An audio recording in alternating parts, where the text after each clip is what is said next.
The story begins at Lijiang's Second City Academy, where the class awakening ceremony was in full swing. Students stood in neat rows, their faces a mix of anticipation and anxiety. Presiding over the ceremony was Headmaster Luo Heng, whose seasoned voice echoed through the hall as he explained the significance of the awakening process. "This ceremony will determine your future," the headmaster began, emphasizing the weight of their choices. While combat classes like Summoner and Engineer were appealing, he warned they demanded immense resources, something not everyone could afford. The crowd buzzed with energy as dreams and ambitions danced in the minds of the students. Some envisioned becoming berserkers, ready to unleash chaos on monsters, while others dreamed of gentler roles like pharmacists. Each had their aspirations, though not all desired high-risk paths. Years ago, Eternal was just a game, a thrilling escape offering euphoria from slaying virtual foes. But one day, the world transformed. The surface expanded by thousands of times, and secret realms, monsters, and otherworldly races materialized.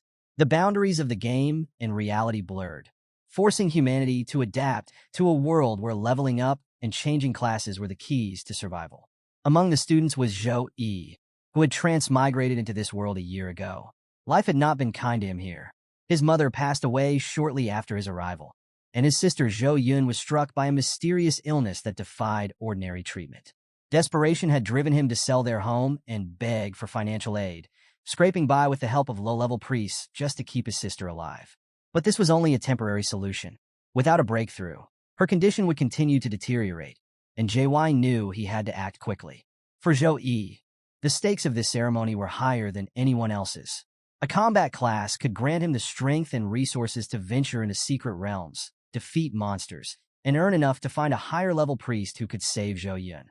As the headmaster wrapped up his speech, a level 24 mage entered the hall to oversee the awakening process. The mage addressed the eager crowd. "The class awakening ceremony is about to begin. When your number is called, step into the magic formation one at a time." Without wasting any time, the mage activated the magic formation, his wand glowing with power. A massive purple magic circle spread across the floor, pulsating with energy. The sheer magnitude of the formation's activation caused powerful gusts of wind to swirl through the room, making it difficult for the students to maintain their footing. As they braced against the force, a collective thought passed through their minds. A level 24 mage is truly formidable. Zhou Yi shared their awe, thinking, if hosting this ceremony pays in the six-figure range, being a mage is a pretty lucrative gig. As the wind settled slightly, the 5th class homeroom teacher, Li Xiangyang, stepped forward and called the first student, Zheng Cheng, to enter the formation. The students watched with bated breath, knowing how pivotal this moment was for their futures. Zhou Yi focused intensely, aware that everything, his survival, his sister's life, hinged on the outcome of his own awakening. The world offered over 1,000 possible classes, but only 3 categories typically emerged during the ceremony: combat classes, life-type classes, and support classes. Combat classes were the most revered, while life-type classes such as pharmacists held the lowest status. Statistics showed that nearly half the participants would awaken combat classes, with enchanters often being considered the best option for potential. Yet, despite these odds, there was always uncertainty. Some students succeeded, awakening impressive combat classes, while others walked away with disappointing results. As each student stepped into the magic formation, 3 glowing cards materialized within the circle. These cards, displaying labels like Pharmacist, Enchanter, and Decomposer, reflected the individual's awakening potential. The cards shimmered and sometimes shifted based on the student's unique traits and compatibility. It was a nerve-wracking process, and disappointment visibly hung over those who didn't receive the combat classes they'd hoped for. Finally, it was Zhou Yi's turn. His number 30 was called. He stepped forward, his mind heavy with the weight of his situation. His classmates erupted in cheers, proud that their class representative was up next. Zhou Yi's academic performance and personal stats were well above average, earning him the admiration of his peers. Many believed he had a strong chance of awakening a desirable class. Yet, as everyone knew, academic performance meant little in the grand scheme of class awakening. Luck and fate played a much larger role. Meanwhile, a conversation sparked among the teachers. Tang Tianjun, the homeroom teacher of the 6th class, approached Li Xiangyang with a smug expression. "How's your class doing? How many combat awakenings so far?" Li Xiangyang replied, 16. Tang Tianjun smirked. 21 of my students have awakened combat classes, including a rare class. Looks like we're already set for the yearly examination. Li Xiangyang's jaw tightened, irritation flickering in his eyes. Before he could respond, Tang Tianjun pointed toward the motionless Zhou Yi. What's wrong with your class representative? Why hasn't he stepped into the formation yet? All eyes turned toward Zhou Yi, standing frozen just outside the circle. The anticipation in the room thickened as whispers and murmurs spread. Why wasn't he moving? Was it nerves? Doubts began to ripple through the crowd. Zhou Yi stood silently in the magic circle, his eyes closed as the wind swirled around him. Suddenly, the necklace hanging around his neck began to glow with an intense golden light. Confused, Zhou Yi opened his eyes, staring at the radiant necklace in disbelief. The golden light shimmered, growing brighter by the second, until a system interface materialized before him with a series of notifications. System energy detected. System activating. Loading complete. Strongest class support system activated. Rookie starter gift. S+ grade talent. Protection of the sacred angel. Zhou Yi blinked in shock, rubbing his eyes to confirm he wasn't dreaming. But the system screen remained before him, its glowing text unchanging. As the realization set in, Zhou Yi's thoughts turned to the necklace.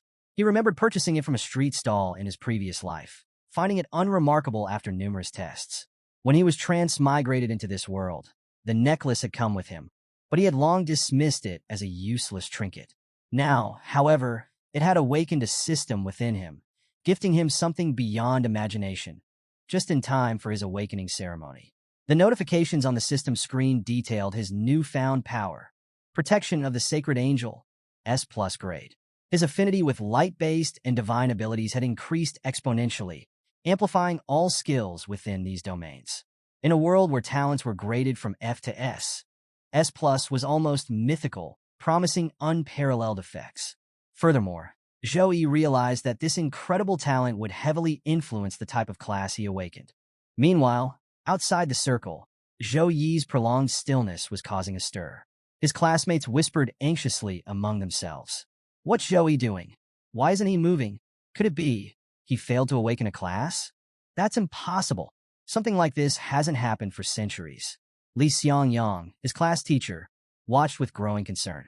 Just as speculation reached its peak, the sky above the ceremony shifted dramatically. A loud crack resounded, and golden light burst through the clouds, descending directly onto Zhou Yi.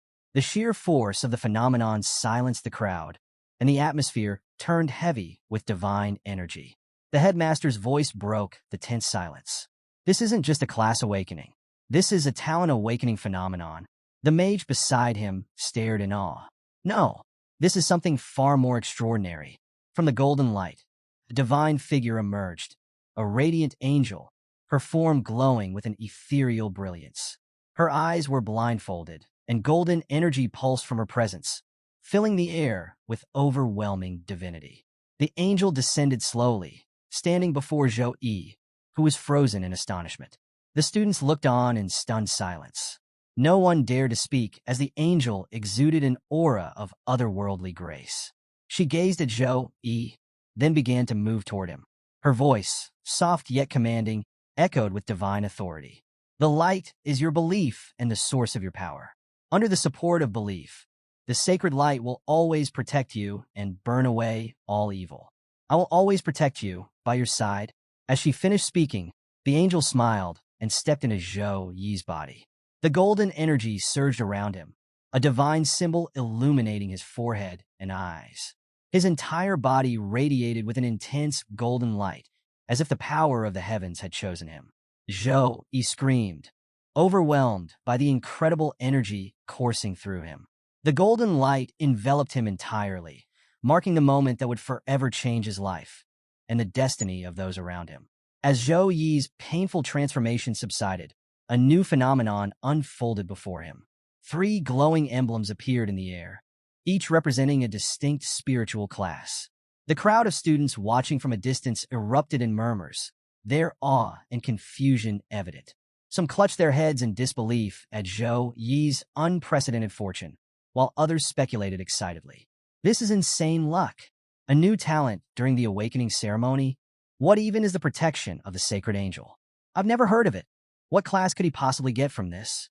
Their chatter grew louder until one curious student turned to Li Xiangyang, their homeroom teacher, and asked, Master Li, what are these three logos? What do they mean? At first, Li Xiangyang hesitated, his gaze locked on the glowing emblems. When pressed further, his expression grew serious. These represent hidden classes, extremely rare ones, he finally explained. Inside the magic circle, Zhou Yi was equally stunned as he examined the three emblems. Each represented a potential path. Mage of Light, a pure DPS class known for its devastating damage output but fragile defenses. While powerful, mages often found themselves vulnerable in a world overrun by monsters. Sacred Priest, a support class equipped with life-saving and resurrection skills. Though invaluable to teams, priests lacked combat strength and relied heavily on others for protection. Saint Knight, a versatile class blending offense, defense, and buffs. While it didn't excel in any one area, its well-rounded skill set made it adaptable and self-sufficient. Considering his newfound affinity for light-based abilities, Zhou Yi quickly made his decision. He chose Saint Knight, a class that balanced power with practicality and perfectly suited his unique talent. As soon as he made his choice, the remaining two emblems faded away, leaving only the Saint Knight. The Saint Knight figure materialized before Zhou Yi, wielding a massive hammer. The knight's deep voice resonated with the weight of an oath. Humility, honesty, bravery, empathy, responsibility, to commit acts of glory, to pursue justice, and to sacrifice for a cause greater than oneself. This is the vow of a Saint Knight. The knight stood motionless for a moment before radiant golden wings emerged from his back. As the divine energy surged, a system notification appeared. Congratulations! You have awakened the Saint Knight class. Level 10 skills unlocked. Blade of Pure White. Slow regeneration. Weapon Blessing. Plus 10 unassigned stat points received. As Zhou Yi stepped out of the magic circle, the students swarmed around him, their excitement bubbling over. Class representative. Great job! Can you team up with me for the final exam? I'm a summoner. We'd crush it together. Pick me. I'm a mage. We'd make an unstoppable team. The crowd's enthusiasm was so overwhelming that Li Xiangyang had to step in, dispersing the students. He approached Zhou Yi, his eyes gleaming with ambition. Zhou Yi, excellent work. You've done well. Go home and rest. Report to the headmaster's office tomorrow. Despite the teacher's words, Zhou Yi couldn't help but notice the greedy glint in his eyes. He thought to himself, Teacher, your expression right now is downright terrifying. Keeping his thoughts to himself, Zhou Yi quietly nodded and prepared to leave, knowing that his journey as a Saint Knight and the trials it would bring had just begun. Back home, Zhou Yi immediately opened his system interface to check his updated stats. His attributes now read: Name, Zhou Yi. Strength, 20. Constitution, 18. Agility, 17. Intelligence, 15. Class, Saint Knight. The awakening had not only increased his base stats, but also granted him unassigned stat points. Reviewing his options, Zhou Yi contemplated how best to allocate these points. After some thought, he decided on a balanced approach. He added 6 points to strength, boosting his combat power significantly, 2 points to constitution for better durability, and distributed the remaining 2 points between agility and intelligence to round out his abilities. As the points were applied, Zhou Yi's body emitted a faint golden glow, steam-like energy rising from his skin. He marveled at the sensation. I can feel energy boiling within me. This is what stat points can do. Incredible. Then a system notification popped up. Saint Knight mission activated. Daily mission. Saint Knight's Challenge Level 1. Rewards, choose 2. 1. 10 extra stat points. 2. Saint Knight skills. 3. Random Saint Knight equipment. Below the rewards, an accept or refuse button awaited his decision. Zhou Yi's eyes sparkled at the prospect of such high-value rewards. Without hesitation, he selected accept. As soon as he did, the system responded with a series of notifications. Mission adjusting to power level. Trial initiated. Defeat the ancient Rabbi monster. Treat the trial seriously. Dying in the trial means death in real life. Zhou Yi felt a surge of anticipation as his surroundings blurred, and he was transported to a mine. Looking around, he quickly recognized the setting from his academy lessons. That's right. Ancient Rabbi monsters usually live in mines. They're not inherently carnivorous, but turn violent and bloodthirsty when encountering humans. His thoughts were interrupted by the sound of rapid movement. A hulking rabby monster barreled toward him with surprising speed, claws gleaming dangerously. Zhou Yi turned just in time to dodge the first swipe, the monster's claws slamming into the ground and sending cracks through the rocky surface. Zhou Yi leaped back, analyzing the creature. This is my first time facing a monster. Let's see if I could take it down without relying on skills. The rabby monster roared in rage, charging at him again. This time, Zhou Yi met it head-on, delivering a powerful kick to its head. The impact sent the beast sprawling to the ground. As the monster struggled to recover, Zhou Yi stepped back, amazed by his own strength and agility. My body feels so much stronger and faster. That stat boost really worked wonders. The rabby monster roared again, preparing to attack, but Zhou Yi, now brimming with confidence, stood ready, determined to finish the fight with his newfound power.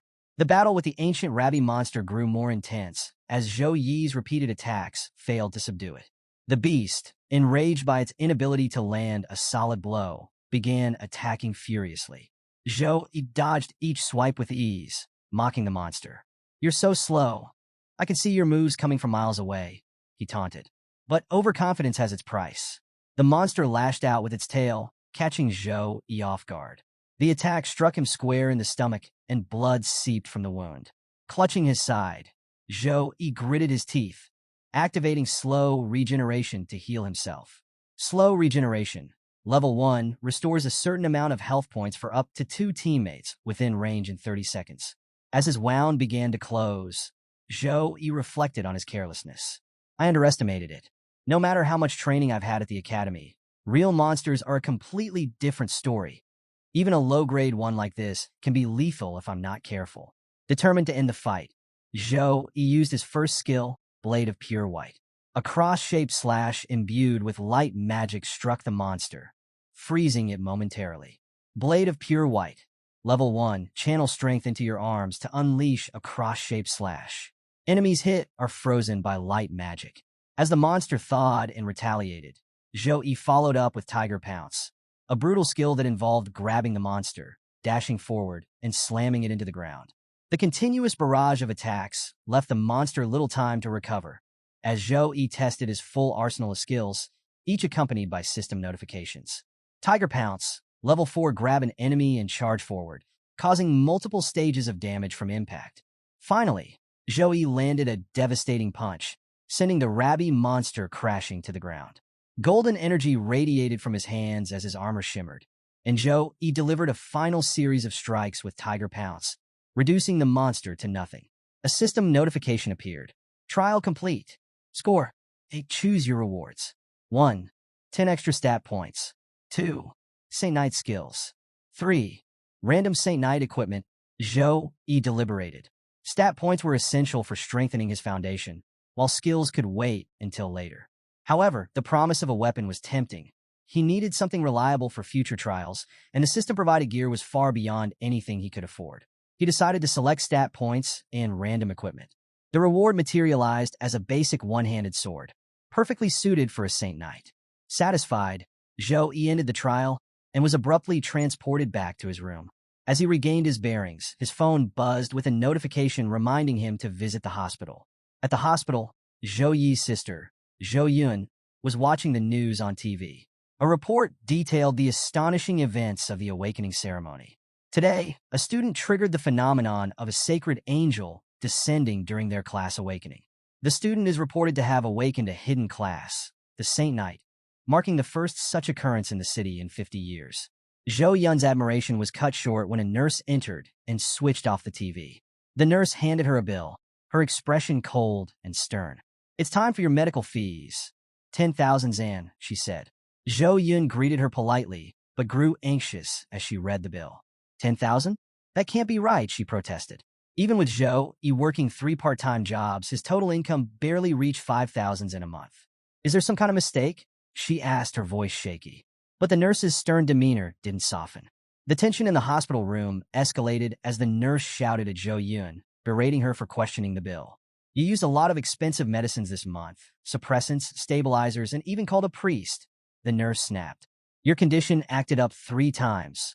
forcing every nurse to tend to you at midnight. For someone in your state to speak this way is unsightly. If you think there's an issue, check it yourself.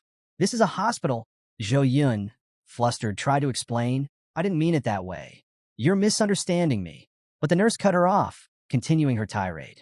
Don't act rich when you're not. Poor people should accept their fate instead of struggling. If you can't pay, don't bother. Before Zhou Yun could respond, a firm hand landed on the nurse's shoulder. A calm but commanding voice interrupted. I couldn't help overhearing. It seems you enjoy insulting patients. Let's see if you're as sharp-tongued in the director's office. The nurse turned, startled by the newcomers. Although hesitant, she muttered a final warning. Remember, you need to pay today, before leaving the room with a scowl. Zhou Yun, still shaken, looked at the strangers and asked cautiously, Who are you? One of the men stepped forward, bowing slightly as he produced a sleek card. You must be Zhou Yun. I'm a friend of your brother, Zhou Yi, he said politely. Meanwhile, Zhou Yi hurried into the hospital, clutching the latest medical bill in his hand. Bursting into his sister's room, he exclaimed, Zhou Yun, I just want to pay the bill, and the hospital system says there's a balance of 10,000 yuan. Do you know what's going on? Zhou Yun's face lit up with joy at seeing her brother. She pointed to the two men in the room, who were now chatting casually with her. Zhou Yi's gaze shifted to them, confusion written on his face. One of the men stood and approached Zhou Yi. Hello, Mr. Zhou Yi, he began, extending a hand. My name is Zhao Wenbing, and I'm the mayor's secretary. I'd like to discuss a few matters with you. Zhou Yi hesitated for a moment, taking in the man's refined demeanor. He quickly realized the weight of Zhao Wenbing's position. As the secretary to the most powerful man in Lijiang City, he likely wielded influence that rivaled even the mayor. Why would someone like him want to speak to me? Zhou Yi wondered. Regaining his composure, Zhou Yi shook hands with Zhao Wenbing. This isn't the right place for a conversation. Let's talk somewhere else, Zhou Yi suggested. The secretary nodded. Of course. Turning to the other man, he instructed, Stay here and keep Miss Zhou Yun company. I'll be back shortly. The other man replied promptly, Yes, sir. Zhou Yun, still unaware of her brother's awakening, continued playing cheerfully with the second guest. She hadn't connected the news of the Sacred Angel class awakening to her brother, despite her earlier curiosity. Zhou Yi and Zhao Wenbing stepped into a nearby cafe, where a lively atmosphere buzzed with chatter. At one table, a group of young people was excitedly discussing the very news that had changed Zhou Yi's life. Did you see the report? Someone awakened a hidden class at the Second Academy, one girl exclaimed. Her friends leaned in eagerly. Who is it? The girl pulled out her phone, displaying a leaked photo. His name's Zhou Yi. Looks like he's pretty handsome too, she said with a grin. A short distance away, oblivious to the whispers about him, Zhou Yi sat across from Zhao Wenbing. The secretary wasted no time. First of all, congratulations, Mr. Zhou Yi, he began. Awakening the S-grade talent protection of the Sacred Angel and achieving the hidden class Saint Knight is an extraordinary feat. Zhou Yi smiled modestly at Zhao Wenbing's congratulations, saying, I was just lucky. Zhao Wenbing chuckled. Luck alone doesn't earn an S-grade talent during a regular class awakening ceremony, Mr. Zhou Yi. With that, he placed a small but significant object on the table, a special key to the city bank vault. He explained that the mayor had taken a keen interest in Zhou Yi's hidden talent and wanted to invest in him. To ensure Zhou Yi's focus and privacy, the mayor had instructed the media to avoid disturbing him. Additionally, the vault contained an exclusive stock of cultivation resources designed to help Zhou Yi grow stronger quickly, resources that could significantly boost his preparation for the upcoming exams. Zhao Wenbing gestured toward the key. These resources are for you, Mr. Zhou Yi. If you have any other requests, please don't hesitate to speak. Zhou Yi stared at the key, his mind racing. He knew opportunities like this were rare. The mayor clearly sees potential in me and is making an investment, Zhou Yi thought. But nothing comes for free. There will be expectations to repay this favor someday. Before Zhou Yi could respond, Zhao Wenbing continued, delivering the final point of his offer. Additionally, from today, a professional medical team will be assigned to care for Ms. Zhou Yun around the clock. The mayor has also arranged for a level 36 second-grade priest to travel to Lijiang City and heal her. This was the clincher. The opportunity to improve his strength was tempting enough, but ensuring proper care for his sister made the offer irresistible. Zhou Yi quickly picked up the key and said, I accept. Zhao Wenbing smiled. Welcome aboard. This is just the beginning. With your talent, more opportunities will come your way. Zhou Yi nodded. understanding that this was more than just a gift. It was a stepping stone for both his growth and his sister's recovery. Later at the hospital, Zhou Yi shared the news with Zhou Yun. Her face lit up with excitement, and she exclaimed, "Bro, you're going to rise to the top. Can I stick to you like an accessory?" Her playful enthusiasm made Zhou Yi chuckle, though he gently pushed her away. "Stop talking nonsense and focus on your recovery," he said, pretending to scold her. But Zhou Yun clung to his arm stubbornly. "Come on, bro. Every class has exclusive skills. What's yours?" Her question made Zhou Yi pause. He began thinking about the skills exclusive to his Saint Knight class. Blade of Pure White for powerful attacks. Slow Recovery for healing. Weapon Blessing for support. Looking at Zhou Yun's frail state, Zhou Yi decided to try Slow Recovery. He activated the skill, channeling gentle golden energy toward her. Zhou Yun closed her eyes, a serene smile spreading across her face. "This feels amazing," she said.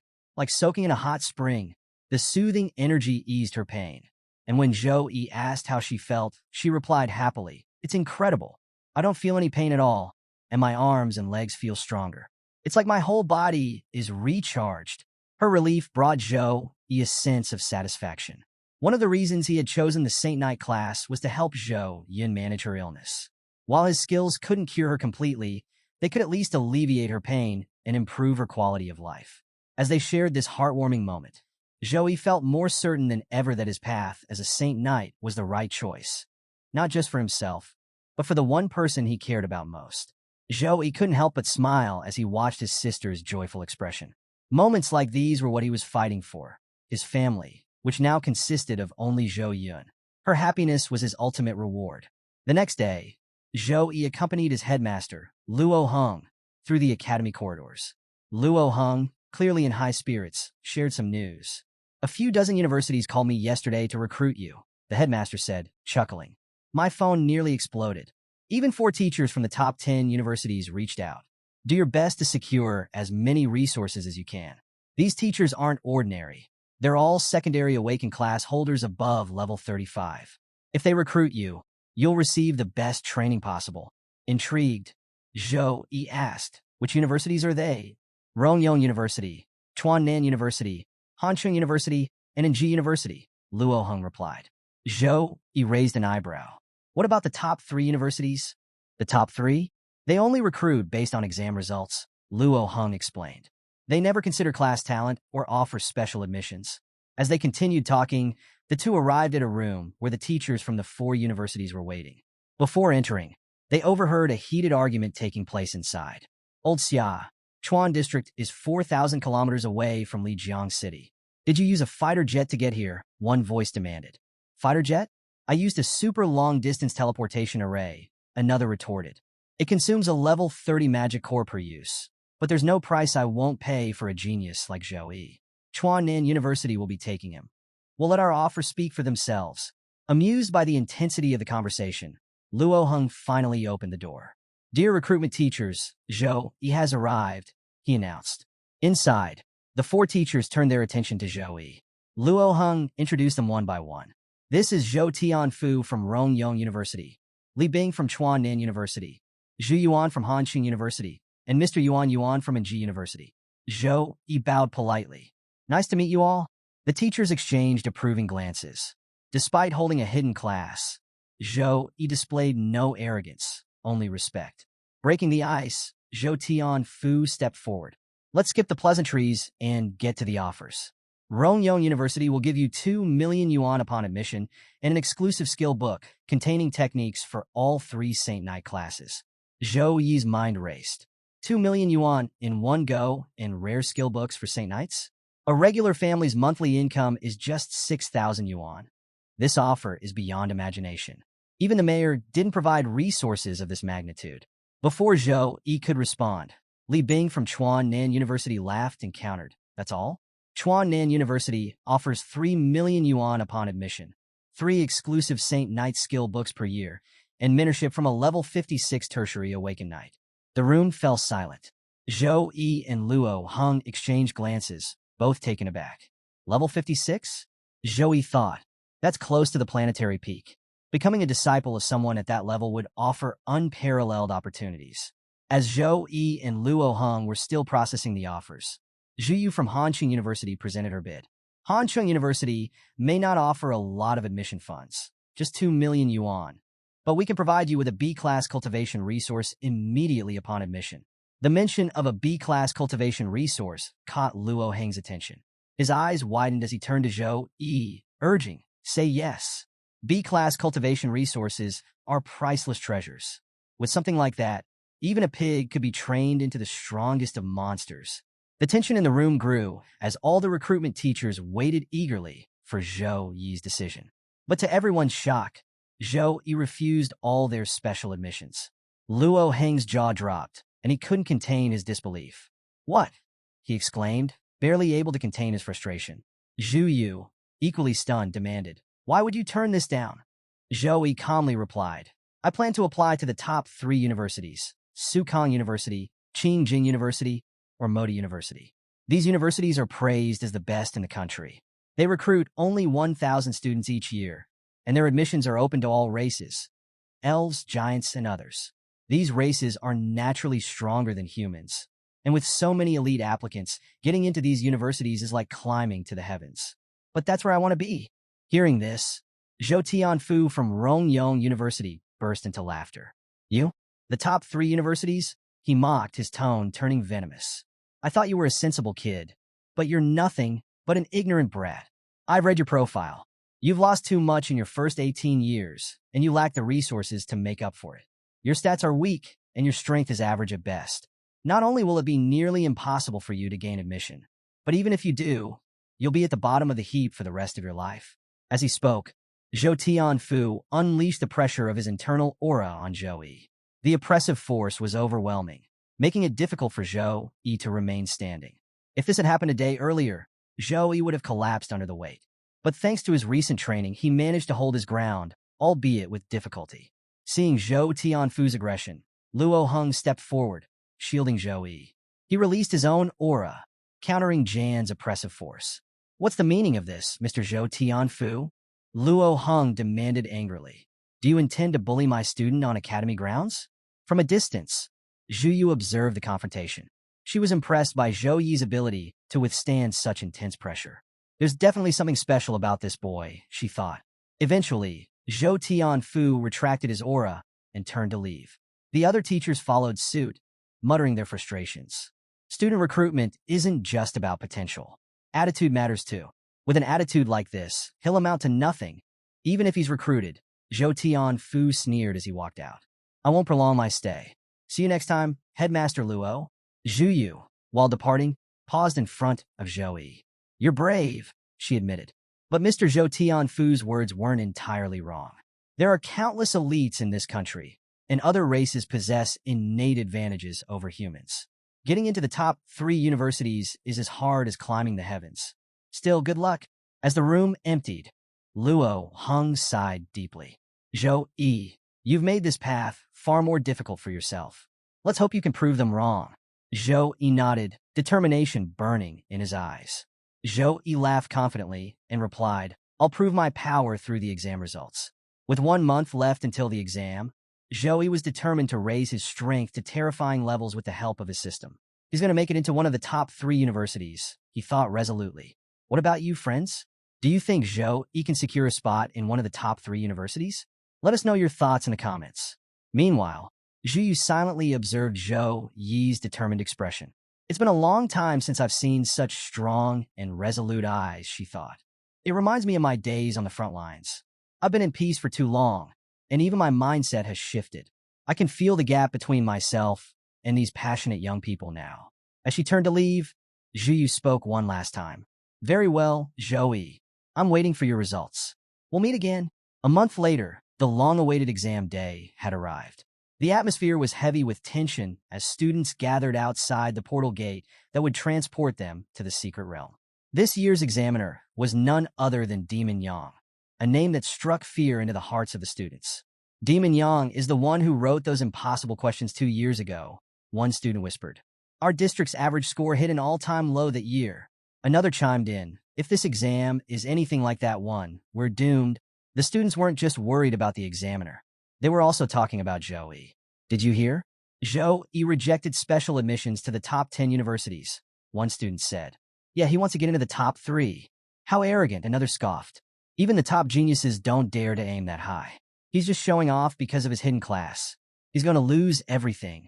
If I'd been offered millions and a guaranteed admission, I'd have said yes. What a waste.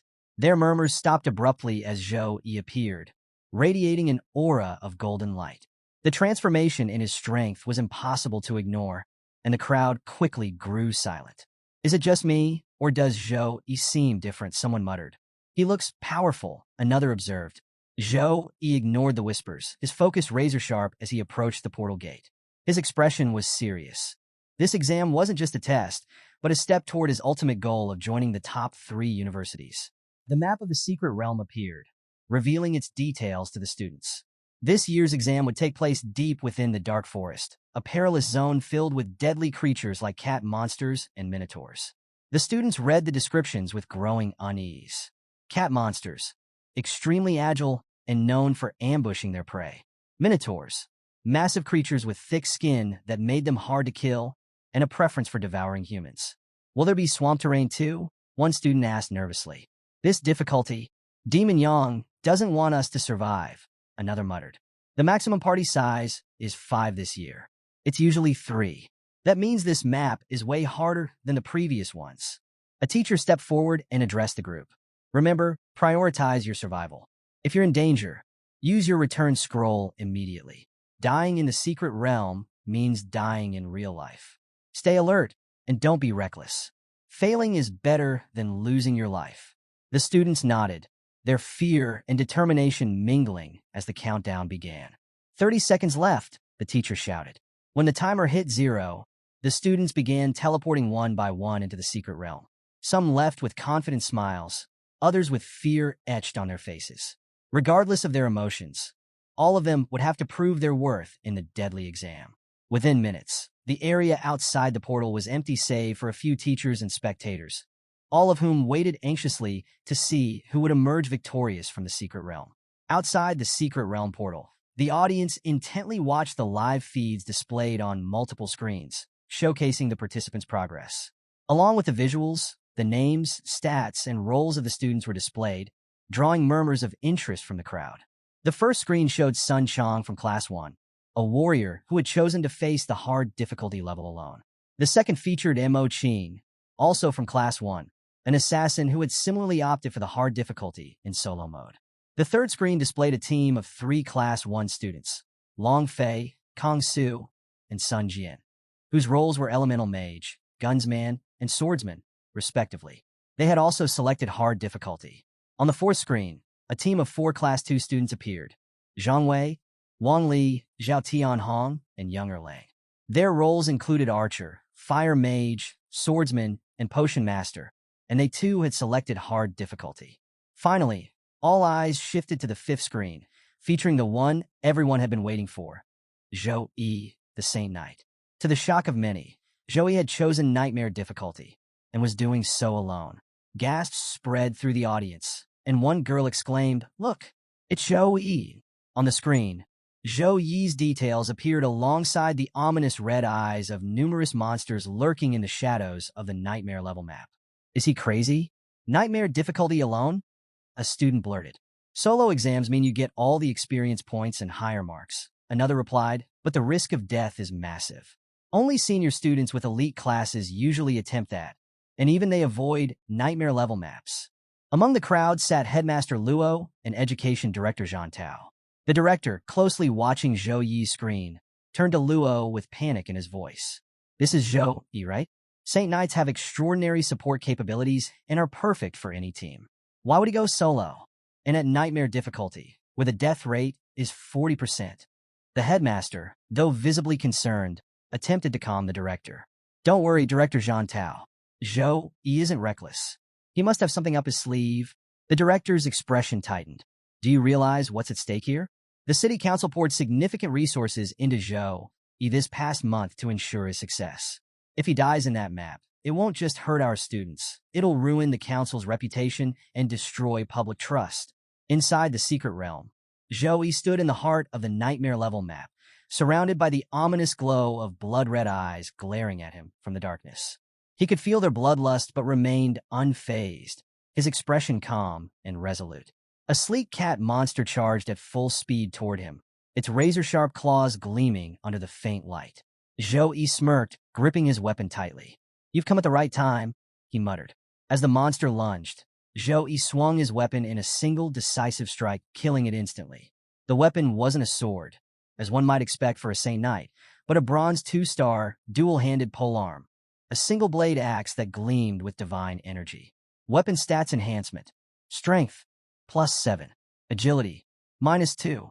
As Zhou wiped the blood from his face, a golden aura emanated from his body, its brilliance contrasting sharply with the grim surroundings.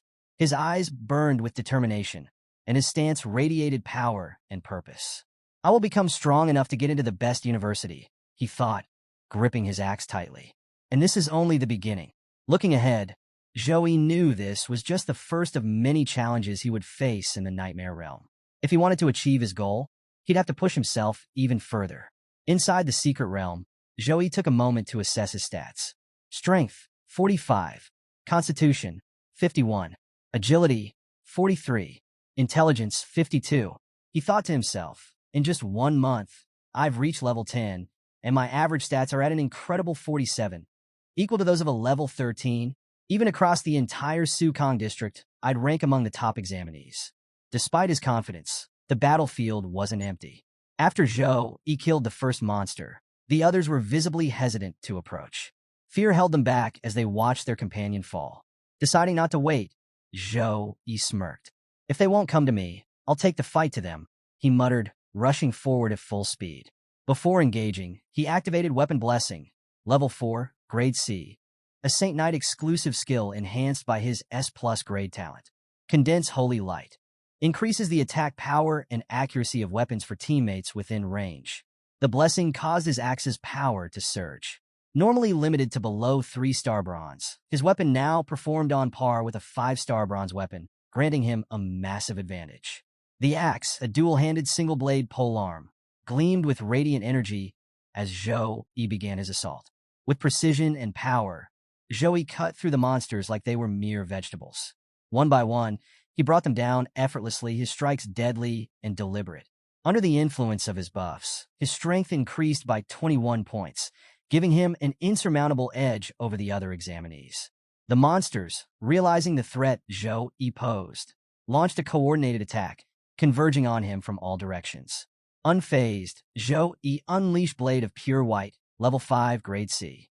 A surge of light energy crackled around him, as if an electric current coursed through his hands, and he slashed in a wide arc, obliterating the surrounding monsters in mere seconds. The system notifications came in rapid succession. XP gained. XP gained. Skill level up. Blade of Pure White is now level 5, Zhou thought. Its light element damage, combined with the protection of Sacred Angel buff, makes it devastating against low-level monsters. Instant kills like this are almost guaranteed.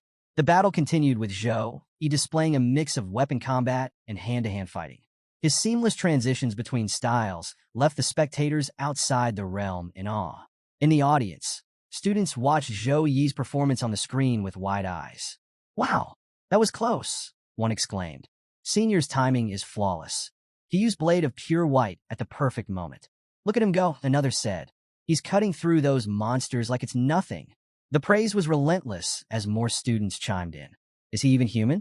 He's handling that single-blade axe like it's weightless. But I've seen those at trade centers. They're ridiculously heavy. Did he dump all his free stat points into strength?" A teacher nearby, Li Xiangyang, overheard and corrected them. "No, pay attention. His speed surpasses that of the cat monsters, and his magic output is equally impressive. That means his intelligence stat is also high. Look at how he angles his strikes, controls the pace of his attacks, and maintains precision with every slash. He's a natural combat genius." The tension in the audience reached its peak as students and teachers alike focused intently on the screen, displaying Zhou performance. Among the observers, the teacher of Class 5 watched with a mixture of worry and astonishment.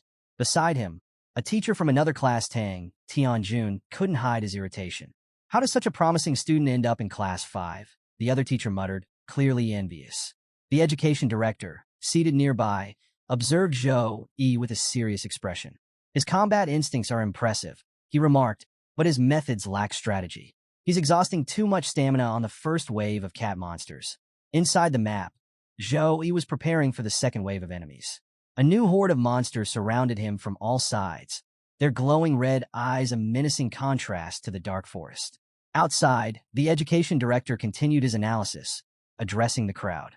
Nightmare difficulty isn't just about powerful monsters, he explained. It overwhelms challengers with sheer numbers. Even skilled mages can fail due to the rapid depletion of their magic energy. In that axe of his, it's a double-edged weapon. Its weight may seem manageable now, but after swinging it hundreds of times, his arms will give out, leaving him defenseless. The director's concerns seemed valid as wave after wave of cat monsters charged at Zhou Yi. The students watching were on edge, murmuring nervously about whether he could handle such relentless onslaughts. But Zhou Yi was unfazed. With his axe in one hand and lightning coursing through the other, he cut through the monsters like a whirlwind. Each swing of his weapon was precise, each bolt of lightning devastating. It was as if Zhou Yi had become a harbinger of death, a one-man army wiping out his enemies effortlessly. The pile of monster corpses beneath him grew as he stood tall, his axe dripping with blood. There wasn't a single cat monster left standing. They had all been eliminated. Just then, a portal to the next round appeared before him, glowing faintly in the darkness. Zhou Yi hesitated for only a moment, slightly surprised by its sudden appearance, before realizing its purpose. Without hesitation, he stepped through. On the other side of the portal, Zhou Yi found himself face-to-face with an even larger group of monsters. These creatures weren't just standing idly. They were already in fighting stances, as if they had been waiting for him. The audience outside gasped as they watched Zhou Yi calmly assess the situation. But any doubts about his capabilities were quickly erased. Zhou Yi unleashed his power the moment he arrived, dismantling the first wave of monsters in minutes. The students and teachers watching were in awe. "He's like a god of death," one student whispered. "Look at him. He's not even breaking a sweat," another added. Even the teachers who initially doubted Zhou Yi's abilities were left speechless. His performance defied expectations, and every move he made seemed to carve his legend deeper into the minds of those watching. Inside the secret realm, Zhou Yi entered the second round, where countless monsters waited to test him. With unwavering focus, he pushed forward, overcoming every challenge. The audience, captivated by his relentless progress, couldn't tear their eyes away from the screen. On Quiken Live, one of the most popular hosts, KK, welcomed his viewers to the live broadcast of the exam. KK's energy was palpable as he narrated every detail for the thousands tuning in to watch the live stream of Zhou Yi, the Saint Knight, whose performance had captivated the audience. "The most exciting match right now," KK announced, "is the Shining Saint Knight. Zhou Yi, our S-grade talent holder, is taking the nightmare difficulty by storm." The screen displayed Zhou Yi's battle highlights, and KK's enthusiasm grew with each moment. He checked his phone, showing the official timer to the viewers. "Do you know what this means, everyone?" KK exclaimed, stepping closer to the camera with an expression of pure excitement. "Zhou Yi has just cleared the first wave of the Nightmare map in 3 minutes and 17 seconds. That's 29 seconds faster than last year's top achiever."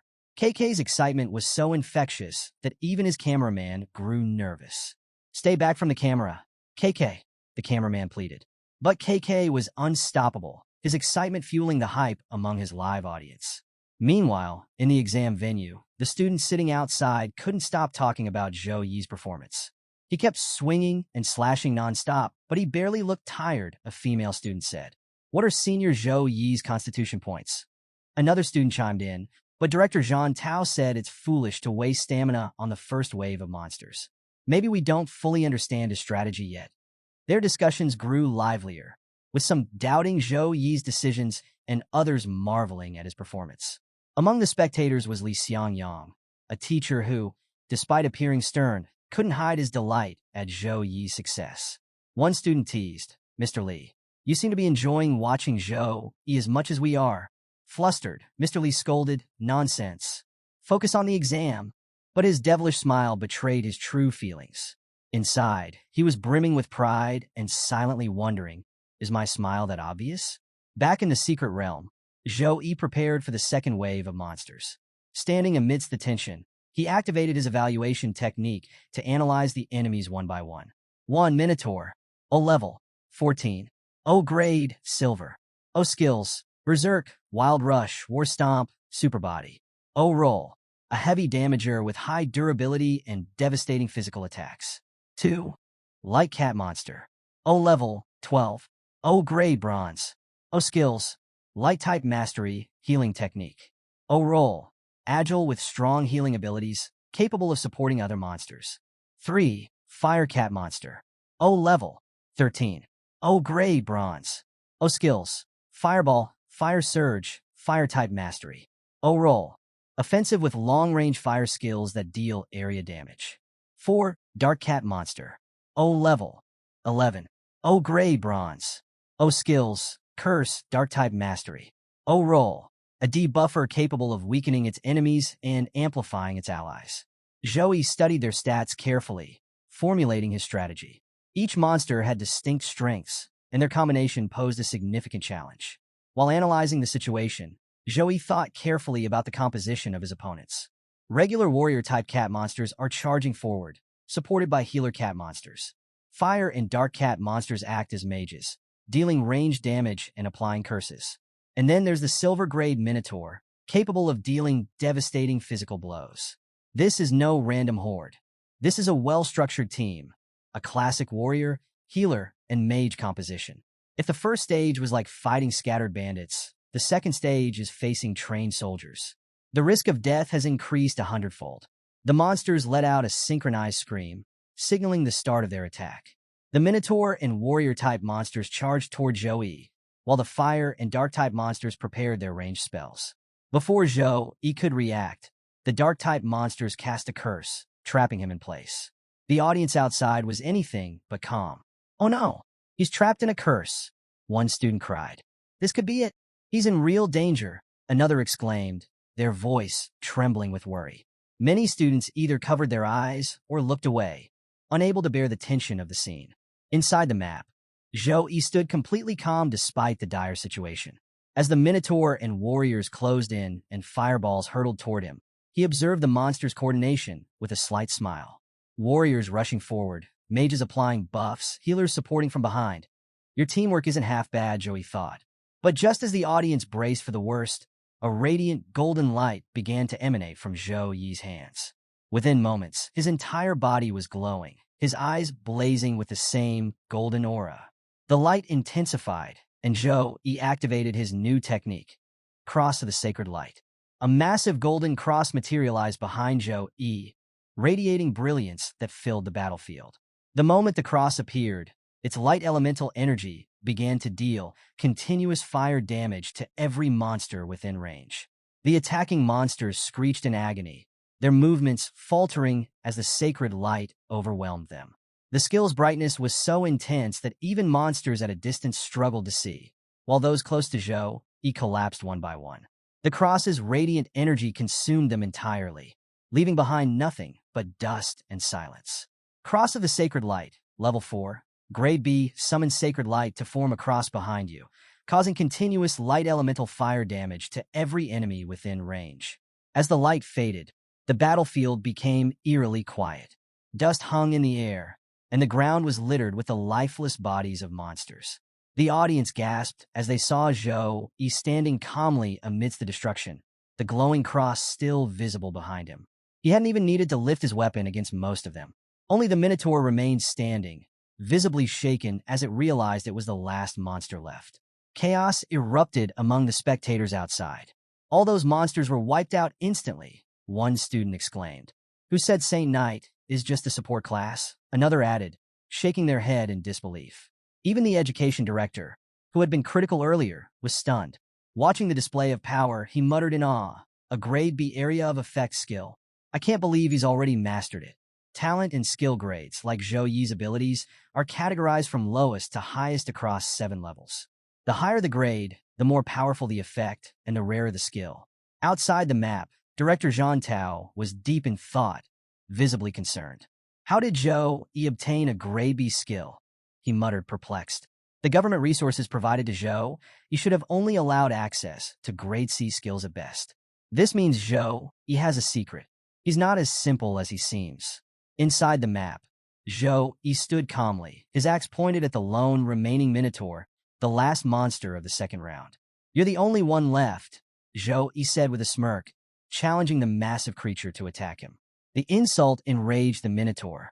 Roaring furiously, it activated Berserk and Superior Body, increasing its power and resistance to attacks. Using its enhanced strength, it unleashed a war stomp that shook the ground, splitting it into two. The sheer force was enough to disorient most fighters, but Zhou, he dodged it effortlessly. The Minotaur wasn't about to let Zhou, he recover. It immediately charged forward with Wild Rush, a skill that, when paired with Superior Body, made the monster unstoppable during its charge. However, Zhou, he was ready. As the Minotaur closed in, Zhou, he swung his axe, unleashing a devastating air slash. The attack was so powerful that the charging Minotaur was sent flying backward at twice its charging speed. Before the Minotaur could regain its footing, Zhou dashed forward and struck it with Blade of Pure Light. The golden energy sliced into the monster, but barely scratched its thick skin, enhanced by Berserk and Superior Body. Zhou analyzed the situation quickly. Its thick skin is preventing my attacks from doing any real damage. I'll have to hit harder. Summoning all his strength, Zhou swung his axe with full force, aiming at the Minotaur's exposed side. The attack was so powerful that even the effects of Superior Body couldn't protect it. The Minotaur crashed to the ground, blood dripping from its mouth. Zhou walked over to the fallen creature and stood above it. "You're still alive?" he said coldly. The Minotaur, helpless and terrified, sweated profusely as if begging for mercy. But mercy wasn't on Zhou Yi's agenda. Raising his foot, Zhou pressed down on the Minotaur's head, crushing it completely. The monster let out one final scream of pain before going silent. As soon as the Minotaur was defeated, a portal appeared, signaling the start of the next round, the boss fight. Zhou glanced at the glowing portal and stepped toward it, ready for whatever awaited him. Outside the map, the audience was in an uproar. Zhou Yi's performance had captivated everyone. "Did you see that? He took down a 4-meter-tall Minotaur with a single swing," one student exclaimed. Another quickly corrected, "Not just any Minotaur. One under the Berserk effect. That's even harder to defeat. Zhou Yi's strength is insane." Amid the discussions, some girls in the audience couldn't hide their admiration, shouting, "We love you, Senior Zhou Yi." The energetic host of the live broadcast couldn't contain his excitement as he updated viewers. "Ladies and gentlemen, Zhou Yi has just cleared the second stage in an astonishing 59 seconds, he exclaimed, his enthusiasm electrifying the audience. In the observation room, Education Director Zhang Tao, who had been skeptical earlier, now appeared visibly pleased. "Impressive," he remarked. "His timing in using skills is flawless, and his control over his strength is near perfect. It's hard to believe this is a student who only awakened his class a month ago." Turning to Headmaster Luo, the director added, "Congratulations, Headmaster. It seems your academy is producing a truly renowned student." Headmaster Luo chuckled, his pride evident. "Fortune comes and goes, Director. It's finally time for our second academy to rise with an elite of its own." Since its founding, the second academy's best performer had only ever placed 721st in the district. But with Zhou Yi's exceptional performance, the school's reputation was set to soar. Happiness radiated from the headmaster's face as he envisioned the possibilities Zhou Yi could bring. Suddenly, a student watching the live feed asked, "Why isn't Senior Zhou Yi taking a break before entering the boss room?" Hearing this, the education director and headmaster turned their attention back to the screen. Zhou Yi had already entered the boss room, leaving no time for rest or recovery. The education director's face darkened. Outrageous. If he loses his advantage because he didn't recover properly, it'll be a massive setback. But Headmaster Luo tried to calm him down. "Director Zhang Tao, Zhou Yi must have a reason for this. Let's wait and see." The headmaster's reassurance carried weight.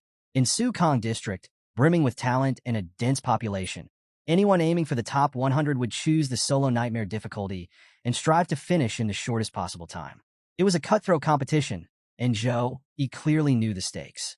Inside the boss room, Zhou Yi found himself face-to-face with the Minotaur King, a massive, intimidating creature whose deep voice boomed through the chamber. "Humans," the Minotaur King roared. "How dare you step into my domain?" Unfazed, Zhou Yi activated his evaluation technique to assess his opponent's stats. Minotaur King. Level 16. Gray Gold. However, due to the level gap, Zhou Yi couldn't view the rest of the Minotaur King's abilities. The creature, sensing Zhou Yi's attempt to analyze it, charged forward with incredible speed. "If you've come here, prepare to die," the Minotaur King bellowed. The sheer force of its charge changed the atmosphere, cracking the ground and turning the palace-like room into a chaotic battlefield. Zhou Yi, undeterred, immediately began activating his arsenal of buffs. Blessing of Dawn, Gift of Courage, Gift of God, Gift of Protection. Each buff enhanced his strength, defense, and resilience, transforming him into the initial form of a Saint Knight. A radiant aura surrounded Zhou Yi, making him appear almost divine. The Minotaur King, infuriated by Zhou Yi's defiance, gnashed its teeth in fury. Its eyes burned red with rage, promising destruction. "Little cow, I'm right here." Zhou Yi taunted, his confidence unshaken. With his buffs fully activated, Zhou Yi charged forward, wielding his axe with all his might. The Minotaur King met him head-on, blocking Zhou Yi's powerful strike with its massive hand. Zhou Yi pushed his limits, putting every ounce of his strength into his attacks. But the Minotaur King remained mostly unscathed. The beast easily blocked Zhou Yi's strikes, its thick hide impervious even to Zhou Yi's 4-buffed axe. "Even with all my buffs, I can barely scratch him," Zhou Yi thought, gritting his teeth as exhaustion began to creep in. His evolved form, though immensely powerful, consumed a massive amount of energy, leaving him drained. Despite the struggle, Zhou Yi managed to land a small scratch on the Minotaur King's palm. The minor wound caused the Minotaur King to roar in anger, but it only made him more determined to end the fight swiftly. The Minotaur King swung its weapon with the intent to crush Zhou Yi. The strike was devastating, the sheer force cracking the ground and raising a cloud of dust. Zhou Yi dodged the attack gracefully, narrowly avoiding what would have been a fatal blow. The battlefield was in ruins. Every swing of the Minotaur King's weapon left destruction in its wake, and Zhou Yi was forced to retreat further with each dodge. However, the Minotaur King suddenly charged at full speed, catching Zhou Yi off guard. The next attack hit Zhou Yi square in the stomach, sending him flying backward with incredible force. He smashed through 4 or 5 pillars before crashing into a wall, the impact shaking the entire arena. Zhou Yi groaned as he pushed himself out of the rubble. "Good thing I had the Saint armor activated," he thought, assessing the situation. Without it, that attack would have broken a few bones for sure. But Zhou Yi wasn't panicked. This was all part of his plan. He hadn't let the Minotaur King land such a powerful blow without a purpose. "It's time to counter," he muttered. He activated his next skill, Spear of Victory, Level 3, Grade C. High above the battlefield, spears of condensed divine light formed, each glowing with radiant energy. As the Minotaur King looked up, Zhou Yi unleashed the attack. Spear of Victory summoned multiple spears of divine light to rain down on the enemy, causing high damage to each target. The Minotaur King reacted quickly, swatting and deflecting the incoming spears with its massive weapon. The beast understood the danger. If even one spear landed, the others would exploit the opening, leaving it vulnerable. Zhou Yi watched closely as none of his spears managed to hit their target. The Minotaur King was incredibly skilled, destroying each projectile before it could reach him. "He's stronger than me?" Zhou Yi realized, analyzing the fight.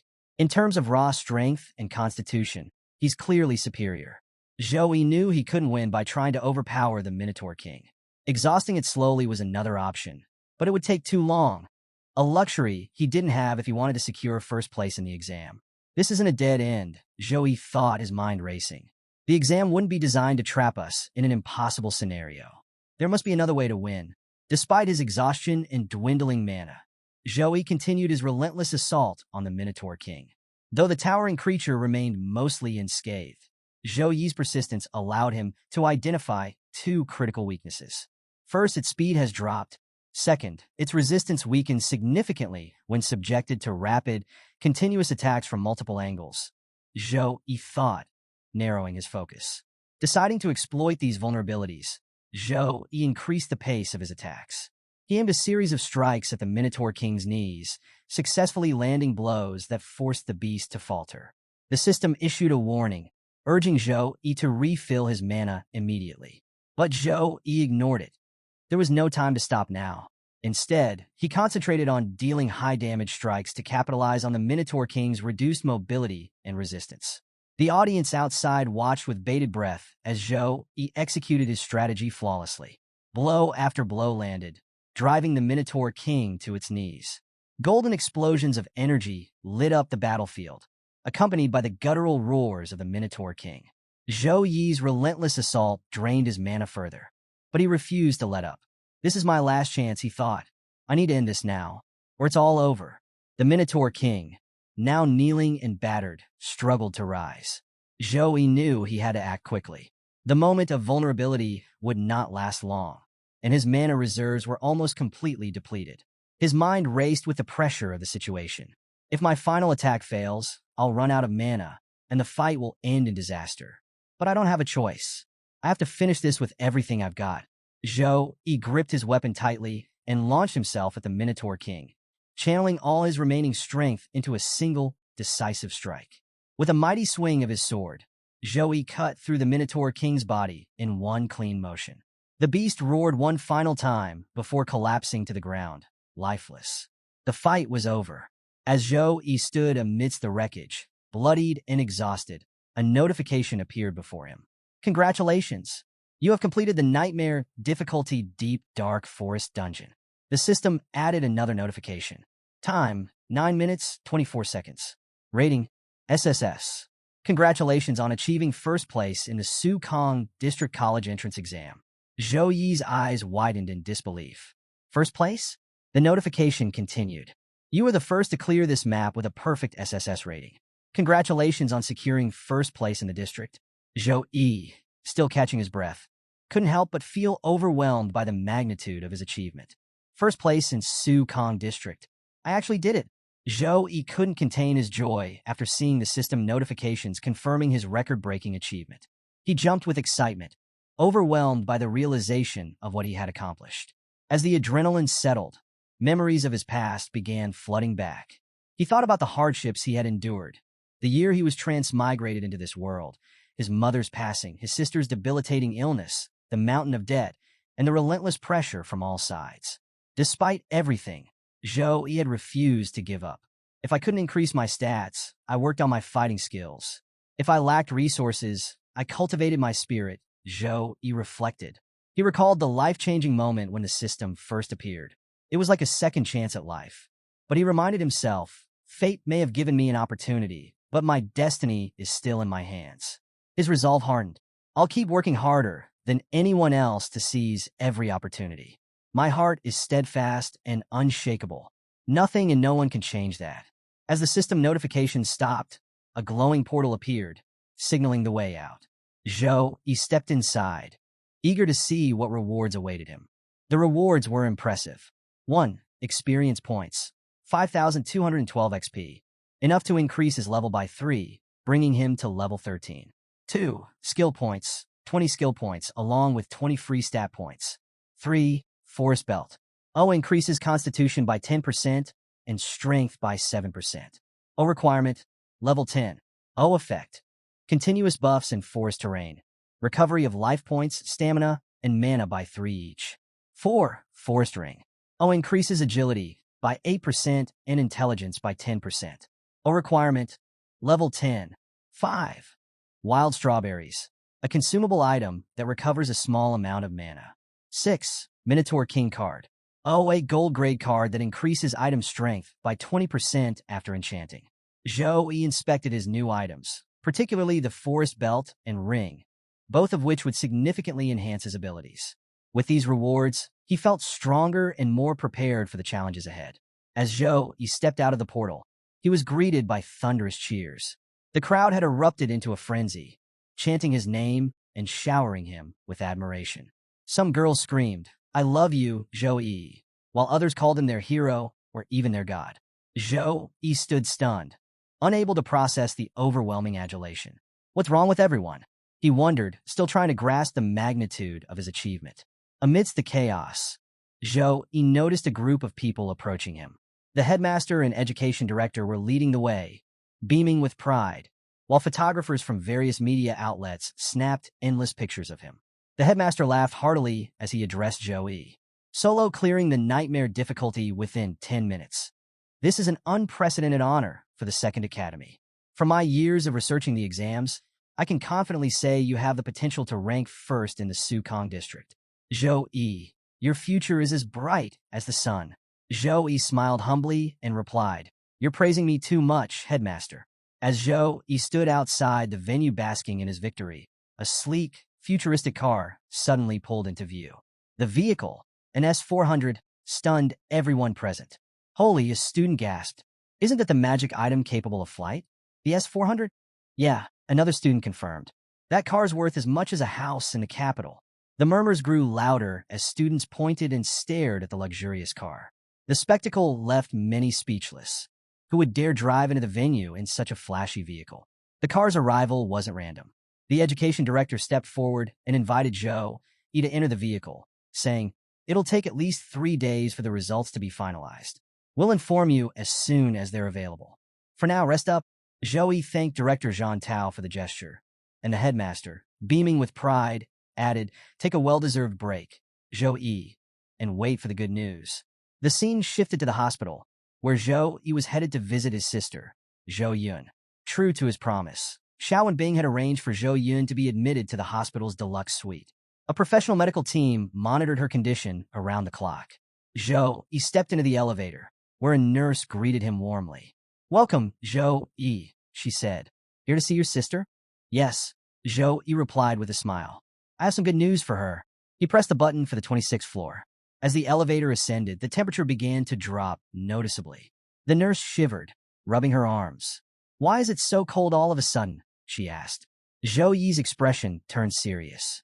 He realized something was wrong. As the elevator doors opened on the 26th floor, both he and the nurse were shocked by what they saw. The entire floor was covered in ice. Every surface, from walls to floors, was frozen solid. Medical equipment and furniture were encased in thick frost, and several doctors and nurses stood motionless, frozen in place like statues. What is going on here?" the nurse stammered in disbelief. Fear surged through Zhou Yi as his thoughts immediately turned to Zhou Yun. Without hesitation, he sprinted toward her room. A nurse tried to stop him, but the moment she extended her hand into the frozen corridor, she too froze solid. Zhou Yi reached Zhou Yun's room and found the door completely iced over. Gritting his teeth, he smashed through the frozen barrier, calling out his sister's name. What he saw inside took his breath away. In the center of the room, an ice dragon in spiritual form loomed over Zhou Yun's bed, its ethereal body glowing with cold, radiant energy. The room was an arctic wasteland with everything frozen solid. Zhou Yun writhed in pain on the bed, her unconscious body surrounded by a faint glow. The dragon's presence wasn't random. It was emerging directly from Zhou Yun's body. Her bloodline was reacting violently, and the spiritual dragon was the source of the chaos. A healer nearby desperately tried to ease Zhou Yun's suffering, but was clearly overwhelmed by the power emanating from the dragon. Zhou Yi's heart ached as he saw his sister writhing in agony. Fury surged through him, and his instincts took over. Summoning his energy, Zhou Yi prepared to attack the dragon, gathering his strength for a powerful strike. "I won't stand by and watch her suffer," Zhou Yi thought, his eyes burning with determination. Before Zhou Yi could unleash his attack on the ice dragon, healer Qing, who was tirelessly working to stabilize Zhou Yun, stopped him. Her voice was strained but firm as she called out, "Don't attack. I'm healing your sister. If you strike carelessly, her heart could shatter." Hearing this, Zhou Yi halted his attack, realizing why King had intervened. He stepped closer to her, observing her condition. King was utterly exhausted. Her hands were half frozen, and now her feet were also encased in ice. Despite this, she continued channeling her energy to protect Zhou Yun, showing her unwavering dedication. The spiritual dragon continued to emit freezing air that filled the room. For any normal person, standing in such cold would mean being frozen within minutes. But as awakeners, Zhou Yi and Qing managed to resist the extreme temperature, though barely. Zhou Yi approached Qing and asked with concern, "What's happening here? And why did you stop me from attacking?" Qing, still focused on her healing efforts, replied, "Zhou Yun's cold disease has flared up violently. The dragon is a manifestation of her bloodline. If we act recklessly, it could worsen her condition or even." King trailed off, her exhaustion evident. She glanced at Zhou Yi with a mix of worry and resignation. I've been trying to control her condition for a long time, but my energy is almost depleted. At best, I can slow the cold spreading through this floor. You need to leave immediately. Hearing this, Zhou Yi's expression turned grave. What about Zhou Yun? He asked, his voice thick with emotion. Qing looked at him, disappointment flashing across her face. Without a high-level priest, this is all I can do, she admitted. Zhou Yi clenched his fists. He could see that Qing was doing everything in her power, but it wouldn't be enough. Stepping forward, he resolved to take matters into his own hands. Opening his system, Zhou Yi used all his accumulated skill points to upgrade slow recovery. The skill, originally at level 4, was enhanced to level 10 and transformed into slow regeneration. Slow regeneration. Level 10 gradually heals the health and mana of teammates within a certain range for a specified duration. The moment Zhou Yi activated the upgraded skill, a divine light filled the room. A radiant symbol appeared behind him, amplifying the healing aura. The light was so powerful that even King, whose body was more than half frozen, felt its effects. The ice encasing her began to melt, and she regained her mobility. Qing gasped in amazement. This healing magic, it's incredible. It surpasses the effect of a level 23 priest like me. Meanwhile, Zhou Yi focused all his energy on healing Zhou Yun. The divine light spread across her body, gradually melting the ice that had encased her. Though her condition improved significantly, Zhou Yi knew he couldn't fully cure her with this skill alone. Turning to Qing, he said firmly, Sis Qing, I'll handle things here. Go and inform Secretary Zhao Wenbing immediately. Tell him to call a high-level priest as soon as possible. Qing hesitated, then replied, but high-level priests have packed schedules. The appointment Secretary Zhao Wenbing arranged with one is for next week. Even if we contact her now, she won't be able to come in time. Zhou Yi's gaze sharpened. Just tell Secretary Zhao Wenbing this. If he can bring a high-level priest here immediately, I will owe him one unconditional favor in the future. Whatever he asks, I'll do it. Qing hesitated after hearing Zhou Yi's proposition, but eventually nodded.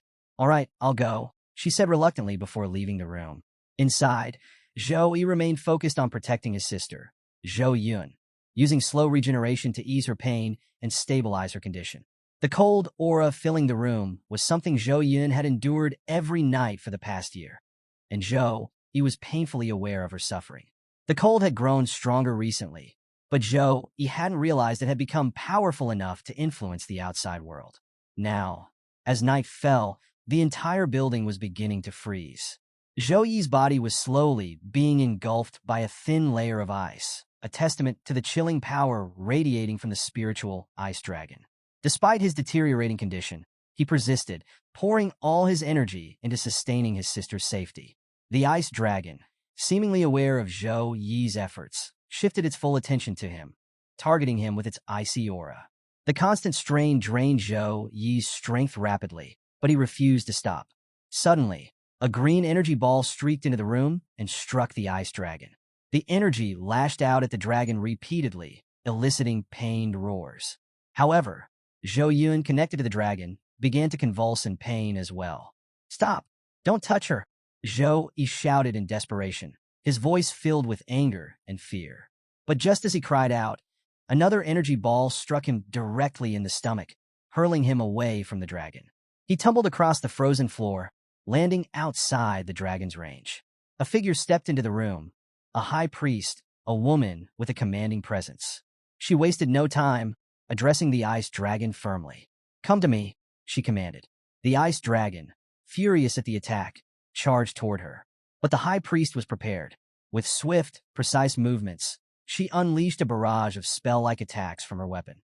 Each strike wrapped the dragon in magical bindings, trapping it within her spells. The dragon struggled, its massive body bound by the high priest's magic. It roared furiously, but only its mouth remained free, snapping angrily as its movements were entirely restricted. The high priest didn't relent. Summoning her power, she delivered a final, devastating attack that forced the ice dragon back into Zhou Yun's body. As the dragon vanished, Zhou Yun's condition normalized. Her breathing steadied, and the pain etched on her face faded away. Zhou Yi, still recovering from the earlier attack, watched with relief as his sister finally seemed at peace. The high priest then used her magic to melt the ice coating the floor, restoring the room to its original state. Turning to Zhou Yi, she said, "You must be Zhou Yi. I've heard a lot about you." Zhou Yi stood and greeted her respectfully. "Nice to meet you, miss. My name is Chue Liena, level 35, secondary awakened priest from Yun City." She introduced herself. Chue Liena continued, "Director Zhang Tao specifically asked me to treat your sister ahead of schedule. However, she couldn't help but think, if Director Zhang Tao hadn't mentioned this boy's potential to take first place, I wouldn't have broken the rules to come here." Watching Zhou Yi fight against the cold for so long, Chue Liena was now convinced of his strength and determination. Director Zhang Tao wasn't lying. She admitted to herself. Zhou Yi, still shaken but grateful. "Miss Chue Liena, what's wrong with my sister? Is her condition curable?" Chue Liena explained. "The cold energy seeping out and solidifying into a form is a sign of a bloodline awakening. It's rare and highly dangerous if not controlled. But there's hope." Zhou Yi was completely taken aback by the High Priestess's explanation. "Bloodline awakening?" he muttered, the words barely escaping his lips. The High Priestess nodded and began to explain. When the Eternal Game first appeared, many players chose non-human races such as elves, giants, demons, and more. When the game merged with reality, those players inherited the traits of their chosen bloodlines. For example, individuals with elven bloodlines often developed greener eyes and longer ears, while humans with giant bloodlines grew to heights of 3 to 4 meters. She continued, "However, over the last 200 years, the intermarriage between these players and regular humans has diluted these bloodlines. Most of their traits and powers have faded, except under one rare condition, bloodline awakening." Zhou Yi listened intently as the High Priestess elaborated. "A bloodline awakening can bring either misfortune or fortune," she explained. "If successful, the awakened individual gains the ability to harness the power of their inherited race. Their level growth and learning ability will multiply exponentially. But if they fail, the result is catastrophic, either paralysis or death on the spot." The priestess paused, her gaze fixed on Zhou Yi. "Your sister's condition is a result of her body's inability to handle her bloodline. After seeing her dragon spirit, I can confirm her bloodline is rare and freezing in nature. For her to successfully carry this bloodline forward, her constitution will need to change." She then mentioned a potential solution, the freezing lotus treasure. This treasure can alter her constitution, enabling her to manage the freezing bloodline. But the High Priestess's tone turned solemn. "The treasure is extraordinarily rare. The last known appearance was at an auction 30 years ago, where it sold for 1.3 billion to an unknown buyer." Zhou Yi's heart sank. Such a treasure seemed impossibly out of reach. The priestess, preparing to leave, added, "There is another option, the Great Sealing Skill. This technique will seal your sister's bloodline, preventing further outbreaks. But there's a heavy price. Zhou Yun will never be able to level up in the future." The weight of these revelations hit Zhou Yi like a ton of bricks. Left alone in the room with Zhou Yun, he sat silently, staring at her. His phone was in his hand, but his thoughts were consumed by the grim possibilities laid out before him. 3 months, he thought. That's how long we have before the cold overwhelms her entirely. 5 days later, Zhou Yi threw himself into his training, determined to grow stronger and find a way to save his sister. Today's tasks included 200 deep squats, 200 push-ups, 200 sit-ups, 200 weapon swings. He completed each task diligently, his focus unwavering. When he finished, the system presented him with a notification to choose his daily reward. As usual, Zhou Yi selected stat points. Using the 2-3-3-2 distribution method, Zhou Yi balanced his stat upgrades. 2 points to strength, 3 points to constitution, 3 points to intelligence, 2 points to agility. Constitution and intelligence were critical for a Saint Knight, but Zhou Yi knew he couldn't afford to neglect the other stats. By maintaining balanced development, he could minimize weaknesses and ensure long-term growth. As Zhou Yi finished his training, another system notification popped up announcing the long-awaited exam results. Exam results announced. Zhou Yi has achieved first place in the Sukong district exam. Rewards will be distributed based on rank. Zhou Yi's eyes widened as rewards began pouring in one after another. Rewards. 1. Level S Divine Skill, God Hand. A legendary healing and support skill capable of instantaneous recovery and powerful buffs. 2. S-grade divine item. One-time mystery skill, exorcism. A unique consumable skill capable of expelling or purifying high-level spiritual entities. 3. AoE rare skill, punishment of light. A destructive skill that rains light elemental attacks over a wide area. 4. Free stat points, plus 30. 5. Skill points, plus 30. As Zhou Yi processed the incredible rewards, the impact of his achievement was already making waves outside. News outlets were ablaze with stories about the dark horse of Su Kong District.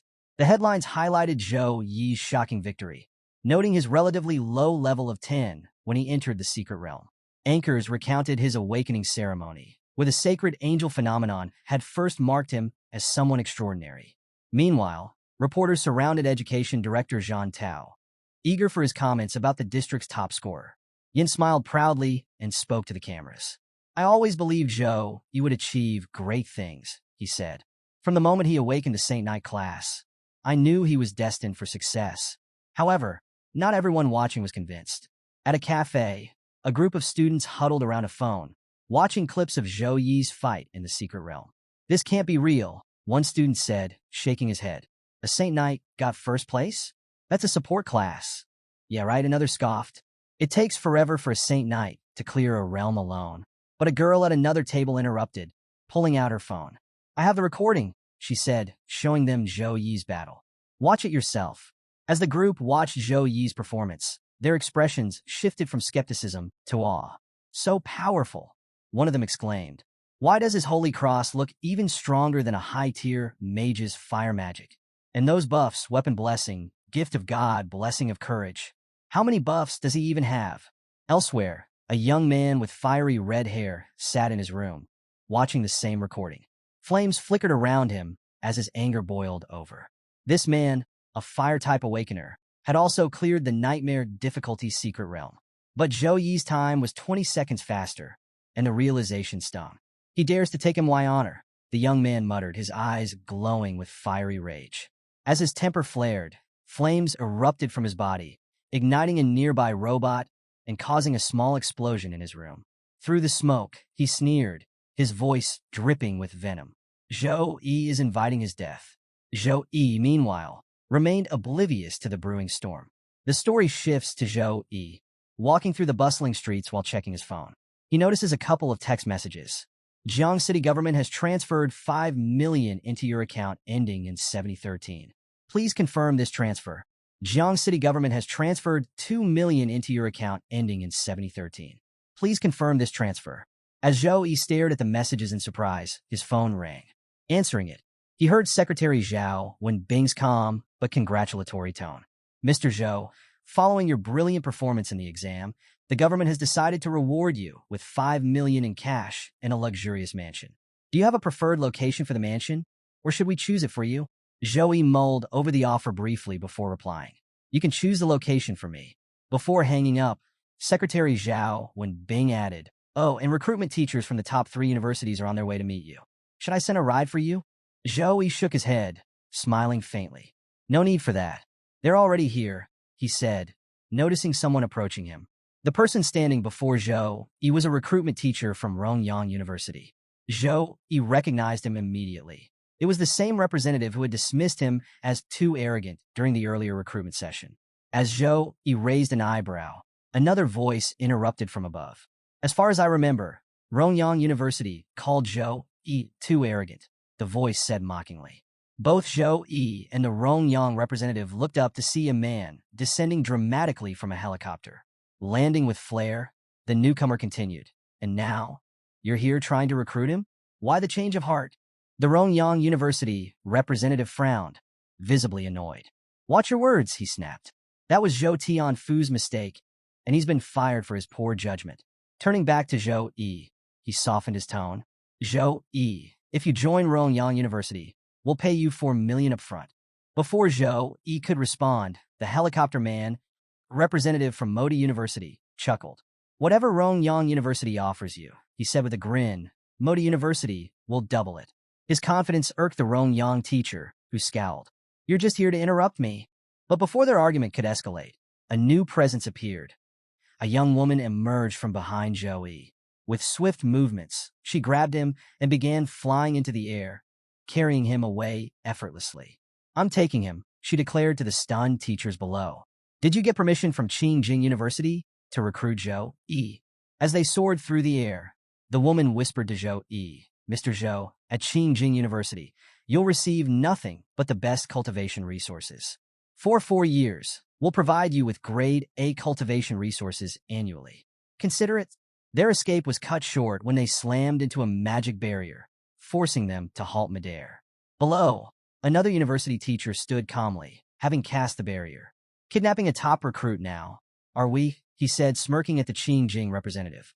Based on resources, history, and fame, whatever Qingjing University can offer, Sukong University can match.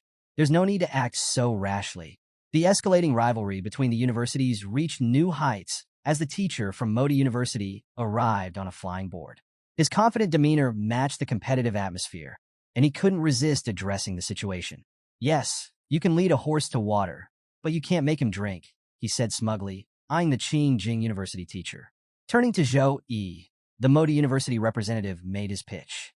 Mr. Zhou, not only will Modi University provide you with grade A cultivation resources annually, but we will also supply you with a full set of gold-grade equipment every year. This is an offer no other university can match. Feeling cornered by the competing offers, the Qingjing University teacher grew visibly frustrated. She brought Zhou Yi down from the sky, adopting a softer approach. Speaking with a mix of affection and embarrassment, she addressed Zhou Yi directly. I wasn't kidnapping you, she said with a forced smile. I was merely trying to have an intimate conversation with you in private. Please, Mr. Zhou, make your choice wisely. Before Zhou Yi could respond, the recruitment teacher from Sukong University stepped forward. Calmly introducing herself as Su Meyer and her university, she presented Sukong University's proposal.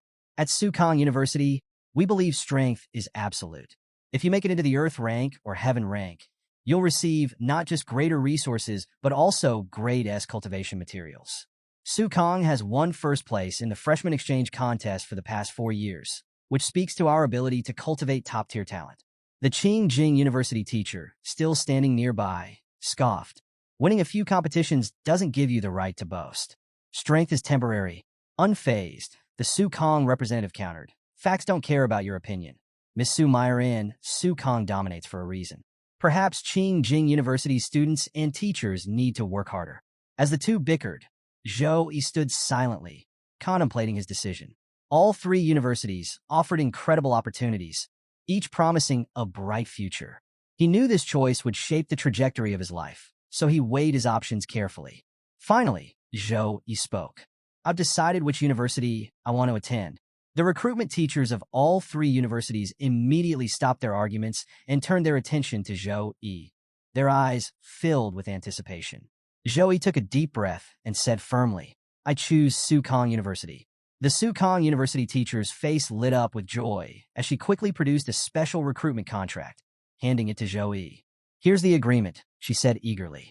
Take your time to review it, and if everything looks good, please sign. Meanwhile, the Qingjing University teacher looked visibly disappointed. With a resigned smile, she offered Zhou Yi one last comment. If you ever feel like you don't fit in at Sukong University, our doors will always be open to you. Her persistence only served to irk the Sukong representative further. How stubborn can you be, Miss Su Meyer in, she muttered, glaring at her rival. Before signing the special recruitment contract, Zhou Yi noticed Sukong University's representative, Miss Su Meyer, casting a spell without any incantation, which only high-tier mages can typically achieve. Curious, Zhou Yi hesitated and asked, Miss Su Meyer, what's your levels? Miss Su Meyer chuckled and replied, I'm a level 42, second awakening mage. Zhou Yi was stunned. She doesn't even look 30, he thought. Miss Su Meyer continued with a knowing smile. The world is much bigger than you think, Zhou Yi. Once you enter Sukong, you'll meet even more young and powerful people. It's a place where you'll truly grow. Motivated by her words, Zhou Yi began signing the contract. Excitement surged through him as he thought, with the system by my side, no one my age can compete with me. At Sukong, I'll face even stronger opponents and grow even faster. Miss Su Meyer noticed the fire in his eyes and smiled. She could see Zhou Yi's strong fighting spirit and his desire to improve. As soon as the contract was signed, Zoe was officially bound to Sukong University. Miss Su Meyer handed him a week to prepare. "I'll pick you up in 7 days," she said. Zoe was slightly surprised. "Su Kang's semester starts this early?" Miss Su Meyer turned to leave, but offered a parting remark. "Special recruits like you will receive the highest degree of cultivation. You'll need that head start to shine in the National Freshman Exchange Contest." A week later, as promised, Secretary Zhao Wenbing fulfilled his commitment and took Zhou Yi and Zhou Yun to their new mansion, a gift from the city government. Zhou Yun's eyes lit up as she explored the luxurious 3-story building. Zhou Yi couldn't help but smile at her happiness. "This is the mansion gifted to you by the city government," Secretary Zhao Wenbing explained. "It has 3 floors, a specialized training room on the 2nd floor, a large balcony and leisure area on the 3rd floor, and a total area of approximately 1,000 square meters.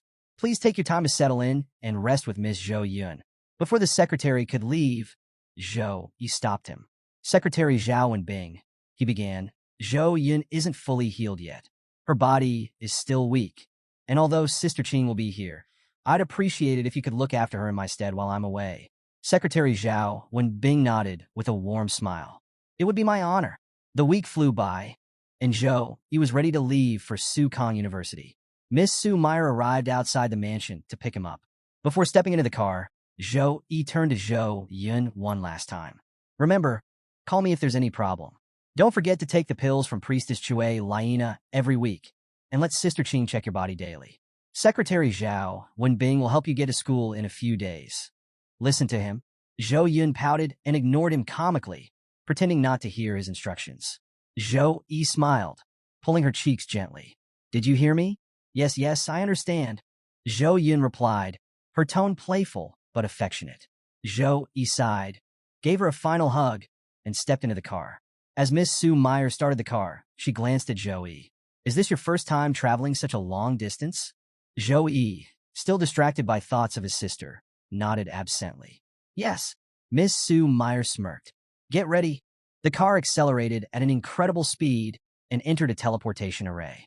In an instant, they were transported to Anning City, where Sukong University was located. The teleportation platform was bustling with activity. Cars streamed out of the array, and students, both new and returning, gathered on the platform, their expressions a mix of excitement and awe. As the car carrying Zhou Yi emerged from the teleportation array, Zhou Yi couldn't help but feel slightly nauseous. "We're not short on time," he said, rubbing his temple. Was it really necessary to use teleportation magic? He had been pondering a few things during the trip.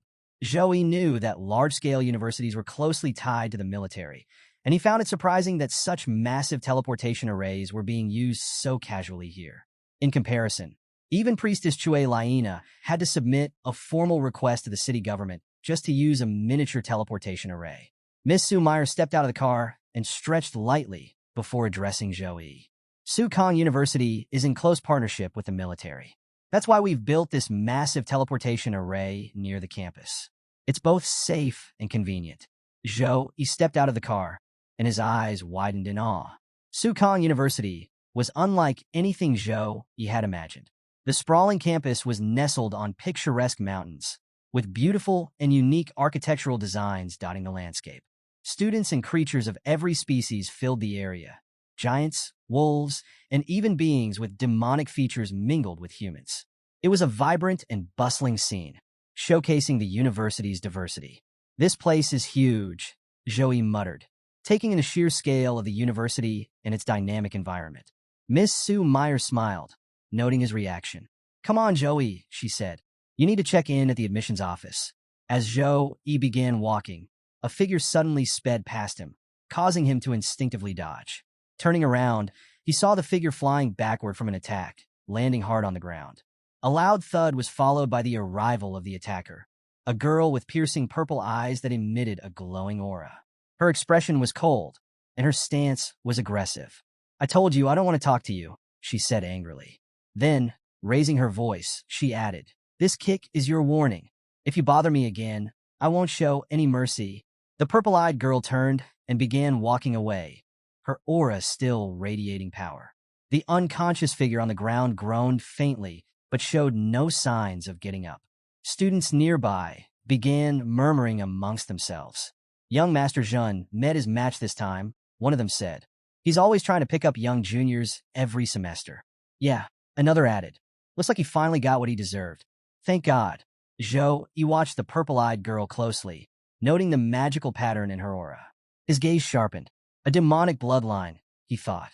Noticing his expression, Miss Sue Meyer commented casually. Plenty of students and teachers here have different bloodlines. You'll see more of them in the future, so don't be too surprised. Zhou turned to her and replied in a calm but firm tone, don't worry. Even if they're of another race, as long as they're on the side of humanity, I won't be hostile toward them. I wouldn't begrudge an entire race for what happened to my father. Miss Sue Meyer beamed with satisfaction at Zhou Yi's words, appreciating his calm and determined demeanor. She handed him his student ID, which had his ranking score clearly displayed, 001, marking him as the top freshman of this term. As they walked through the sprawling campus, Miss Sue Meyer began explaining the structure of Sukong University in detail. First and foremost, there's the ranking system, she said. Every year has its own ranking, and the stronger you are, the higher your rank. As a new student, your ranking is based on your entrance examination performance, which is why you're currently ranked 001, the strongest in this term. She paused briefly, looking at Joey. But remember, this rank is temporary. A freshman competition will take place a month from now, and rankings will be rearranged based on those results. Joey nodded, absorbing her words, but Miss Sue Meyer's tone grew more serious as she added, from today onwards, you'll be everyone's target. They'll all be coming after you to claim your position at the top. Joey smiled confidently, his eyes sparkling with determination. Since I've already taken first place, I have no intention of giving it up, he said. Miss Sue Meyer chuckled at his boldness. Good. That's the spirit. She then explained the score system, another crucial aspect of life at Sukong University. Freshmen receive scores based on their ranking. Scores are essential here. You'll use them to buy food, equipment, potions, skill books, and more. If you accumulate enough scores, you can even purchase S-class skills and resources. Miss Sue Meyer continued, aside from rankings, there are two other ways to earn scores. 1. Score missions. You can use your ID card to access the mission board. Choose a suitable mission, complete it, and you'll be rewarded with scores. 2. Heaven and Earth rank. Students in these ranks receive a fixed amount of scores based on their position. Her voice turned firm as she gave Zhou a warning. There are 5,000 students at Sukong University, and many are desperate to enter the Heaven and Earth rank. You can't afford to be arrogant. Zhou nodded earnestly. I understand, he replied. Miss Sue Meyer led Zhou deeper into the campus, eventually stopping at a vantage point overlooking a bustling area below. There, she said, pointing toward the scene. Zhou followed her gaze and saw a portal to a secret realm, surrounded by countless students preparing to enter. Some were gearing up, others were forming parties, and a steady stream of individuals moved toward the portal. Miss Sue Meyer explained further. Sukong University has 3 primary secret realms for training. 1. Goblin Dungeon. Entry-level ranges from 17 to 21. 2. Distorted Forest. Entry-level ranges from 23 to 26. 3. Purgatory. Entry-level ranges from 28 to 31. Aside from meeting level requirements, you'll need to spend a certain amount of scores to access these realms. As they continued exploring, Miss Sue Meyer showed Zhou the training area, bustling with activity. You can use the training rooms here to practice, she said. Your opponents can either be robots or real people, depending on your preference.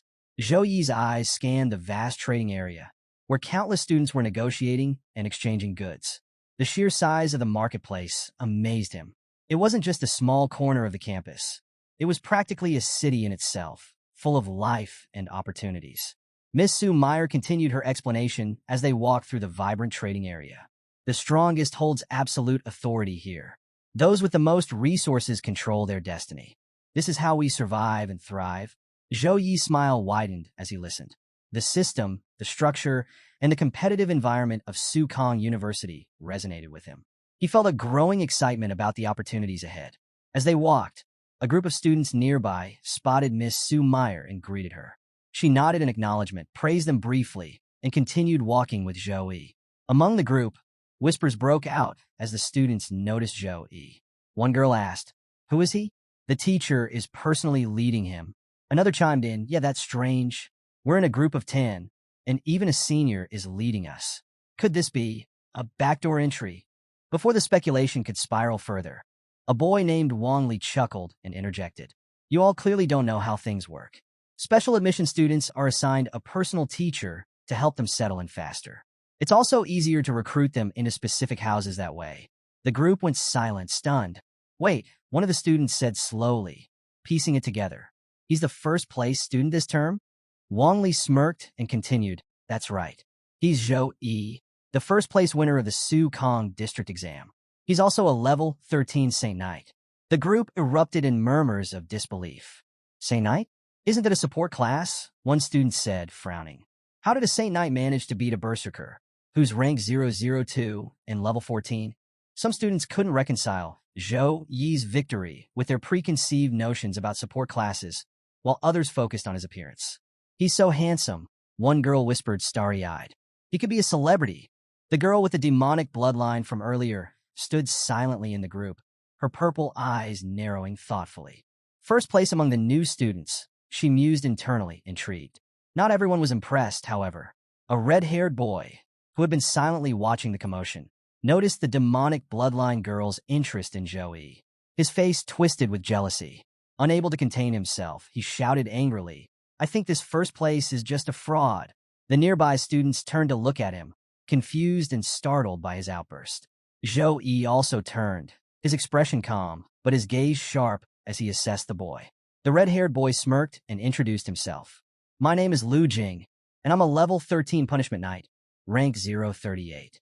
I don't believe you have the strength to be ranked 001, and I challenge you to prove it. Before Zhou Yi could respond, the senior leading the group stepped in, placing a firm hand on Lu Jing's shoulder. Student duels are private matters, the senior said in a calm tone. Don't waste everyone's time.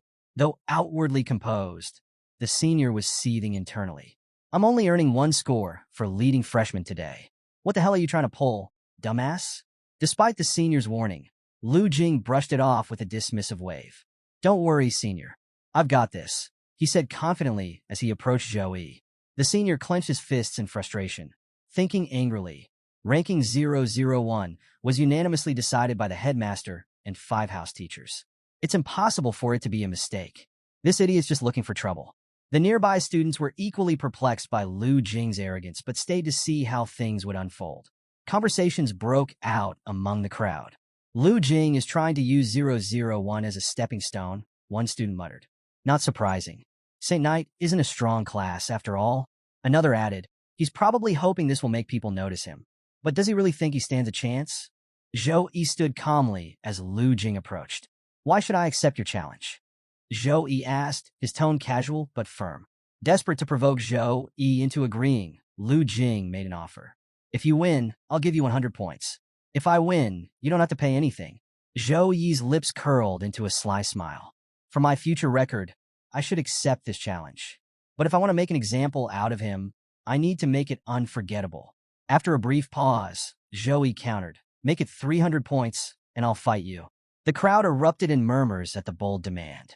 300 points? One student whispered. That's insane. Another chimed in. I ranked 40th, and I only got 400 points. Lu Jing is ranked 38th, so he probably has a similar score. If he loses, that's most of his starting points gone. Is he insane? Lu Jing froze momentarily, beads of sweat forming on his forehead.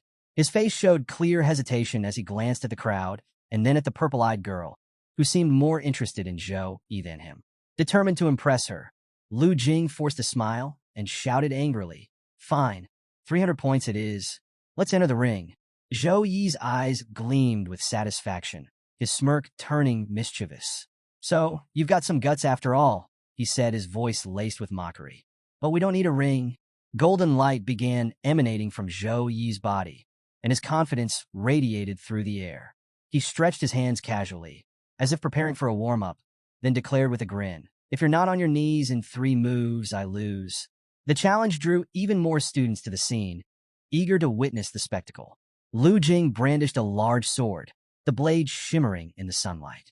Zhou Yi, meanwhile, stood empty-handed, calm and composed. The two locked eyes, tension crackling in the air. Miss Sue Meyer stepped forward to act as the referee, her voice cutting through the chatter of the crowd. This fight will follow university sparring rules. The countdown will be 3 seconds. after which you may act. No killing moves are allowed. As the countdown began, the crowd leaned in, holding their breath. The countdown began. 3, 2, 1. The instant the count ended, Lu Jing launched forward at full speed, his large sword glowing with a red, blood-like aura. He charged toward Zhou Yi, his confidence brimming as he closed the gap. Lu Jing's thoughts raced. Punishment Knight is just like Saint Knight.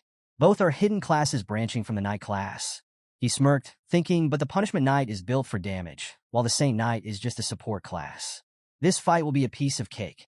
As long as Zhou Yi hadn't buffed himself, Lu Jing believed he would dominate with speed and raw power.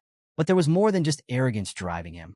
He glanced at the girl with the demonic bloodline from earlier, hoping that defeating Zhou Yi would catch her attention. After I crush you, she'll see me differently, he thought smugly. When Lu Jing got close enough, he unleashed his blood slash, a powerful attack that encased his sword in a glowing red aura. He swung the weapon downward, aiming to finish the fight with one decisive blow. But the blood aura never met its target. Zhou Yi sidestepped the attack effortlessly, dodging with precise and fluid movement. Before Lu Jing could recover, Zhou Yi countered with a swift, devastating knee strike to Lu Jing's stomach. The impact was immediate and catastrophic. The force of Zhou Yi's knee sent Lu Jing flying backward with tremendous speed. He smashed through the arena ropes and slammed into a nearby wall, breaking it entirely. Dust and debris filled the air as silence fell over the crowd. When the dust settled, Lu Jing was on his knees, unconscious. Blood dripped from the corners of his mouth, and his broken sword lay beside him. Zhou Yi looked at the defeated Lu Jing with visible disappointment. How boring, he muttered. He had expected Lu Jing to have a trick up his sleeve, something to make the fight worthwhile. Instead, the so-called Punishment Knight couldn't even withstand a single attack. The senior student, who had earlier tried to stop Lu Jing, rushed over to check on him. The crowd of students stared in stunned silence, their shock palpable. After examining Lu Jing, the senior reported to Miss Su Meyer. Miss, Lu Jing has 5 broken ribs and internal bleeding. He's unconscious. Miss Su Meyer nodded, her expression calm. Get a priest to heal him, she instructed before returning her focus to Zhou Yi. Miss Su Meyer handed Zhou Yi his student ID card, which now reflected his newly earned points. 300 points have been transferred to your card, she said with a faint smile. Zhou Yi calmly took the student ID card from Su's hand, his demeanor composed and gentlemanly, as if the one-sided fight against Lu Jing had never happened. Despite his modest act, the crowd of students surrounding the arena buzzed with excitement and disbelief.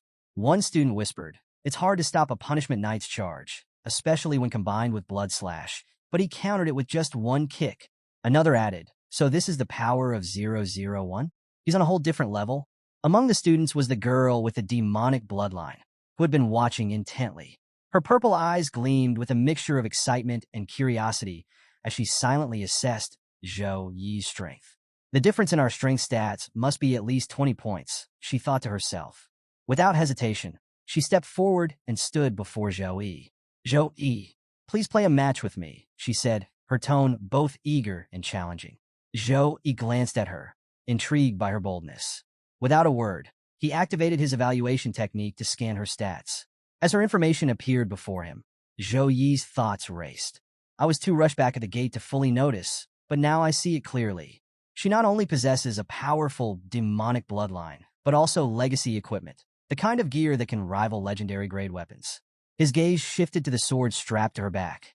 The name Dark Moon Ancient Sword glowed faintly in his system interface. Quality, legacy. Race limitation, human. Class limitation, swordsman. Effect, unknown. This is the first time I've seen stats like this, Zhou Yi thought, feeling a mix of intrigue and excitement. He decided he couldn't pass up the opportunity to test her strength. I accept, he said, stepping into the arena. The two opponents took their positions in the center of the ring. Zhou Yi summoned his Warhammer, a mystic light-class weapon. The weapon radiated golden energy as Zhou Yi grasped it confidently. Quality gold. Effect 1. Increases constitution by 18%. Effect 2. Increases wisdom by 24%. Additional effect. Enhances all light elemental skills by 1 level, up to grade B. Source, System Lottery. As the match was about to begin, a few senior students arrived at the scene, drawn by the commotion. "Hey, Freshmen are already sparring as soon as they enter school, one said, sounding amused. Among the seniors was Li Dongsheng, a level 29 spearman and captain of the Aurora Club. Spotting Sue, he greeted her with a charming smile. Good to see you, Miss Sue Meyer. Why are you here? Before Sue could respond, the countdown ended, and the match began. The demonic girl attacked first, her shadow/skill propelling her forward at lightning-fast speed, dark energy crackling around her blade.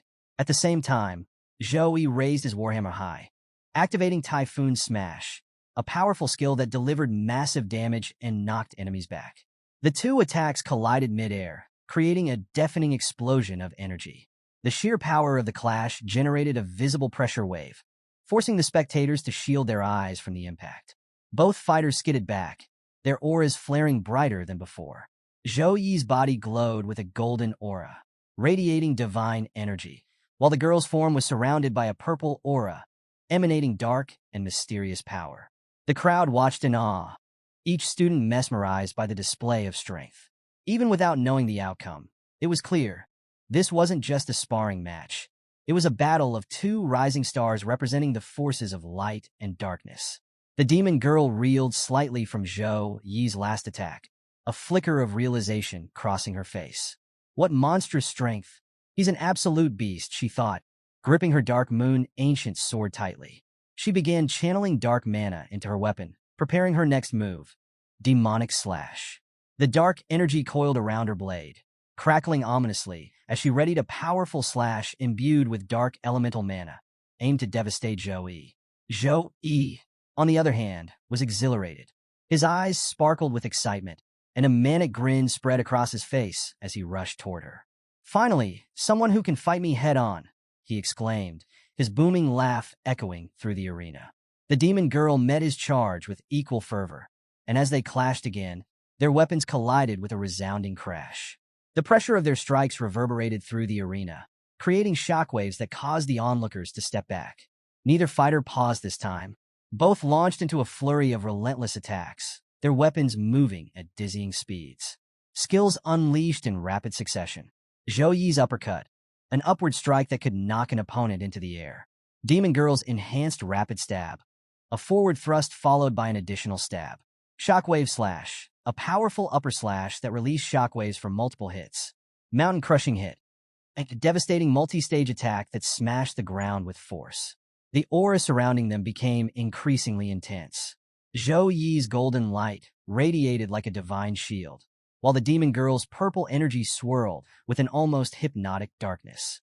Their speed and power made it impossible for most spectators to follow the fight. The arena felt like it was being torn apart as the two exchanged blow after blow, each one testing the limits of the other. Among the stunned onlookers were the senior students, who had previously scoffed at the idea of freshman sparring. Now, their expressions were anything but dismissive. Are these two really freshmen? One whispered in disbelief. This looks like a fight between masters. Even Li Dongsheng, the level 29 spearman and captain of the Aurora Club, couldn't hide his surprise. He muttered to himself, without a trump card, that spiritual swordsman girl is going to lose soon. A senior standing nearby, still trying to grasp the situation, asked, "How can you tell? They seem evenly matched to me." Li Dongsheng pointed toward the fight. Look at her stance. She's already resorting to enhanced block to stop his strikes. Initially, she could block one swing out of 3. Now, she's forced to block one swing out of 2. She's running out of stamina. The fight had been intense, with the arena crackling under the weight of their relentless attacks. Zhou Yi's warhammer struck with the power of an avalanche, leaving the demon girl struggling to keep up. Among the spectators, Li Dongsheng observed keenly, his brows furrowed. Heavy weapon users usually fight conservatively, defending and retreating to conserve stamina, waiting for the perfect moment to strike. But Zhou Yi's style was completely unorthodox. He's not conserving stamina at all, Li Dongsheng muttered. Either he's a fool, or he's absolutely confident in his strength. The warhammer, normally a cumbersome weapon, became a tool of pure dominance in Zhou Yi's hands, forcing the demon girl to remain defensive. Every swing disrupted her movement, leaving her no choice but to block. What kind of hot-tempered Saint Knight fights like this? Li Dongsheng remarked, shaking his head. And against someone as stunning as her. Without holding back. In the arena, the fight reached its turning point. After relentless clashes and heavy blows, the demon girl finally fell to her knees, her breath ragged. Zhou Yi stood tall, his golden aura blazing, his warhammer resting easily in his grip. With a calm but resolute tone, Zhou Yi said, "I'm done warming up." He unleashed a flurry of buffs: Gift of God, Gift of Courage, Weapon Blessing, Blessing of Dawn, and Gift of Protection. The surge of holy energy radiating from his body created a whirlwind of power that left the audience in awe. The demon girl, still kneeling, felt the pressure weigh down on her. Is this his true strength? She wondered, struggling to catch her breath. Before she could react, Zhou Yi activated Spear of Victory, summoning radiant energy spears that rained down toward her. To evade the spears, the demon girl used her skill, Phantom Slash, dashing in a blur toward Zhou Yi with incredible speed. But before she could strike, Zhou Yi was already in front of her. "I knew you'd use that," Zhou Yi said with a confident smile. The demon girl froze in shock, her eyes wide with disbelief. When did he move? Zhou Yi raised his warhammer, preparing to strike. Seeing the massive weapon coming down, the demon girl closed her eyes tightly, bracing herself. But the attack never landed. Instead, she heard his voice. "Do you want to continue this?" Zhou Yi asked calmly. Opening her eyes, she found Zhou Yi standing before her, his warhammer planted firmly on the ground. He was waiting for her response. The demon girl stood slowly, brushing herself off. "No," she admitted. "The results will be the same. Against such overwhelming aggression, I can't win." Zhou Yi tilted his head slightly. "You didn't use your full strength," he observed. She smiled innocently. "You noticed?" "Of course. I wouldn't use my trump cards in a spar. It's just practice." Reaching into her pocket, she pulled out her phone and held it out to Zhou Yi. "Besides, you didn't go all out either. I saw your exam video. Add me. We'll spar again sometime." After Zhou Yi added the white-haired demon girl to his friend list, her demeanor shifted dramatically. Her face flushed a deep red, her eyes sparkled, and she appeared completely smitten. It was as though love itself had taken root in her heart, and she couldn't help but let her thoughts spiral into romantic daydreams. Meanwhile, Zhou Yi, noticing her intense gaze and shy expression, felt a bit awkward. To escape the situation, he turned to Miss Su and said, "Let's move on." Miss Su, still delighted by Zhou Yi's spectacular performance, led him away from the arena. As they walked, Miss Su remarked with a grin, "You've made quite a statement today, earning 600 points on your first day and warning off potential challengers. This year is going to be very interesting." They soon arrived at the newcomers' dormitory, located on a mountain. Miss Su explained the structure as they approached. Regular students live in dormitories at the base of the mountain. Special recruits, like Zhou Yi, reside at the top of the mountain in independent mansions. The luxury and amenities of each mansion vary, depending on the student's rank. Given Zhou Yi's first-place status, his mansion was undoubtedly the most lavish. Upon reaching his new residence, Zhou Yi was impressed by the scale and design of the mansion. Before he could head inside, Miss Su asked him, "I heard you're looking for the freezing lotus. Is that true?" Zhou Yi nodded, and Miss Su shared a lead. "There's a rumor about a frost lotus spotted in the Tempest Mountain range about 6 years ago. A party saw it but didn't collect it because it was heavily guarded by high-level demons. I can't guarantee it's still there, though, given how much time has passed." Zhou Yi listened carefully and mentally noted the details. After Miss Su left, he began researching the freezing lotus, poring over every article and record he could find. The Tempest Mountain range, he learned, emerged after the Earth merged with the Eternal Game. It was a sprawling, treasure-laden range teeming with exotic flora, fauna, and dangers. Even tertiary awakened classes avoided entering without careful preparation. Despite the danger, Zhou Yi felt resolute. His current strength might not allow him to defeat high-level demons, but the system's reward from the exam, a resurrection cross, gave him a safety net. The cross ensured he could survive even in dire situations. Determined, Zhou Yi decided to gear up before heading out. Sitting at his desk, he began browsing through the free skill and equipment rewards granted for his first-place rank. The list of available skills included Holy Light Protection, Sacred Punch, Holy Light Shield, Sacred Retaliation, Holy Light Ball. Zhou Yi quickly added immunity to physical damage, a weapon-less combat skill, and a long-range attack skill to his arsenal. Although many items were free, he noticed that collecting the Forest Set, a reward from the exam, required spending points. Zhou Yi enters the Tempest mountain range, where the rugged terrain and eerie silence are broken by a sudden, massive explosion. The shockwave reaches him even from a great distance, leaving him in awe of its sheer power. Curious and cautious, he decides to investigate. Clad in the forest-set equipment he had painstakingly purchased, Zhou Yi moves toward the source of the explosion. Meanwhile, back at the academy, Jiang Churen, the white-haired demon girl, is in her dormitory, anxiously checking her phone for messages. Her once cool and composed demeanor has melted into one of nervous anticipation. She's eagerly waiting for a reply from Zhou Yi after their earlier spar. Her phone pings. Zhou Yi has replied. The message reads, "I'm heading to the Tempest Mountain Range." Jiang Churen blushes furiously, her mind racing with thoughts about Zhou Yi. Tossing and turning, she struggles to calm herself. Her friend, noticing her restless behavior, finally asks, "Churen, what's going on? You've been staring at your phone all day. Did something happen?" Flustered but excited, Jiang Churen confesses, "I met someone. He's different. I even tried using my charm ability on him, but it didn't affect him at all." Her friend raises an eyebrow, intrigued. "Really? That's rare. His willpower must be incredible." Eyes gleaming, Jiang Churen exclaims, "Exactly. That's what makes him so special."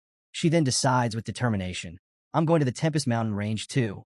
Inside the Tempest Mountain Range, chaos erupts as a truck hurtles through a rugged trail, pursued by an unrelenting horde of monsters. The truck belongs to an all-female team of adventurers, each showcasing their unique skills. Zhu Xiao, mechanic, expertly handles the truck's defenses, tossing explosive bombs at the pursuing monsters. The explosions take down several, but some creatures persist, undeterred. When Tianrun, summoner, casts her spirit summoning ice skill, creating a barrier of ice that slows the advancing monsters, buying the team some time. Zhu Dan Gunner takes over with relentless firepower. Her machine gun tears through the monsters, leaving destruction in its wake as the team pushes the truck forward. As the monsters begin to thin out, the team feels a brief moment of triumph. But their celebration is short-lived. When Tianrun suddenly tenses, her senses heightened. Something's not right, she warns, urging the team to move. Without hesitation, she conjures an ice shield around the truck just as a fiery projectile blazes toward them. The fiery blast narrowly misses Su Qinglian, the swordsman of the group, but slams into the truck with devastating force. The vehicle is obliterated, leaving the team in a cloud of smoke and uncertainty. Swordsman Su Qinglian narrowly escapes the fiery attack, but her vehicle and teammates are not as fortunate. The group is left in a dire state. Some are barely standing, while others are trapped beneath the wreckage. Assessing the situation, Su Qinglian shouts, "Are you okay?" just as when Tianrun, the summoner, gasps in terror. "Look behind you!" When Tianrun exclaims. The sight is chilling. A horde of demons, one of the 5 violent races notorious for their unrelenting hunger for living beings, surrounds them. These demons, with mouths glowing from ready fire-type attacks, close in menacingly. The team is paralyzed with fear, having exhausted all their trump cards. Despite their best efforts, they manage to kill only a handful of demons. Desperation sets in as a single, grim thought crosses everyone's mind. Are we going to die here today? The demons unleash a torrent of fiery attacks, and the team braces for impact. Suddenly, Zhou Yi appears, speeding toward the group atop a majestic white wolf. Without hesitation, he activates his Sacred Storm skill. A radiant cross symbol materializes in front of the oncoming fire attack, shielding the group. When the Sacred Storm collides with the fire, it creates a fiery tornado infused with divine energy. The intense heat and holy energy begin to disrupt the demons, causing them to recoil in pain. The storm's holy radiance emanates from Zhou Yi, illuminating the area and intensifying the demons' suffering. As the sacred storm rages, a cross-shaped mark on Zhou Yi's forehead glows brilliantly, radiating divine light. The sacred energy in the atmosphere troubles the demons, weakening them further. Suddenly, Zhou Yi strikes with another powerful attack, a lightning-fast sacred slash. The attack decimates the demons in moments, leaving the entire area imbued with his holy energy. The remaining demons fall lifeless to the ground, and an eerie calm settles over the battlefield. The rescued team stands in awe, astonished by Zhou Yi's overwhelming power. As he approaches them, Their caution is evident. They are unsure if this mysterious figure is friend or foe. Zhou Yi quickly reassures them by activating his slow healing ability. A soothing light envelopes the injured members, healing their wounds within minutes. However, when Tianrun remains unconscious, her condition still critical. Grateful for Zhou Yi's help, Su Qing Lian steps forward. "Thank you for saving us," she says sincerely. Zhou Yi recognizes her immediately and responds with a smile. "Of course I know you." Su Qing Lian's team is one of the top 3 teams in the school. "Naturally, I've heard of you." Surprised and flattered, Su Qing Lian laughs lightly. "Hearing that makes me feel shy," she says, her tone warm. Her expression turns serious as she continues. "Brother Zhou, your light attribute skills are truly effective against demons, but the Tempest Mountain range is incredibly dangerous. Why don't you come back to the supply base with us?" As Zhou Yi listens to Su Qing Lian's explanation, he starts piecing together the bigger picture. In a month of exploring the outer areas, he muses, "I haven't found any signs of the extremely cold ice lotus. With the competition for new students just 3 days away, Zhou Yi decides it's best to join Su Qing Lian's team and return to the base for now. He can resume his search for the freezing lotus after the event." Su Qing Lian signals Zhu Xiao, who immediately understands the gesture. She summons a set of mechanical spiders, sleek and fierce metal constructs that exude an air of advanced technology.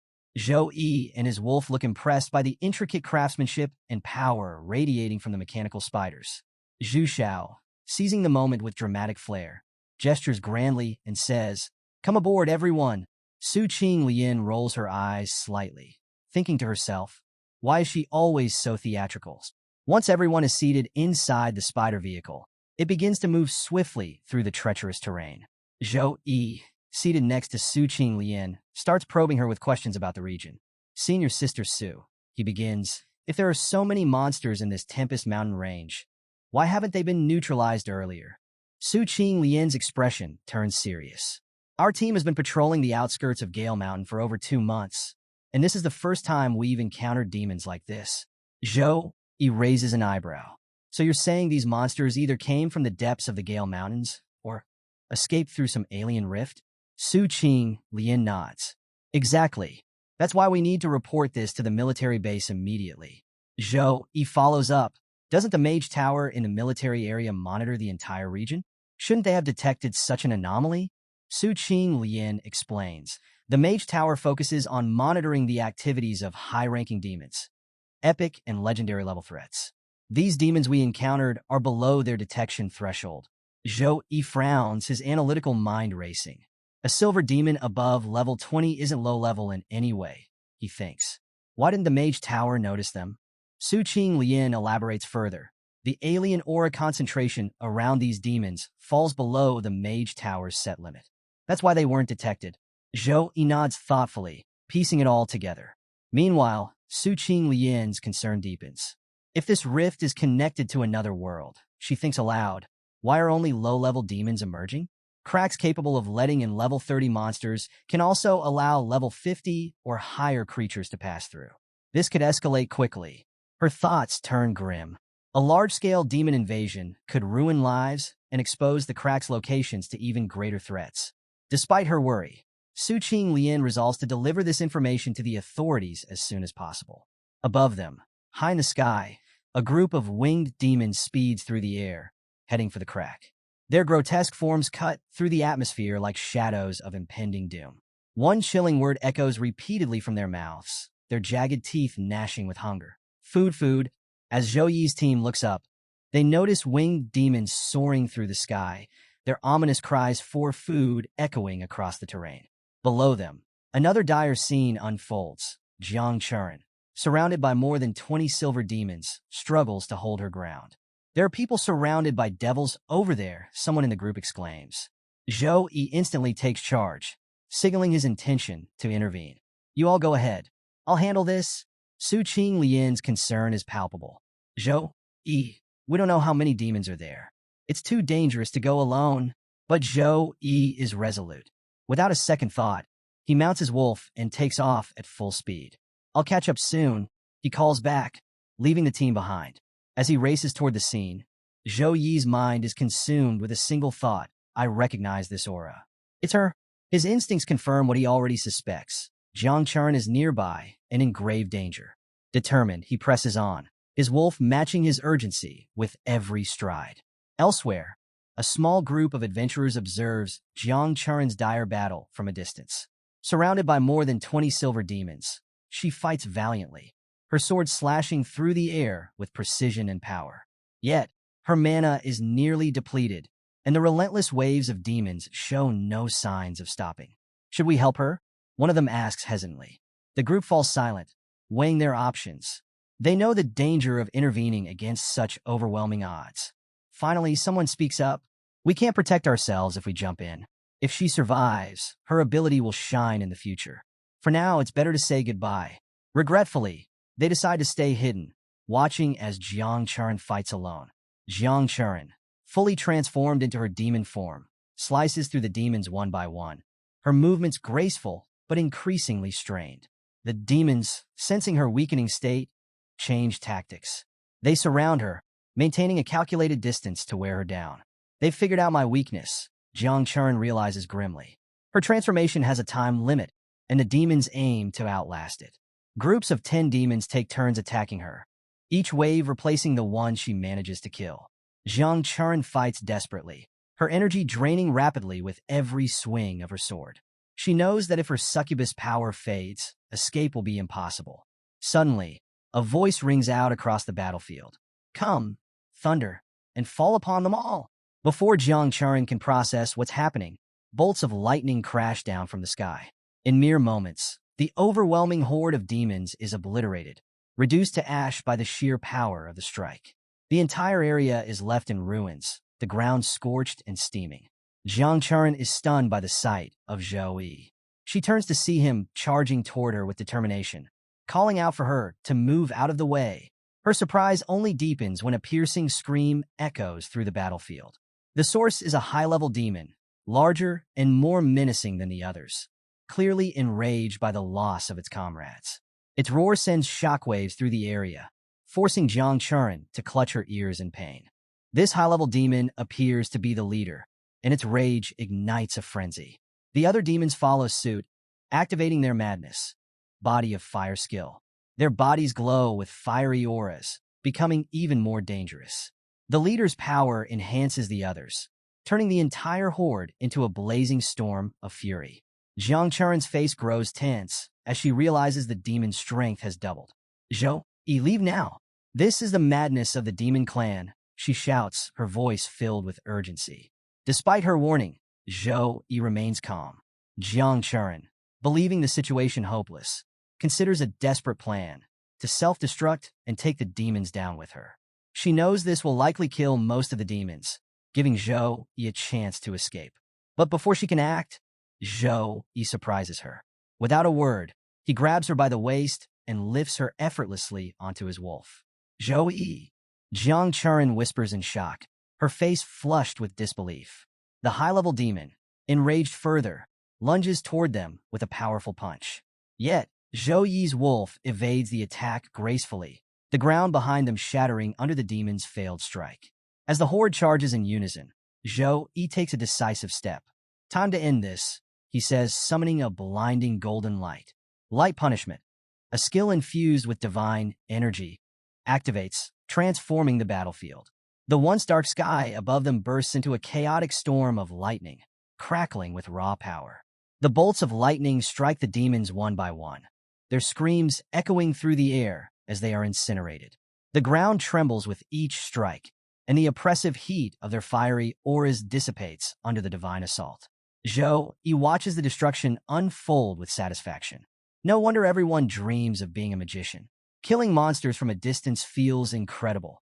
He chuckles, a grin spreading across his face. Meanwhile, Jiang Chuan, cradled in his arms, looks at Zhou Yi with awe and affection. Her eyes soften, her earlier tension replaced by admiration, and perhaps something more. Despite the devastating effect of the light punishment skill, the sheer number of demons proves overwhelming. Many have perished, but a significant number remain, their fiery forms surging forward with renewed ferocity. The survivors gather, preparing for another coordinated assault against Zhou Yi. Zhou Yi and Jiang Churen find themselves surrounded by 180 demons, their fiery auras burning with fury as they close in from all sides. Zhou Yi, seated on his wolf with Jiang Churen in his arms, surveys the swarm with calm determination. In his mind, Zhou Yi calculates the odds, 180 demons in total, scattered around. I can handle this with group attack skills, but I need them clustered together first. Jiang Churen, on the other hand, is visibly tense. Her eyes dart between the encroaching demons, and thoughts of despair creep in. All this commotion has drawn every demon in the area. How can we survive this? Zhou Yi turns to her and speaks with unwavering confidence. Jiang Churen, go distract the demons on the left. Don't fight them. Just attract their attention and lead them away. Her surprise is evident as she stares at him in disbelief. Zhou Yi, what are you doing? She asks, her voice tinged with hesitation. But Zhou Yi wastes no time explaining. He activates his healing skill, slow healing, restoring Jiang Churen's energy and vitality. Then, one by one, he bestows his buffs upon her. Death Dawn Blessing, Blessing of Weapon, and God's Gifts. A radiant aura surrounds Jiang Churen as the effects of the buffs take hold, and she feels an immense surge of power coursing through her body. Her stats rise dramatically. Strength, 114, 143, plus 29, a 25% increase. Speed, 122, 153, plus 31, a 25% increase. Constitution, 103, 129, plus 26, a 25% increase. Intelligence, 156, 195, plus 39, a 25% increase. Jiang Churen's eyes widen as she processes the transformation. This is the buff of a Saint Knight? How is this even possible? Zhou Yi's voice snaps her out of her thoughts. You've got the power now. Go. I'll handle the rest. Reluctantly, Jiang Churen obeys, rushing to the left to lead away a portion of the horde. Meanwhile, Zhou Yi grips his warhammer and charges directly into the fray. The demons, sensing his approach, prepare to launch their fiery energy attacks. But Zhou Yi moves faster, swinging his warhammer with devastating force. Each strike sends shockwaves across the battlefield, shattering demons and creating explosions of holy light. For the weaker demons, a single blow is enough to obliterate them. The more powerful ones, though injured, can only stagger under his relentless assault. Zhou Yi's every swing of the hammer is like the hand of a death god, leaving no demon unscathed. The battlefield becomes a storm of destruction. The ground trembles, flames erupt in all directions, and the cries of demons echo through the chaos. Jiang Churen, watching from the sidelines, is awestruck. Her enhanced strength and speed allow her to easily distract and evade the demons on her side, but her focus is on Zhou Yi. This level of power, she marvels. Even a level 16 Saint Knight shouldn't be able to fight like this. Not even a level 25. Despite her experience, Jiang Churen is left speechless. Zhou Yi isn't just fighting. He's dominating, turning the battlefield into a graveyard for demons. As Zhou Yi continues his relentless assault, the battlefield becomes a maelstrom of holy light and destruction. His every action sends shockwaves across the area, scattering and obliterating the demons with precision and ferocity. Suddenly, a group of demons breaks off and charges toward Jiang Churen. One particularly fast demon lunges at her, but Zhou Yi's wolf intercepts it, clamping its jaws around the creature and holding it back. Meanwhile, several other demons surround Jiang Churen, forcing her to block their attacks with her sword. Despite the chaos, Jiang Churen steadies herself, thinking, now's not the time to overthink. I'll do whatever he says and trust his judgment. Elsewhere on the battlefield, Zhou Yi continues to cut down waves of demons.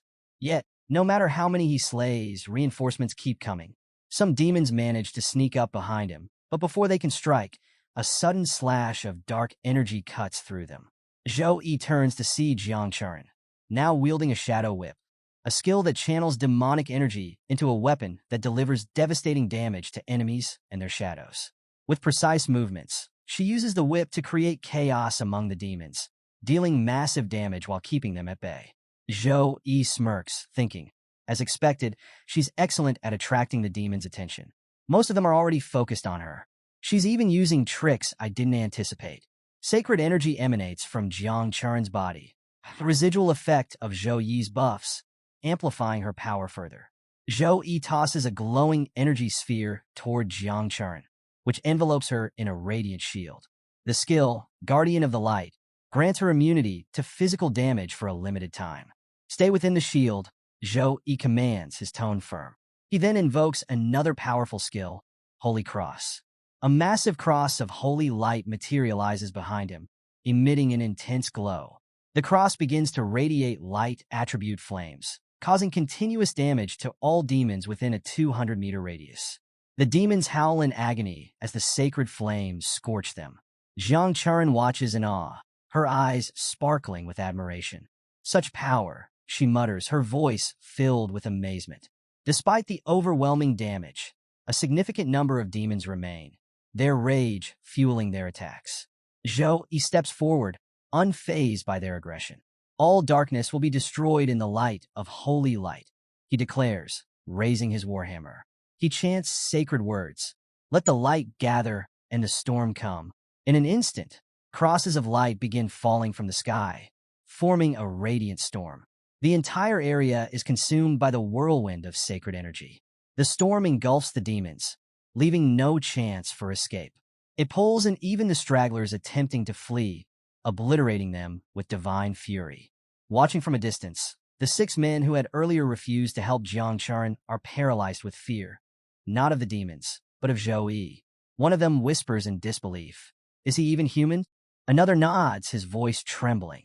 That's not something a normal human can do. He's like a force of nature. As the group assesses the aftermath of the battle, one of the 6 observers hesitates before suggesting, "Boss, should we go over and say hello?" Their leader, nervously watching Zhou Yi's display of power, contemplates the situation. Apart from me, who is at level 26, the rest of you are at level 24. Forget fighting him one-on-one. Even 6 of us together wouldn't stand a chance. This guy is terrifying, and he's still so young. Despite his unease, the leader decides, let's quickly go to him. We must make sure we're on friendly terms with someone like that. At that moment, the mechanic girl spider machine arrives, skidding to a stop. Gunner girl Zhu Dan leaps out, exclaiming, "Brother Zhou Yi, we're here to help." But when she and her team take in the battlefield, their expressions shift to astonishment. The demons lie scattered, lifeless. "Wait, you did all this?" Zhu Dan stammers in disbelief. Just then, a notification pings in Zhou Yi's system. Congratulations on upgrading to level 17. You have gained 15 free attribute points and 15 skill points. Congratulations on upgrading to level 18. You have gained 15 free attribute points and 15 skill points. Zhou Yi and Jiang Churen are visibly exhausted after eliminating 180 demons. Zhou Yi gulps down a recovery potion, though its effects are limited due to his many high-level skills. Not enough, he mutters.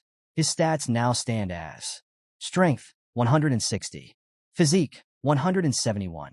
Agility, 162. Wisdom, 172. Reflecting on his progress, Zhou Yi laments. If only there weren't level limits for gaining experience points, we could have achieved much more after this fight. The team led by swordsman Su Qing Lian approaches Zhou Yi, their expressions a mix of awe and curiosity. "Zhou Yi, did you really do all this?" Su Qing Lian asks, incredulous. Even gunner girl Zhu Dan, still shocked, chimes in, "Brother Zhou Yi, your strength exceeds anything I could have imagined." Their amazement is interrupted as Jiang Churen collapses from fatigue, slumping to the ground. "I think I overdid it," she mutters weakly. Su Qing Lian turns to Zhou Yi, her tone serious. "Did you face any unusual challenges while dealing with these demons?" Zhou Yi reflects for a moment before answering. "The highest level monster I encountered was gold level 23. It wasn't particularly difficult to handle." Su Qing Lian frowns, her expression turning grave. The demon army is always led by a commander, just like human forces. If there was no leader here, it means the main force of the demon army hasn't arrived yet. Her gaze sharpens as she continues. "We shouldn't stay here any longer. The situation could escalate quickly. Everyone, prepare to leave for the supply base immediately." The group quickly sets out for the supply base, recognizing the urgent need to retreat before the situation worsens. Meanwhile, the 6 observers hiding in the bushes breathe a collective sigh of relief as the danger seems to subside with Zhou Yi and his group's departure. One of the men whispers to their leader, "Boss, they've left. Should we go out now?" The leader nods, but as they step forward, a crushing wave of pressure overtakes them. "Boss, what's happening?" one of the men exclaims in terror. Their leader, feeling the ominous energy himself, immediately recognizes the source. It's demonic energy, and it's coming from something powerful. High above the mountain, a skeletal fire dragon roars, its body radiating intense demonic energy. This creature, a level 24 gold-qualified 3-star demon, is capable of devastating attacks such as Flame Blast. But the fire dragon isn't alone. From the shadows emerges a skeletal demon warrior, its presence even more terrifying. This level 30 legendary qualified 3-star demon emits an aura so dark and oppressive that even seasoned fighters would falter. Its skills and capabilities remain unknown, adding to the fear it inspires. At the supply base, alarms blare as the demonic energy detector meter confirms the magnitude of the threat. Emergency warning messages flood communication channels, spreading panic and urgency. The alert escalates to alien invasion level 4, prompting an immediate mobilization of military forces. A commanding voice crackles through the intercoms, ordering all personnel to assemble and enter combat readiness positions. As the alert reaches every corner of the base, various departments of the Snow Dragon Legion spring into action. The Warrior Department and Knight Department halt their training, rushing to join the battle. The Chaplain Department prepares to sustain the warriors with magical energy throughout the fight. The Logistics Department begins allocating magic cores and magic crystals, ensuring resources are available to prolong the battle. The Mage Department locks down the demonic location with precision, setting coordinates to east longitude, north latitude, and constructs a massive teleportation magic circle for rapid deployment. In the square, warriors gather, their eyes fixed on their commanding officer, Commander Su Yujo, leader of the Snow Dragon Legion. Standing tall, he exudes confidence and authority. A soldier salutes the commander, reporting sharply, "All personnel have gathered and await your instructions, sir." Commander Su Yujo steps forward, his voice commanding yet steady. "Knights." The warriors snap to attention as the commander continues, raising his sword high. "My strength is creation, and I am capable of conquering thrones and thrones. My strength is a shield, and I am a protector." The knights echo his words, their voices growing louder with each repetition. A wave of courage spreads through the ranks, and with renewed determination, the soldiers march toward the teleportation magic circle, prepared to face the looming demonic threat head-on. The story shifts to the demon's perspective, revealing a chilling scene within their ranks. Sitting regally on a massive throne is Demon King, Urimas, exuding an aura of dominance and malevolence. In front of him, a horde of lower-level demons awaits his command, their fiery eyes reflecting their bloodlust. Urimas surveys his demonic army with pride, thinking to himself, "Each demon in this army is a tribal I personally selected and tested. In the 6 months since arriving at Blue Star, I have only lost 10 of my warriors." But his demeanor darkens as he considers the recent devastation. "Yet at the critical moment before I return to the sacred world, hundreds of my chosen tribals have been slaughtered. This insult cannot go unanswered." Rising to his feet, Urimas addresses the demons in front of him. "Before we leave for the sacred area, I grant you the freedom to go wild." The demons erupt into cheers, shouting in unison, "Thank you, Your Highness." Their collective roar shakes the ground as they prepare to unleash chaos. This moment of unchecked aggression is what led to the earlier attack on Jiangchuan and the subsequent appearance of Zhou Yi. Back in the present, the battlefield shifts dramatically as Urimas himself steps forward, mounted atop a colossal fire dragon, its molten scales radiating intense heat. The dragon lands with a thunderous crash, and Urimas glares at Zhou Yi's group, his voice seething with rage. "I will never forgive you for this insult. You will pay for your insolence." The dragon snarls, its deep voice echoing through the area. "I will rip your souls from your bodies and cast them into the eternal flames of hell." Urimas raises his hand and activates a summoning skill, unleashing a torrent of demons onto the battlefield. Within moments, the area is teeming with a vast horde. Golden-level demon knights, silver-level demon spellcasters, countless lesser demons. Their sheer numbers blot out the horizon, creating an overwhelming tide of darkness. Su Qing Lian quickly assesses the situation using her detection skill, her face grim as she identifies the new arrivals. Legendary devils, gold-level knights, silver-level spellcasters. She tightens her grip on her sword, realizing the enormity of the threat. Without hesitation, she steps in front of Zhou Yi and says firmly, "Zhou Yi, the King Lion team will protect you. If you get the chance, escape immediately." Gunner Girl Zhu Dan laughs nervously but adds, "Yeah, Zhou Yi, you've got to survive. You're far more valuable than the rest of us." Their determination to protect Zhou Yi stems from their belief in his unparalleled potential. To them, his life holds the promise of a brighter future for humanity. Suddenly, the teleportation circle above them activates, and the Snow Dragon Legion begins to arrive. At first, Su Qing and her team are stunned to see the glowing gates in the sky. But as the Snow Dragon Legion warriors emerge, their faces light up with hope. "The Snow Dragon Legion is here," Su Qing shouts, her voice filled with relief.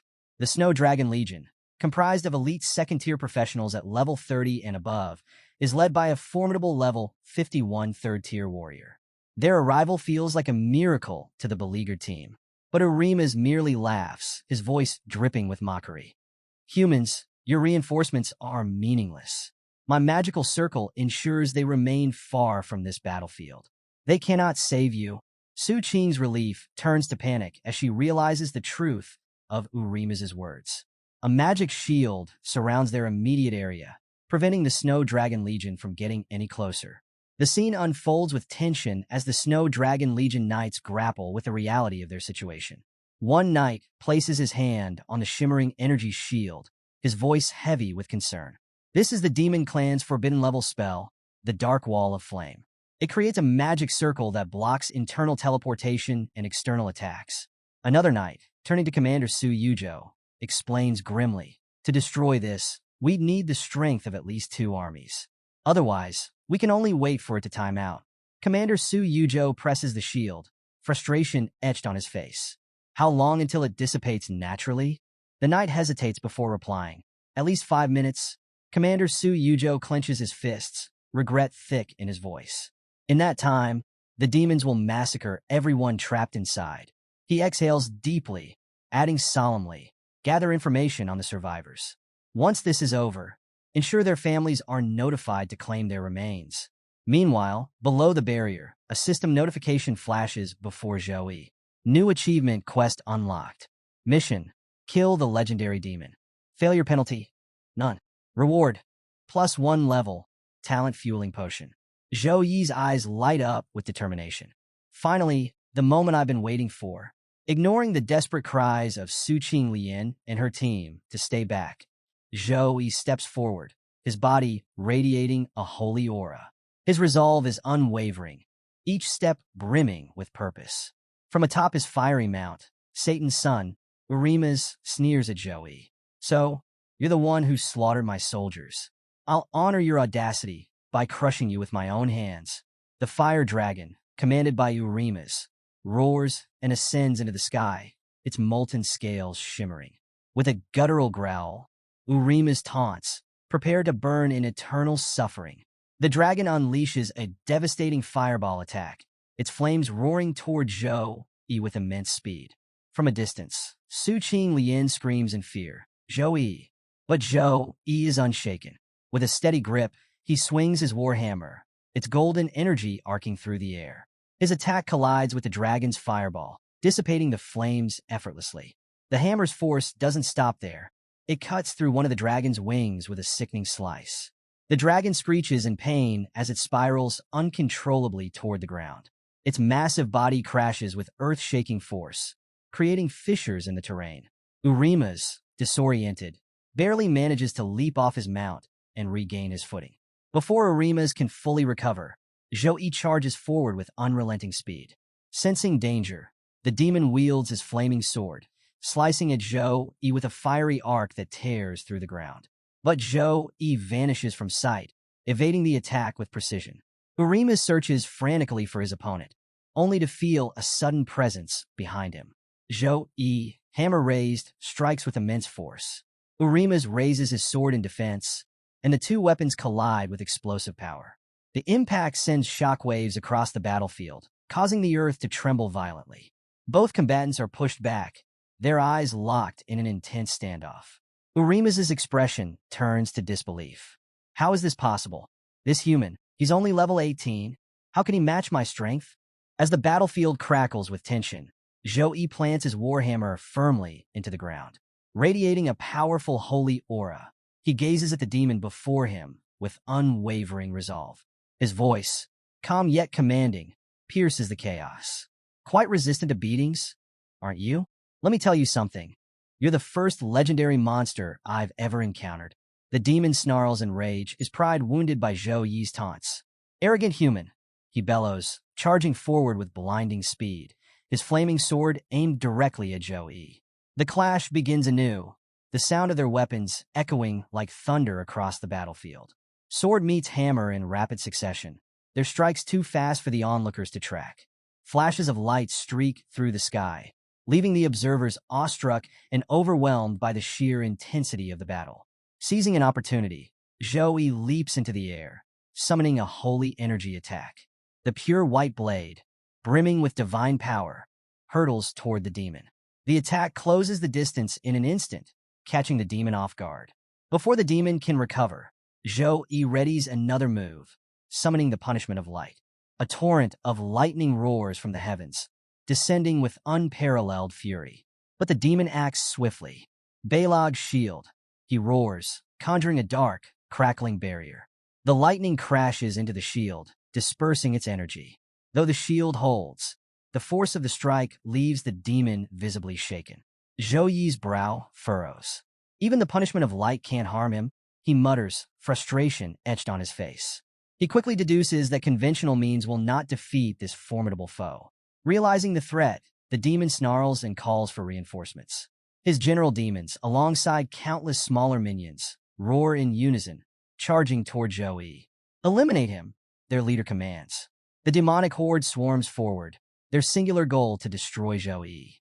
High above, Zhou Yi begins to chant, his voice filled with divine authority. Let the heavens open to cleanse this land. He raises his hands, weaving a spell that makes the very air tremble. A sacred wind howls through the battlefield, carrying with it an overwhelming sense of purity. The entire sky is illuminated, glowing with golden light. Divine energy cascades from the heavens, its presence undeniable and awe-inspiring. The demons pause, their bloodlust momentarily overshadowed by fear and uncertainty. Even the Snow Dragon Legion, watching from outside the barrier, stands mesmerized by the display of power. Su Qinglian and her team can only stare in awe as Zhou Yi prepares to unleash his ultimate move. As the massive sacred palm crashes down from the portal, the battlefield is thrown into chaos.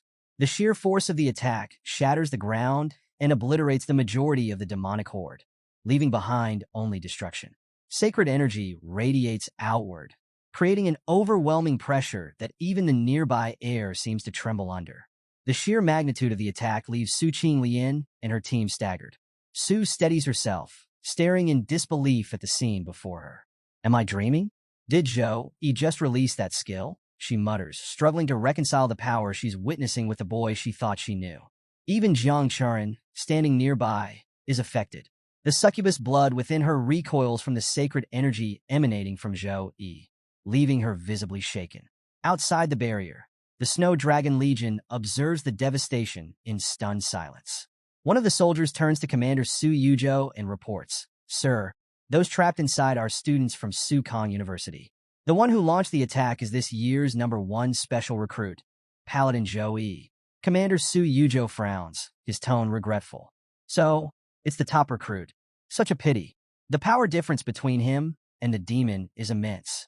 With time, that skill alone could kill the devil outright. But right now, he's simply too inexperienced. Within the battlefield, the devil demon Urimas is heavily injured, blood seeping from his mouth. Though weakened, he rises to his feet, his rage palpable. How dare you? How dare you insult Urimas, a being of greatness? He roars, demonic energy surging around him like a maelstrom. Fueled by fury, Urimas commands his forces. Demon army, unleash the flame, curse army magic. Annihilate him. The demonic horde, bolstered by their leader's order, springs into action. Mage demons prepare to cast their devastating spells. Fire demons ready their fiery assaults. and shadow monsters skulk forward with lethal precision. The sheer variety of skills and attacks converging toward Zhou Yi is overwhelming. Waves of demons surge forward, their numbers seemingly endless. Meanwhile, Urima's, retreating slightly, allows a demon healer to mend his wounds. He's pretending to be calm. Urima's growls, a hint of venom in his voice. But he's only a level 18 warrior. After so many battles, his magical power must be nearly exhausted. The healer nods in agreement, adding, "Against our army of 300 tribals and millions of smaller demons, he doesn't stand a chance. Without magical power, he'll be crushed alive." Hearing this, a cruel smile spreads across Urima's face. "Yes," he says, his confidence returning. "It's time to end this farce. He cannot survive against my forces." As the heavenly light descends, a divine presence fills the battlefield, piercing through the oppressive darkness of the demonic barrier. The of Light's secret technique, activated through the Shining for Help skill, creates an awe-inspiring spectacle.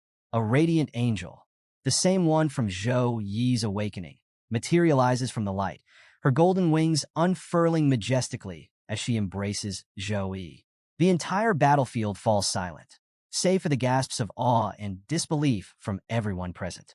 Even the devil demon Urimas, previously so confident, stares in shock and dread at the unfolding scene.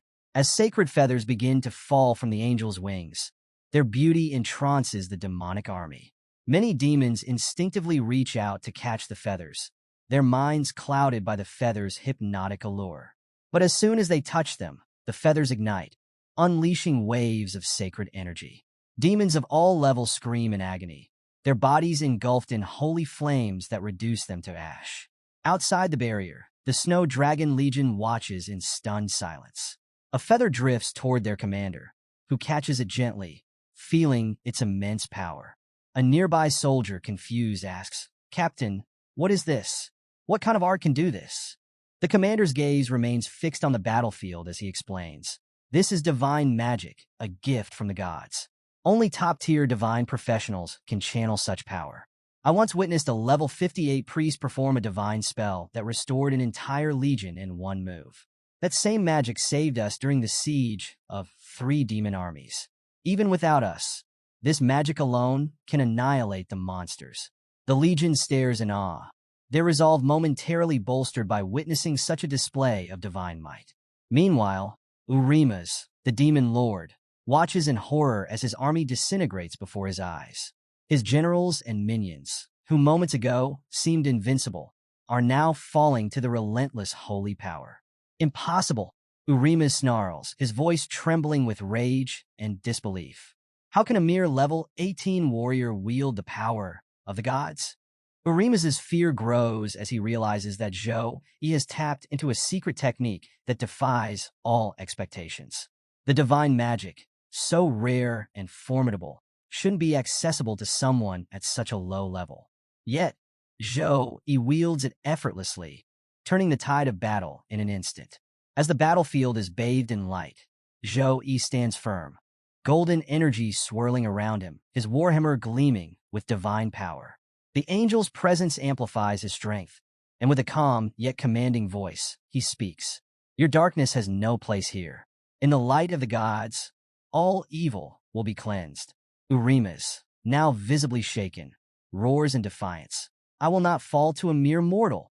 I am Urimas, a demon lord." But the cracks in his confidence are clear, and the battlefield continues to tremble as Zhou Yi prepares for his next move.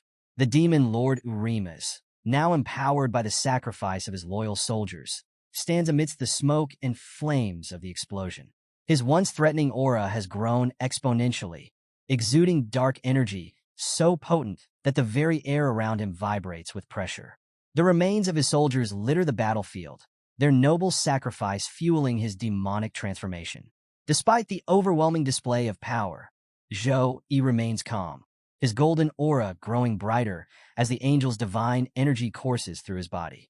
The sacred angel, radiating purity and light, whispers in Zhou Yi's ear, her voice carrying the weight of divine authority. "Wield the power of light wisely, for darkness must be eradicated without hesitation. This is your trial, chosen warrior." Her presence intensifies Zhou Yi's abilities, and with her blessing, his body begins to emit holy flames, forming a protective shield around him. Behind him, the divine circle glows fiercely, a testament to the light's favor. Urimas, undeterred by Zhou Yi's display, sneers and mocks. Do you think this petty light will save you, human? I have devoured the power of hundreds of soldiers. My strength now surpasses even the limits of this world. The healer demon, standing in the background, whispers nervously, Your Highness, his power still stems from the gods. We must complete the return magic circle before he unleashes his full potential. Urima's irritated roars, Silence. I will crush him before any ritual is completed. Zhou Yi, observing Urima's growing aggression, begins to chant softly. His voice resonates across the battlefield, carrying words of divine incantation. The ground beneath him trembles, and the sky darkens, only for beams of heavenly light to pierce through the clouds moments later. In the name of light, may all shadows be banished, Zhou Yi declares, raising his warhammer, now glowing with unimaginable sacred energy. Urima snarls, his body erupting with flames as he charges at Zhou Yi. He swings his enormous sword, radiating hellfire, but Zhou Yi blocks it with his warhammer. The collision sends shockwaves rippling across the battlefield, the opposing energies of light and darkness clashing violently. With renewed vigor, Zhou Yi counters, channeling the power of the sacred angel. He thrusts his hand forward, summoning a beam of divine light from the heavens. The energy, pure and unrelenting, strikes Urima's directly. The demon lord, though wounded, withstands the attack, his body smoldering from the sheer force. His eyes burn with fury as he bellows, I will not fall to a mere mortal. Demon Lord Urimas, once a formidable level 23, had skyrocketed to level 43 after absorbing the power and souls of countless soldiers. Empowered by this dark transformation, his anger boiled over following Zhou Yi's audacious attack. Now burning with rage and enhanced strength, Urimas unleashed his wrath with the roar of the flame demon, a ferocious assault meant to obliterate anything in its path. Without missing a beat, the demon lord charged forward at terrifying speed, his 6 monstrous arms hurling massive energy attacks in relentless waves. Each strike tore through the battlefield, leaving destruction in its wake. The air itself seemed to split between opposing forces, a radiant holy energy surrounding Zhou Yi and a suffocating demonic energy emanating from Urimas. The demon lord's malevolent energy was so potent, it corrupted the very environment, turning the once stable terrain into a polluted wasteland. Building on his momentum, Urimas summoned the pinnacle of his clan's fiery legacy. Using every ounce of his demonic power, he began forming a devastating energy ball, a skill unique to the Flame Demon clan. This attack pushed the fire element to its absolute limits, with the surface temperature soaring to an unimaginable 15 million degrees Celsius. It was a feat only achievable through his unyielding devotion to the Flame Demon tribe. With the energy ball fully charged, Urimas hurled it toward Zhou Yi, the ground trembling beneath its sheer might. The fiery mass streaked through the air like a meteor, exploding in a cataclysmic blast upon impact. Confident in his victory, Urimas stood back, laughing menacingly. The overwhelming pressure of his attack left even distant onlookers paralyzed with fear. After all, this was the devastating power of a level 43 demon. But as the smoke cleared, Zhou Yi remained unscathed. He hadn't moved an inch. The hero stood firm, radiating calm fury. Witnessing this, Urimas froze, his confidence crumbling. Panic set in as he realized the vast difference in their power levels. Frantic, the demon lord turned and bolted toward a magic circle, desperate to escape. The circle needed only a minute to activate. If he could reach it, he'd be safe. Zhou Yi, however, wasn't about to let Urimas slip away. With a commanding tone, he declared, In the name of justice, I condemn you to your end. Channeling his immense power, Zhou Yi unleashed a devastating, sword-like energy slash. The attack ripped through the battlefield, carving the ground apart and striking Urimas squarely. The force of the blow reduced the surroundings to dust and left a gaping wound in the demon lord's back. Severely injured, Urimas began crawling toward the return circle, clinging to his last shred of hope. His only thought was survival, returning to the holy world he had come from. But his desperation was futile. Zhou Yi's attack had damaged the magic circle beyond repair. The remaining monsters, watching from a distance, stood frozen in disbelief, unable to comprehend how their once unstoppable leader had been brought to ruin. After unleashing his final, devastating attack, Zhou Yi was completely drained. Every ounce of his mana was spent, leaving him teetering on the edge of exhaustion. His last words before succumbing to fatigue were, "Finally, it's over." With that, he began plummeting from the sky, unconscious. As he hit the ground, chaos erupted among his allies. Everyone rushed to his side, shouting his name and checking for signs of life. The dragon team, stationed nearby after breaking through the barrier, quickly took charge of the situation. Their leader, calm yet commanding, ordered teams 1 and 2 to scour the nearby mountains for any survivors. Meanwhile, the remaining Legion members were instructed to push back the scattered remnants of the demonic forces. Zhou Yi, now lying unconscious on a bed, muttered faintly in his sleep, "It's too much. I can't breathe." His body, utterly exhausted, seemed to rebel against him. He felt as if an invisible force was pressing against his chest, making it impossible to move. In his hazy state, he imagined being pinned down by a ghost, unable to escape. Just as the thought of impending doom crossed his mind, he jolted awake with a scream. His outburst startled Jiang Churin, who had been resting nearby. Jolting awake, she turned to him and exclaimed, "You're finally awake. You've been out for 2 days and 2 nights." She quickly ran to inform the others, but not before giving him an unexpected peck on the cheek and saying, "Thanks for saving me." Stunned and speechless, Zhou Yi sat frozen, his mind racing. As Jiang Churin hurried out of the room, he touched his cheek in disbelief, thinking, "What just happened?" Shaking off his surprise, his attention shifted to a familiar, glowing screen before him. The daily mission window popped up, and realization dawned on him. He missed 2 days' worth of rewards. Frustrated, he muttered to himself, "Too bad. I lost the daily rewards. Let's see if the achievement mission makes up for it." His eyes scanned the screen, landing on a description of a rare talent. Death Resistance. An S+ grade talent said to be unlike anything he'd seen before. Intrigued, he grabbed a knife, his curiosity leading him to test the talent's power. Without hesitation, he stabbed himself lightly in the stomach. To his amazement, the wound healed almost instantly, as though nothing had happened. Smiling, he mused, "Healed in 2 seconds? Amazing. Looks like regular wounds won't bother me anymore." My survival rate just skyrocketed. As he contemplated his newfound resilience, his attention shifted to his inventory. Scrolling through the items, he thought about his past encounters. Helping a grandmother who turned out to be a retired warrior, stumbling upon legendary artifacts by chance, and picking up treasures at roadside stalls. A bottle labeled Possibilities caught his eye. He decided to save it for later, curious about its potential. Suddenly, his gaze landed on a skill, Holy Flame Halo, a divine ability with impressive properties. Reading its description, he realized its potential synergy with another ability, Protection of the Sacred Angel. Buffed by this skill, the Holy Flame Halo could increase light and flame-based damage by 40%. Excited, he theorized aloud, "If I activate Holy Flame Halo and combine it with Punishment of Light, I'll become a dual-element mage, wielding both light and flame abilities. This could change everything." The spark of a new strategy began forming in his mind, promising even greater power for the battles ahead. Feeling energized by his newfound strength and abilities, Zhou Yi decided to leave his room. As he stepped out, he noticed someone seated on a sofa in the room ahead. The stranger, a composed and authoritative figure, turned to face him and introduced himself as Wang Liang, the vice captain of the Snow Dragon Legion.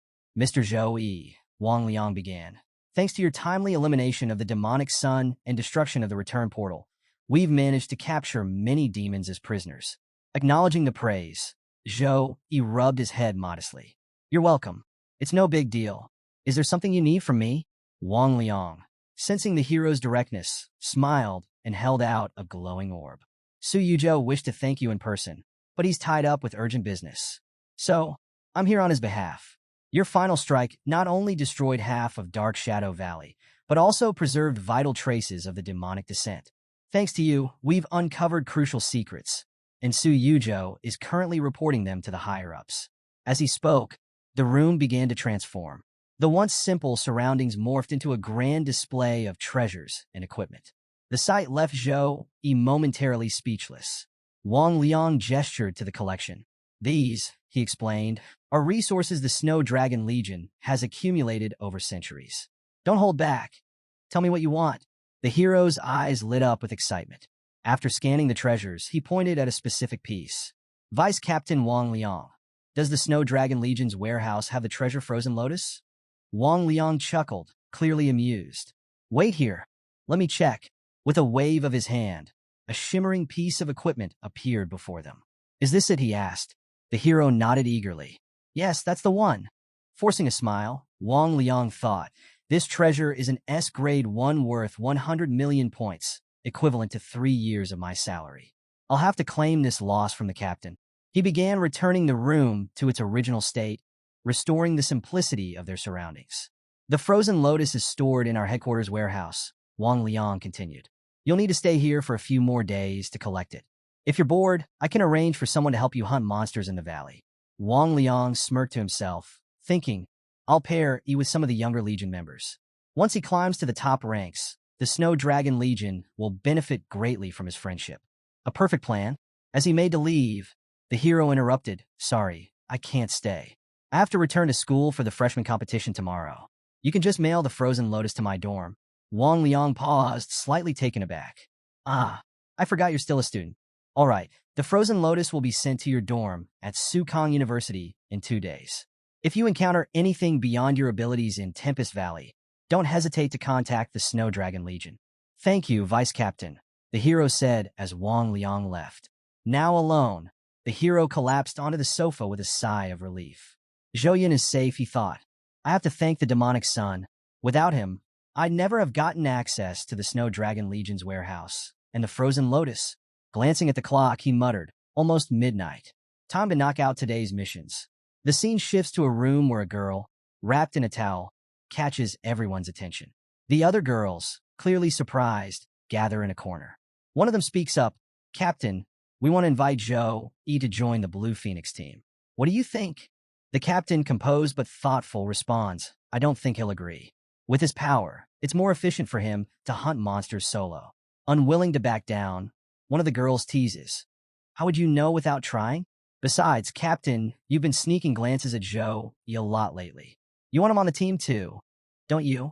Flustered but determined, the captain decides to approach him. Later, when Zhou Yi returns to his room after training, he finds the captain waiting for him. Senior Su Qing Lian? He says, surprised. Gathering her composure, the captain shyly asks, Zhou Yi, would you like to join the Blue Phoenix team? The question catches him off guard. Team? He repeats, clearly confused.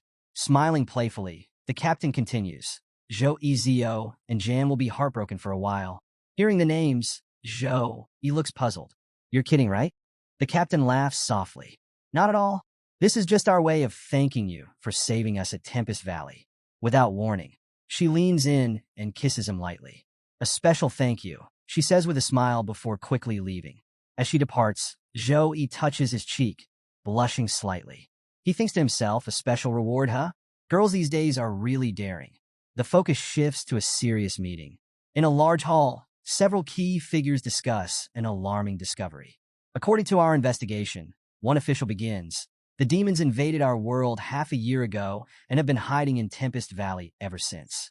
We've confirmed that they've learned to travel between worlds using medium-sized cracks. The room grows tense. Another official speaks up. Are you certain? Do you understand the implications of this?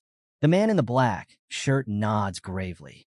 For the longest time, creatures from other worlds could only invade through large dimensional cracks. Since those cracks are unstable and short-lived, the threat was manageable. However, there are countless medium-sized cracks scattered across our planet. If creatures can use those to travel freely, our world faces extinction. His words silence the room as the gravity of the situation sinks in. Fortunately, he continues, our research shows that only monsters below level 30 can pass through these medium cracks. That gives us a window to act. A lion-like figure at the table growls. If that's the case, we need to take action immediately. Senator Yang, inform all major legions in the country and assign guards to every medium-sized crack. Senator Zhang, you will attend the international summit, report these findings, and gauge the reaction of other nations. The senators nod in agreement. The black-shirt man speaks again. On another note, we have identified the hero responsible for our success in Tempest Valley. His name is Zhou Yi, a new Saint Knight and a freshman at Sukong University. He used a divine summoning technique to defeat the demonic sun and destroyed their return formation, playing a key role in our operation. The room hums with approval, recognizing the importance of Zhou Yi's contribution. The scene shifts to Sukong University, where an announcement echoes across the campus. Attention all students. Attention all students. The freshman competition will begin at 10 a.m. All students are advised to gather at the field on time. At the event starting point, all the housemasters of Sukong University stood together. One of them, Housemaster Wu Meng, stepped forward to address the crowd. Introducing himself with a commanding voice, he said, "I am Housemaster Wu Meng of the Warhouse. I welcome you all for choosing Sukong University. The freshman competition will be held in 2 phases. The first phase is the Secret Realm Challenge. Your rank will be determined by the difficulty level you clear and your completion time. The second phase is the Free Challenge, where you will have 3 opportunities to challenge someone ranked higher than you. If you win, your ranks will be swapped." As Housemaster Wu Meng continued, a girl in the crowd appeared anxious. She thought to herself, "Where are Zhou Yi and Jiang Churen? If they don't arrive soon, they'll lose their qualifications for the competition. I shouldn't have told him about the unverified frozen lotus. This is bad news." Meanwhile, other students whispered amongst themselves, "Have you seen Zhou Yi? No. Did he forget about the competition? Maybe. He hasn't returned for a month. Good news then. That's one powerful competitor out of the way." A red-haired boy standing nearby smirked as he silently mocked Zhou Yi. "You wasted a whole month, Zhou Yi. Instead of training, you disappeared. Now, you don't even have the courage to show up for the competition. How pathetic."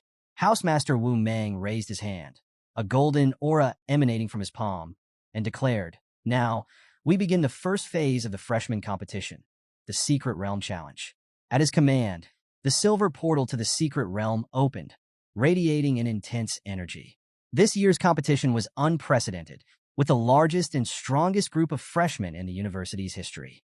To match their abilities, the challenge now included not just the usual easy, hard, and nightmare difficulties, but a newly unlocked level, Abyss difficulty. As the portal's fiery glow intensified, murmurs broke out among the participants. "They've unlocked the Abyss difficulty? No wonder the portal's surrounded by those weird flames. Ridiculous. I heard the Abyss difficulty is dozens of times harder than nightmare difficulty. This is going to be fun. I'll crush Abyss like it's nothing." Housemaster Wu Meng called out, "Bring your best potions, equipment, and weapons. Go forth and prove your strength." At his command, students began filing into the portal, their figures appearing one by one on a large display screen. Watching the determined faces, Housemaster Wu Meng thought to himself, "Not bad. They're an ambitious group." Suddenly, his expression shifted as he noticed something amiss. "Where are numbers number 1 and number 3? Sue Meyer nearby quickly stepped forward to explain. "Reporting, sir. Number 1 and number 3 have gone to the Tempest Mountain Range for training and have yet to return." The housemaster's face darkened. "Ridiculous," he bellowed. "The freshman competition determines the future direction and resources of their training. How can they take such an important event so lightly? They're too complacent because of their high rankings and young age." Sue Meyer tried to interject. "Housemaster, Zhou isn't like that. But before she could finish, Housemaster Wu Meng raised his hand, silencing her. "Students like them need to practice discipline and fortitude. Since they're absent, their rankings will be reversed." Just as Housemaster Wu Meng was about to finalize the rankings, Zhou Yi suddenly appeared, rushing onto the scene. "Wait, sorry for being late," he called out. Without hesitation, he and the girl entered the portal together, leaving the housemaster momentarily stunned. Inside the portal, a notification appeared before them. "You are now inside the bear monster nest. Difficulty, Abyss. Note, monsters in Abyss difficulty are extremely violent.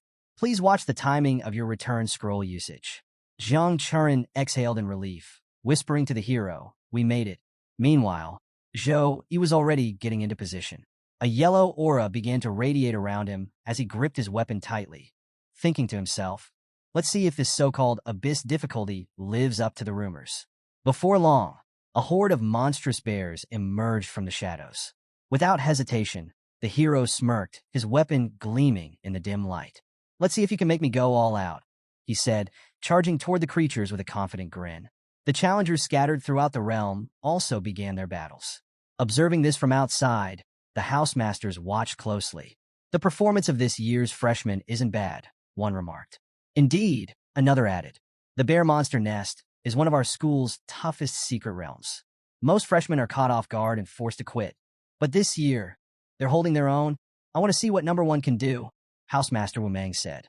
"After wasting a month in the Tempest Mountain Range, I'm curious to see if he's improved."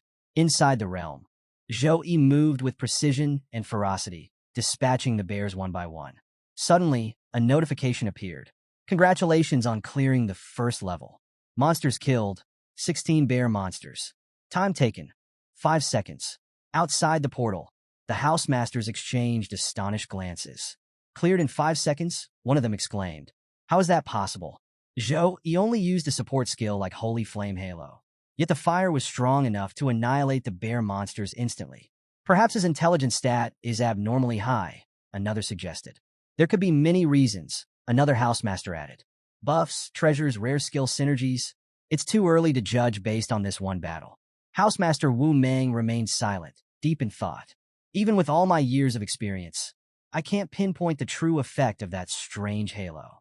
One thing is certain, Zhou Yi didn't waste his time in the Tempest Mountain Range. This kid is truly intriguing." The scene shifted back to the battlefield, where Zhou Yi's aura had intensified.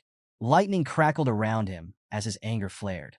He attacked with unmatched ferocity, taking down the bears one by one. After clearing the realm, he paused, contemplating his newfound rewards. Clearing a secret realm gives access to new talents, he thought. A class's strength heavily depends on its talents. During the awakening ceremony, I activated the Saint Knight class with my S+ grade talent. This must be one of the privileges of silver grade secret realms and above. I didn't get such a reward when I broke the bronze realm record. As he evaluated his options, 3 potential talents appeared before him. He dismissed one and focused on 2, Rapid Steps and Focus Halo. Rapid Steps is useful, he reasoned, but in real combat, Focus Halo outshines it. Reaction time is critical, especially against stronger enemies with faster attacks. The tide of a battle changes constantly, and Focus Halo can ensure my skills remain uninterrupted. It's a game changer. Satisfied with his choice, Zhou Yi turned his attention to the portal, where another notification appeared. "You have cleared the Abyss level secret realm. Would you like to unlock additional levels?" After reading the notification about the additional levels, Zhou Yi smiled. "I hope these new challenges provide me with some fun," he thought, stepping forward confidently. Meanwhile, back outside the portal, the housemasters were abuzz with conversation after witnessing his remarkable performance. "What a powerful combat style," one commented. "His control over elemental magic is impeccable. He adapts quickly and thinks on his feet. The Abyss difficulty wasn't wasted on him." Another added, "Zhou Yi is incredibly versatile. His arsenal includes powerful magic attacks, buffs, and close combat skills. The Saint Knight class truly suits him. But such an all-around class comes with challenges," a more cautious housemaster noted. "As his level rises, he'll require far more points. His results may level out in the future." "That's true," another agreed. "Once the freshman competition ends, we should have a conversation with him." One housemaster interjected, "He hasn't chosen which house to join yet. Let's allow him to make that decision first. Once he does, the housemaster of his choice can guide him further." There were nods of agreement, but another housemaster couldn't help but remark, "Zhou Yi's elemental mastery makes him a strong candidate for the elemental house. It's no surprise recruiting efforts are already underway." "I arrived too late to see his performance," another housemaster lamented. "But it sounds like he's made quite an impression." The scene shifted as Zhou Yi entered the next level of the challenge. Surveying his surroundings, he noticed traces of a sinister ritual. This was a cult ritual, he thought. If there are benevolent super beings, there must also be chaotic ones. His thoughts deepened as he recalled the nature of these entities. Chaotic beings don't merely represent darkness, but insanity and chaos itself. Belief in the super beings of light or darkness demands pure and unwavering faith. But worshipping chaotic beings comes at a horrifying cost: fresh lives and souls. His mind wandered to a chilling memory: the infamous Bloody Abyss incident decades ago. A tertiary awakened class holder, blinded by ambition, had prayed to a chaotic being. He had sacrificed an entire mid-sized city, wiping out millions of lives in an instant. His level had skyrocketed from 54 to 89 before the Patrol Legion and army finally exterminated him. Even then, the millions of souls consumed by the chaotic entity could never be restored. Since that day, such worship was outlawed, punishable by immediate execution. Yet the temptation of rapid power led many, humans, beastmen, elves, and even otherworldly creatures, to take the risk. Back in the secret realm, Joey continued effortlessly clearing the Abyss-level challenge. Upon completion, the portal to additional levels opened before him. As he stepped through, a heavy and oppressive aura enveloped him. The air reeked of malevolence, and he immediately sensed the lingering presence of a chaotic being. Suddenly, a massive figure appeared, a ghostly bear monster, transformed by the dark ritual. Its newfound undead form rendered it immune to physical attacks, and its overwhelming power radiated menace. Yet, seeing the creature brought a confident smile to Zhou Yi's face. If martial artists were here, they'd be shocked to see this as the final boss, he mused. Standing firm, he beckoned the monster. Come to me, he said with calm authority. As the bear charged, Zhou Yi summoned a divine tornado. The entire area was engulfed in radiant, divine energy, swirling with immense power. The ghost bear thrashed and roared, dismissing the attack as useless. But the tornado's divine force overwhelmed it, reducing the monster to nothingness. However, the victory was short-lived. As the ghost bear dissolved, the energy of the chaotic being remained, lingering ominously in the air. Zhou Yi's expression turned serious. He could feel the malevolent energy slowly gathering once more. To his dismay, the ghost bear's physical form began to reassemble, rising again as the chaotic energy coalesced. After resurrecting, the ghost bear roared fiercely at Zhou Yi. I'll admit, your holy light is powerful, it said. But this bear lives because it has been granted immortality by the great goddess Xia. Your attacks are meaningless before my eternal existence. The bear unleashed a surge of dark energy, attempting to suppress the hero. However, Zhou Yi countered with an equally intense wave of sacred energy. The clash of energies made the bear scream, realizing that the hero was preparing to unleash his trump card. As the hero's holy energy grew thicker and more concentrated, it began to tear away at the ghost bear's form once again. Struggling, the bear defiantly shouted, "It's useless. Everything you do is a pointless struggle. How much energy do you have left after using your trump card? When I resurrect again, it will be your end." Undeterred, Zhou Yi launched a devastating energy attack that struck the bear directly. The beast howled in agony. "I told you, you cannot kill me," it bellowed, writhing in pain. Ignoring the bear's taunts, the hero swiftly prepared another attack. A series of powerful explosions engulfed the area as the bear screamed, repeatedly calling out to its god. The relentless barrage of divine energy drained the monster's power, and within moments, the ghost bear was completely destroyed. A congratulatory notification appeared before the hero. Extra level cleared. Completion time, 1 minute 12 seconds. Rewards, 713 experience points. With this, Zhou Yi advanced to level 19 and received a gold-grade horn as part of his loot. As the portal to the next area opened, the hero stepped through, reflecting on the battle. As I suspected, unlimited revival is just an illusion. I simply had to burn through its energy to destroy it. He recalled his initial entry into the secret realm, where he had sensed a vague, violent force. It wasn't elemental power, but felt eerily similar to the divine summoning skill he had used before. Considering this, he concluded that the energy fueling the bear's resurrection was the remnant power of an evil god. When the bear was revived the first time, that power had noticeably weakened. There's a limit to the bear's revivals, he thought. The correct strategy was to keep destroying it repeatedly, forcing it to drain the evil god's energy until nothing was left. Outside the portal, a massive screen displayed the progress of the students. The additional level, facing the ghost bear, proved to be the hardest part of the secret realm. Many challengers failed to reach this stage, while others struggled to complete it. Among the challengers was a fire-type boy, locked in a grueling fight with the ghost bear. Exhausted, he realized he'd need to kill the bear 10 times to clear the level. Watching the bear resurrect again, he thought, at least I've already gained 2 levels. If I can hold on, I'll finish this extra level in 8 minutes. Meanwhile, Zhou Yi emerged from the portal, having completed the challenge with ease. His swift success left everyone stunned. Whispers spread through the crowd. "Did you see that?" someone said. "He used an S-rank skill." The teachers observing the competition began murmuring among themselves, debating the implications of Zhou Yi's performance. One teacher remarked, "Do you think other freshmen should be allowed to use this shortcut? Or is Zhou Yi just too far ahead of the curve?" Overhearing the nearby conversation about Zhou Yi, Headmaster Wang Hui spoke with a calm but pointed tone. "It seems our Saint Knight has some secrets of his own." Another teacher, skeptical, remarked, "S-rank skills are not something a student from a barren area would typically have access to." Headmaster Wang Hui's expression darkened slightly at this comment, and he shot the teacher an icy glare. Feeling the weight of Headmaster Wang Hui's displeasure, the teacher grew visibly nervous. The other teachers nearby exchanged puzzled glances, wondering why Headmaster Wang Hui seemed so protective of this particular student. Among the group was Sue Meyer, who was closely observing Zhou Yi's displayed level. Her eyes narrowed as she studied the number. "His level is wrong," she said aloud. When she looked closer, she confirmed it. Zhou Yi's level was 19. This revelation sent a ripple of astonishment through the group. "He's really at level 19? Someone exclaimed. "How is that possible?" Another chimed in.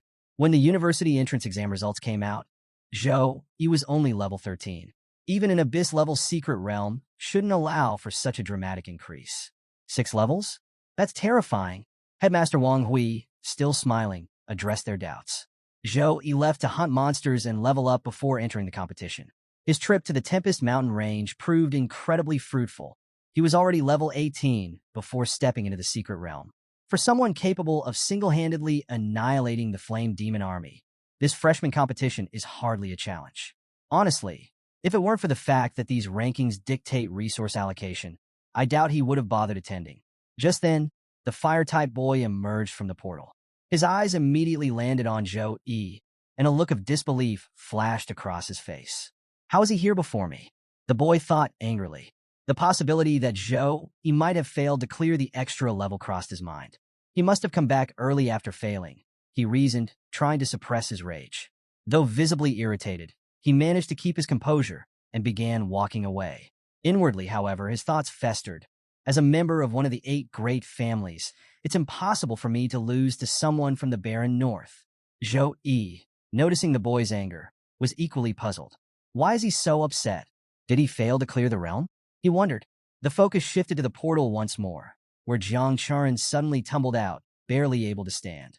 Hearing her cry, Zhou Yi instinctively caught her. She looked up at him with a smile.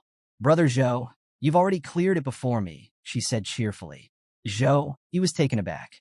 "Brother," he repeated, confused. "Well," Jiang Charan explained, "you're a few months older than me. Shouldn't I call you brother?" Zhou Yi chuckled lightly. "Why not?" Suddenly, the portal began ejecting the remaining challengers, sending them falling to the ground in a heap. Cries of pain filled the air as students begged for help. The medical team sprang into action, rushing to their aid. An hour later, all the students and teachers had gathered in designated groups. A teacher stepped forward and addressed everyone. "The first phase of the freshman competition is officially over. It is now time to announce the rankings." The announcement caused a stir among the students. Among them was the fire-type boy, who was grinning smugly. His confidence was palpable. Finally, he thought, "the results will show my superiority. I can't wait to hear my name at the top." But as the results were displayed, his face turned pale.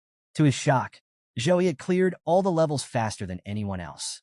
The first-place spot for the first phase of the freshman competition went to Zhou Yi. The fire-type boy, Xin Lingfeng, approached a towering pillar with fiery determination, his thoughts racing. "Zhou Yi, you robbed me of first place in the entrance exams, and now you've taken the top spot in the freshman competition. I don't care how you did it, but in the next phases, I'll crush you under my feet." Noticing Shun's strange behavior, Zhou Yi furrowed his brow. Why is he climbing so high? As the results of the first phase were officially announced, Housemaster Wu Mang addressed the crowd. "The second phase of the competition, the Freshman Free Challenge, begins now. Each of you may challenge any competitor of your choice. You have 3 opportunities to challenge, with a 5-minute rest between each battle." Excitement rippled through the students as challenges were quickly issued across the various arenas. Suddenly, Shun Lingfeng stepped forward and challenged Zhou Yi directly. Zhou Yi, let's see who's stronger, he declared, his voice echoing through the arena. Zhou Yi turned his gaze toward the challenger, puzzled. Standing beside him, Jiang Charan provided some insight. That's Shun Lingfeng, she explained. He got second place in the entrance exams and belongs to one of the great families of Jiang City. He's inherited the rare bloodline of the Fire Dragon. Your unexpected debut during the exams cost him first place in Sukong District, so now he holds a grudge against you. Hearing this, Zhou Yi looked at Shun with astonished eyes. His anger blinds him, he thought, noting how Shun's emotions seemed to obscure his focus. Without hesitation, Zhou Yi made his way to the arena. I hope you'll give me a chance to show my full power, he remarked, confidence lacing his words. Standing in the arena, Shun released his flame power in a fiery display. Come on, Zhou Yi. Saint Knight versus Berserker. Let's see who's stronger. Flames engulfed the entire arena as both fighters prepared themselves. The starting signal was given, and Shun wasted no time, rushing at Zhou Yi with incredible speed. His attack, a fire punch boosted by the Blood Berserk skill, was a potent combination of strength and precision. In the stands, students and teachers alike were captivated by the duel. A teacher remarked, "That's the Berserker's titular skill." Shun Lingfeng's strategy is clear. He's aiming to end this quickly. By using Blood Berserk to buff his fire punch right at the start, he's cutting off Zhou Yi's chance to activate his buffs. Classic combat intellect from a great family descendant. Inside the arena, Shun's fiery punches flew with speed and power, but each one collided with Zhou Yi's holy shield and disintegrated harmlessly. The shield, a B+ grade skill called Protection of the Holy Light, could partially block physical damage. Shun's eyes widened in disbelief. He hadn't even seen Zhou Yi activate the skill. How did he use it so quickly? Realizing his attacks were futile, Shun retreated to regroup. Meanwhile, Zhou Yi summoned his massive warhammer, a calm smile playing on his lips. Your decision to retreat was wise, he said. Your attacks are fast, but I only need 0.1 seconds to activate Protection of the Holy Light. I was hoping for a decent fight, so I refrained from striking first. But I must admit, I'm not impressed. His tone turned colder. Frankly, I'm not interested in you after seeing your performance. With that, Zhou Yi charged forward and swung his warhammer in a devastating arc toward Shun Lingfeng, the force of the blow promising to turn the tide of the battle. Sensing the immense power of Zhou Yi's incoming attack, Shun Lingfeng quickly summoned a fire shield around himself. But as soon as Zhou Yi's warhammer struck, the shield shattered instantly, sending Shun skidding backward across the arena. Staggering from the impact, Shun was visibly shaken. How was his attack this powerful? He thought, disbelief etched on his face. It broke through my fire shield like it was nothing. Not giving Shun a moment to recover, Zhou Yi closed the distance with remarkable speed, preparing for another devastating strike. Shun's eyes widened in panic. At such close range, there was no chance to dodge. Desperation surged through him. No, he muttered, his voice trembling before rising into a roar. I cannot let myself be defeated. As Zhou Yi's warhammer came crashing down, a powerful explosion lit up the entire arena. The blinding light momentarily obscured everything. When the light faded, the crowd gasped in amazement. Standing amidst the smoke was Shun Lingfeng, his arm raised to block Zhou Yi's attack. His body had transformed. He was now in his fire dragon body, a manifestation of his rare bloodline and his ultimate trump card. With newfound strength, Shun pushed Zhou Yi backward, creating some distance between them. Zhou Yi, slightly surprised, remarked, "So this is the hidden power of the fire dragon bloodline." Now fully transformed, Shun unleashed a relentless barrage of attacks. Zhou Yi evaded each one with expert precision, studying Shun's new form as he dodged. It's the same as with Jiang Charan, he thought. Special bloodline classes always seem to have a trump card tied to their lineage. Although he admired the power on display, a flicker of jealousy sparked within Zhou Yi. Why do all these special bloodline classes have such incredible abilities? Determined to prove his own strength, Zhou Yi grabbed Shun's arm and prepared another powerful attack with his warhammer. Even with your bloodline unlocked, you're still no match for me, Zhou Yi declared confidently as he swung his hammer once more. This time, however, Shun managed to dodge the strike, surprising Zhou Yi. Shun smirked, his confidence returning. The strength of my fire dragon bloodline isn't limited to close combat, he said smugly. Allow me to show you the true power of the fire dragon body. Shin opened his mouth and unleashed a dragon breath, sending a torrent of flames hurtling toward Zhou Yi at incredible speed. Outside the arena, the crowd erupted in chatter. It's the dragon breath. That's the fire dragon bloodline's signature skill. Shin Lingfeng's been pushed to the limit and is using his trump card. Zhou Yi doesn't have a special bloodline like Shun. He might be at a disadvantage now. Is this the end for Zhou Yi? Inside the arena, Zhou Yi remained calm, even as the flames raced toward him. Channeling his sacred energy, he activated the Holy Flame Halo. With a powerful burst of divine energy, he intercepted and controlled the incoming flames, halting the attack in its tracks. Shin Lingfeng was stunned as his dragon breath flames were effortlessly absorbed and controlled by Zhou Yi. He couldn't comprehend how such a feat was possible. It's like an insect challenging a king, he thought angrily. But Shin wasn't willing to accept defeat. With a roar, he poured every ounce of his strength into intensifying his flames. Zhou Yi, calm and unfazed, looked at Shun and said, "It's useless. Your flames can't escape my control." Realizing the fight had dragged on long enough, Zhou Yi decided to end it. He launched another devastating attack with his warhammer, aiming to finish the battle quickly. Shun, seeing the attack coming at high speed, yelled defiantly, "You want to defeat me with my own flames? Keep dreaming." Desperate, Shun used the last of his energy to regain control of his flames. But before he could counter, Zhou Yi's warhammer struck with overwhelming force. Shin was sent flying across the arena, crashing into the protection shield with a thunderous impact. As the dust settled, Shin was revealed kneeling on the ground, unconscious. The referee announced Zhou Yi as the winner of the match. The crowd erupted into chatter, shocked by the outcome. Shun Lingfeng, the prideful berserker, was defeated so decisively. He didn't even stand a chance. Zhou Yi dominated the entire fight. With Shun's level and combat intellect, it's crazy to think anyone could stomp over him like that. 5 levels in a month. Zhou Yi is terrifying. Even among the teachers, murmurs of astonishment spread. This student isn't just strong. He's extraordinary, one remarked. Wasting no time after his victory, Zhou Yi headed to the arena for his second match. This time, his opponent was a spiritual Taoist priest, a rare class in China, named Song Xiaolan. She stood confidently, her level displayed as 17. Hearing her class, Zhou Yi's mind raced. A spiritual Taoist priest, a unique and rare class, adept in sealing techniques and talismans. When Zhou Yun's illness was discovered to stem from her bloodline, a priest once suggested controlling it with a powerful sealing technique. "I never expected to encounter one here." Song Xiaolan introduced herself with a smile, and Zhou Yi reciprocated, sharing his name and level. Upon hearing he was level 19, Song Xiaolan laughed lightly and said, "You haven't even shown your full power yet. I hope when we fight, I can experience your true strength. Don't worry, I'll give you time to activate your buffs." The students watching outside were astonished. Unbelievable. When did Zhou Yi reach level 19? No wonder I can't use my examination skill on him. He's 3 levels higher than me. And to think he didn't even use any buffs during his fight with Shun Lingfeng. Incredible. In the arena, Zhou Yi nodded at Song Xiaolan's request. "As you wish," he said calmly. Immediately, he began activating his buffs.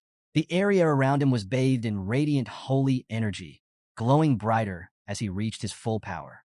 Seeing Zhou Yi's display of strength, Song Xiaolan responded in kind. "I'll have to give my all in this fight as well," she said, activating her own powers. The arena hummed with energy as both combatants prepared to clash. As Zhou Yi finished preparing, yet another challenger stepped forward, determined to face him next. The battle was far from over. The next challenger to step into the arena was Song Xiaolan, a level 17 spiritual Taoist priest. As she faced Zhou Yi, she smiled and politely requested, "Please fight me at your full power. I've come to test your strength." Intrigued by her unique class, Zhou Yi decided to honor her request. "Very well," he replied. He activated all his buffs, filling the arena with a crushing holy energy that made the air feel heavy. Feeling the overwhelming pressure of Zhou Yi's power, Song Xiaolan didn't hesitate. She activated her spiritual cards, each glowing with divine energy. As Zhou Yi entered his final form, he launched a powerful attack with his warhammer, imbued with heavenly energy, charging straight at Song Xiaolan with unstoppable force. In response, Song Xiaolan began chanting ancient godly words, infusing her talisman cards with spiritual power. Her cards glimmered as if guided by celestial hands, revealing her destiny and showing her the path forward. With a commanding gesture, Song Xiaolan hurled one of the talismans at Zhou Yi. The card exploded on impact, creating a massive blast that engulfed the entire arena in thick smoke. Song Xiaolan scanned the smoke-filled battlefield, trying to locate her opponent, but Zhou Yi was nowhere to be seen. Her expression grew tense as she muttered to herself, "Where is he?" Suddenly, Zhou Yi's voice came from behind her. "Do you really think changing your position can stop me from chasing you?"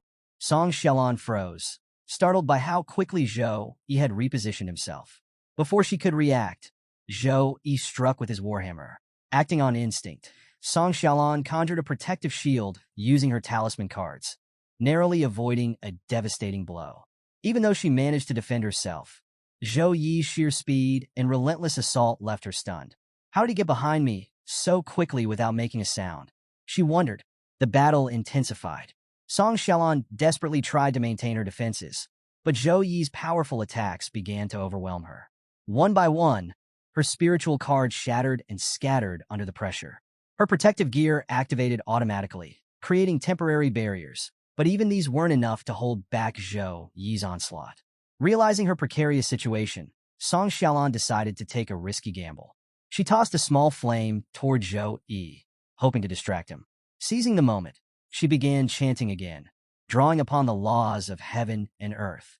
The arena glowed with a radiant light as Song Xiaolan completed her technique.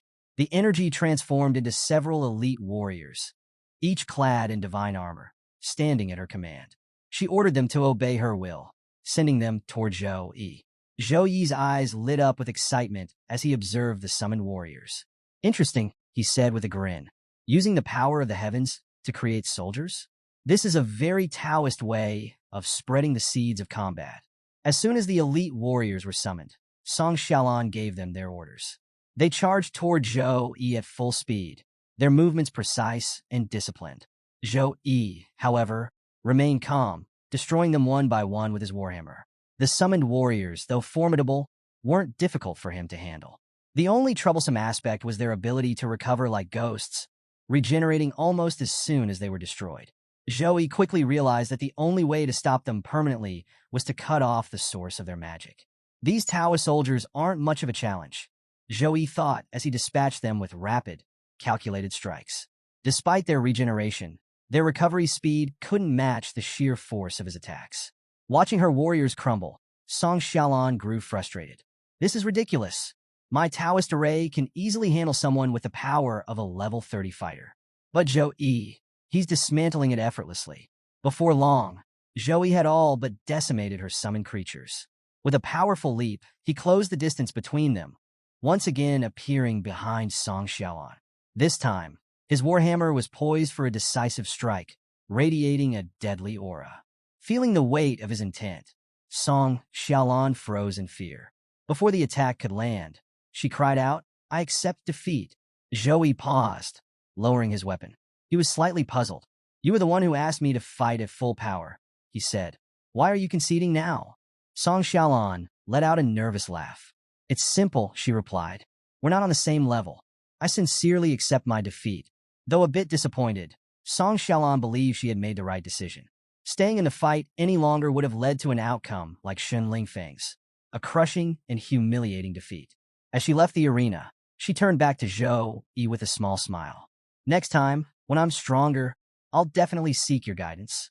After Song Xiaolan's departure, Zhou Yi stood tall in the center of the arena and addressed the crowd of students. "If anyone here is still not convinced of my strength," he declared confidently, "I'm waiting for your challenge. Step forward." Silence fell over the arena. One by one, the challengers began to disperse, offering flimsy excuses. "I ate too much this morning," one muttered, clutching his stomach. "I'm feeling a little uncomfortable." Another pointed at Zhou Yi and stammered, "Hey, aren't you the guy I met when we were kids? You're number 156, right? I'm 172. We're totally matched already, so no need to compete." Jiang Churen, standing among the crowd, couldn't suppress her amusement. Seeing the students' reactions, she thought it's no wonder everyone's scared. This is Zhou Yi. His performance speaks for itself. The teachers observing the fight were equally impressed. Teacher Wu Meng couldn't hide his admiration. His strength and physique crushed the warriors, and his agility and intelligence crushed the mages. Zhou Yi's power is completely beyond imagination. Other senior instructors exchanged whispers. Is he really from an ordinary family in the north? One asked, incredulous. Not from a prestigious family? He's the new top student, another replied. But calling him a genius doesn't feel like enough. He's truly a monster. Teacher Wu Meng, who had been silently observing, nodded with a knowing smile. The second round is almost over, he thought. It's time for us to recruit new students. It was clear to everyone that Zhou Yi would be the top target of the academy's competition. Observing this, Su quietly gave Wu Meng a few hints. After listening, Wu Meng smiled confidently and said, "Don't worry. I'm preparing. I will definitely get Zhou Yi." Meanwhile, battles raged across various arenas. In one of them, Shun Lingfeng was being mercilessly beaten by an unknown opponent. The challenger, Li, landed blow after blow with fists and knees, leaving Shun severely injured. Within seconds, Shun was defeated, lying battered on the ground. Li was declared the winner of the match, his rank rising to 10, while Shun's dropped to 16. Shun's condition had only worsened since his earlier defeat by Zhou Yi. With no time to recover, he became the target of multiple challengers, each using him as a stepping stone to climb the rankings. 30 minutes later, the free challenge phase concluded, officially marking the end of the freshman competition. The final rankings were announced. 1. Zhou Yi. 2. Jiang Chuan. 3. Song Xiaolan. After the announcement, a teacher addressed the students. Your rankings have been rearranged, and your accommodations and credits will also be redistributed accordingly.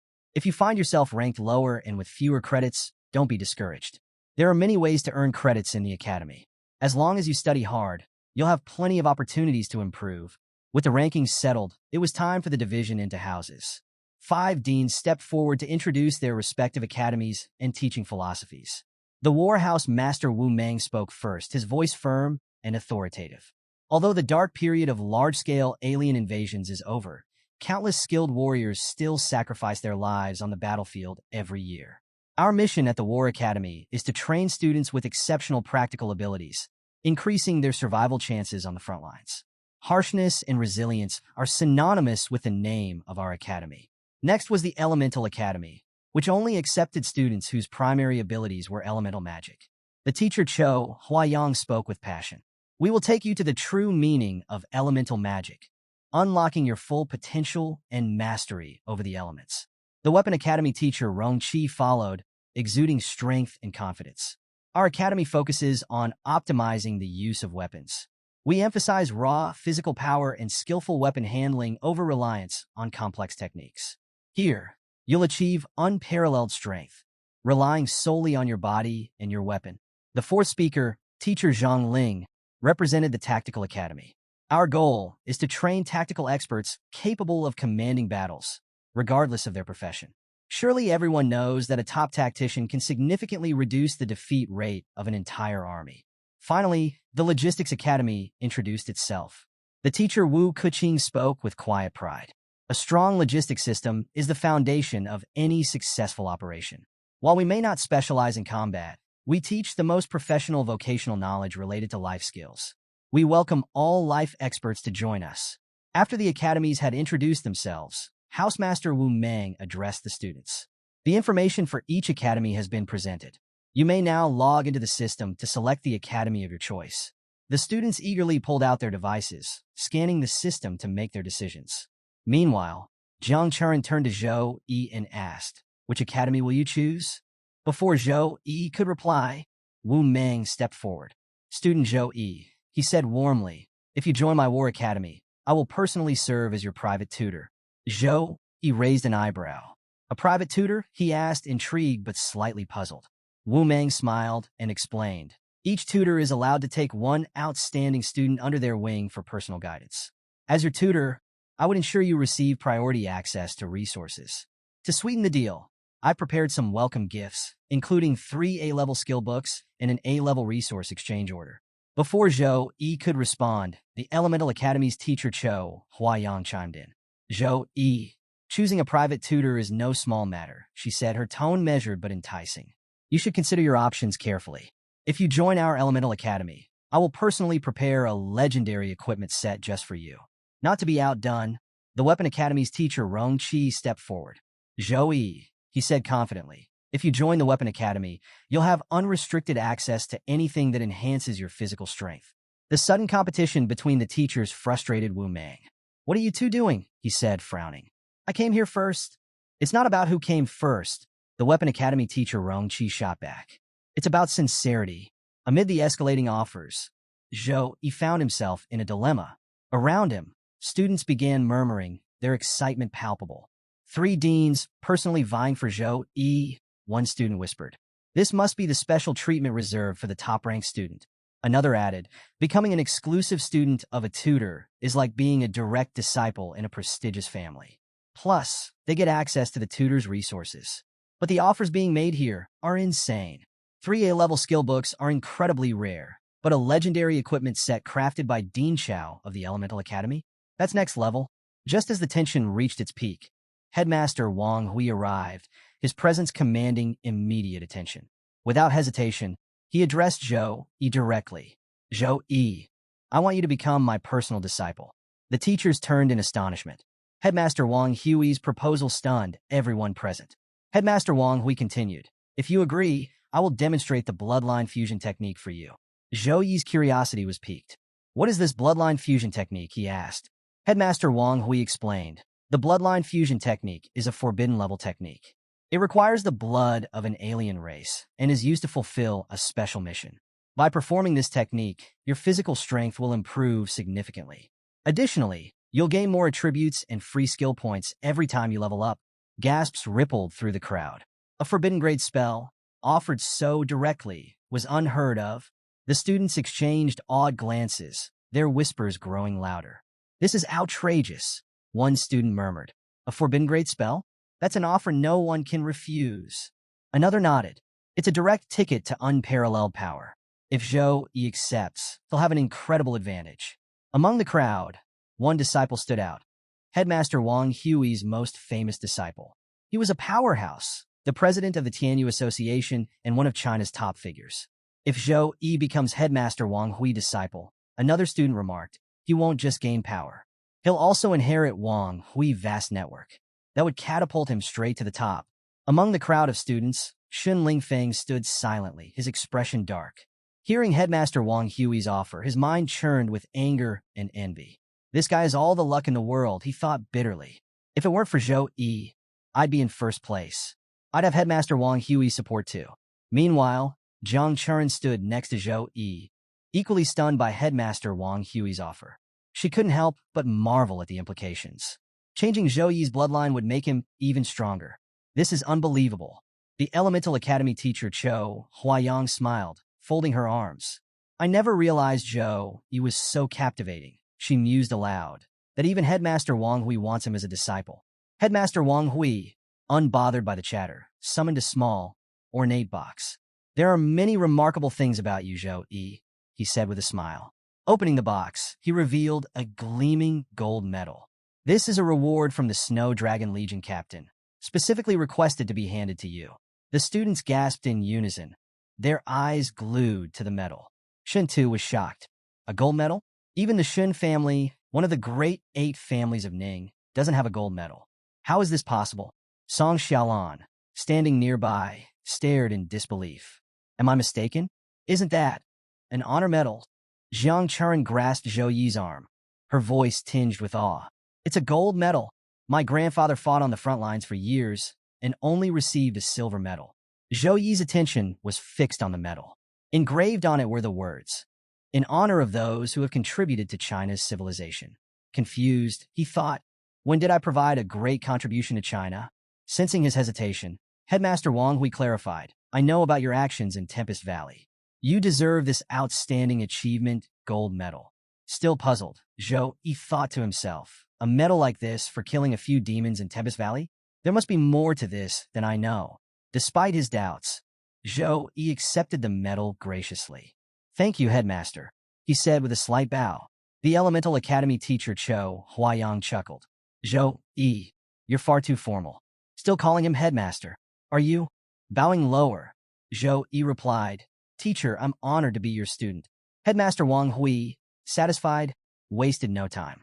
With a wave of his hand, he teleported away with Zhou Yi. As Headmaster Wang Hui and Zhou Yi vanished, the remaining teachers began murmuring among themselves. Is Headmaster Wang Hui worried we'll try to recruit Zhou Yi in his absence? One speculated. Teacher Wu Meng and the Weapon Academy teacher, meanwhile, turned their attention to Jiang Churen. The Weapon Academy teacher Rong Qi stepped forward with a confident smile. Jiang Churen, if you're willing to become my personal disciple, I'll extend the same offer I made to Zhou Yi. Wu Meng's expression darkened. Old Rong, are you deliberately trying to provoke me? Unfazed, the Weapon Academy teacher Rong Qi replied. Since Zhou Yi was recruited by Headmaster Wang Hui, I won't let you take Jiang Churen so easily. She has potential, and I won't let her go without a fight. Meanwhile, Zhou Yi found himself teleported alongside Headmaster Wang Hui to a mysterious location. It was a grand laboratory-like space filled with rare and valuable items neatly organized on shelves and in glass cases. Looking around in awe, Zhou Yi marveled at the sheer magnitude of treasures stored there. This is my private mansion, Headmaster Wang Hui explained. It's primarily used to store some of my most valuable items. If you ever need to find me in the future, this is where you can come. Zhou Yi listened attentively, still taking in his surroundings. This mansion must be Headmaster Wang Hui's personal treasury, he thought. To access it, you'd need instant teleportation. It could be anywhere, outside Sukang District, or maybe even outside China. Headmaster Wang Hui led Zhou Yi deeper into the mansion, eventually stopping at a room where 3 glowing formations were present. Within each formation was a vial containing a unique and powerful bloodline. Zhou Yi's curiosity grew as he observed the mesmerizing energy radiating from them. These, Headmaster Wang Hui began, are 3 types of source blood. Using the bloodline forging technique, your bloodline will undergo a qualitative transformation. However, most people focus solely on the forbidden grade spell aspect of this technique and ignore the true core of the transformation. The source blood, he continued, a regular human's bloodline potential is extremely limited. As your level increases, the stat gains from leveling up gradually weaken. When most classes hit this limit, they choose to merge with the blood of other races to break through and gain additional power. Hearing this, Zhou Yi asked in surprise, Teacher, are you concerned about leveling up even at your levels? Headmaster Wang Hui nodded. Of course. Once classes reach tertiary awakening, leveling up requires an enormous amount of experience. I'm currently level 64. At this level, most otherworld monsters I face are leader-tier bosses that are incredibly challenging to defeat. Headmaster Wang Hui gestured toward the 3 vials of source blood and explained their origins. 1. Angel source blood. This bloodline comes from the divine angel race, extracted from the corpse of an angel. Angels are servants of light, granting them an extraordinary affinity for the light element. Merging with angel source blood would give you unparalleled control over light-based powers. 2. Titan source blood. This bloodline belongs to the Titans, who worshipped thunder. Titans possess a natural mastery of lightning. Merging with their bloodline would amplify the power of any lightning-based ability you possess. 3. Dragon source blood. The dragon race are direct descendants of the dragon god, carrying the purest dragon bloodline.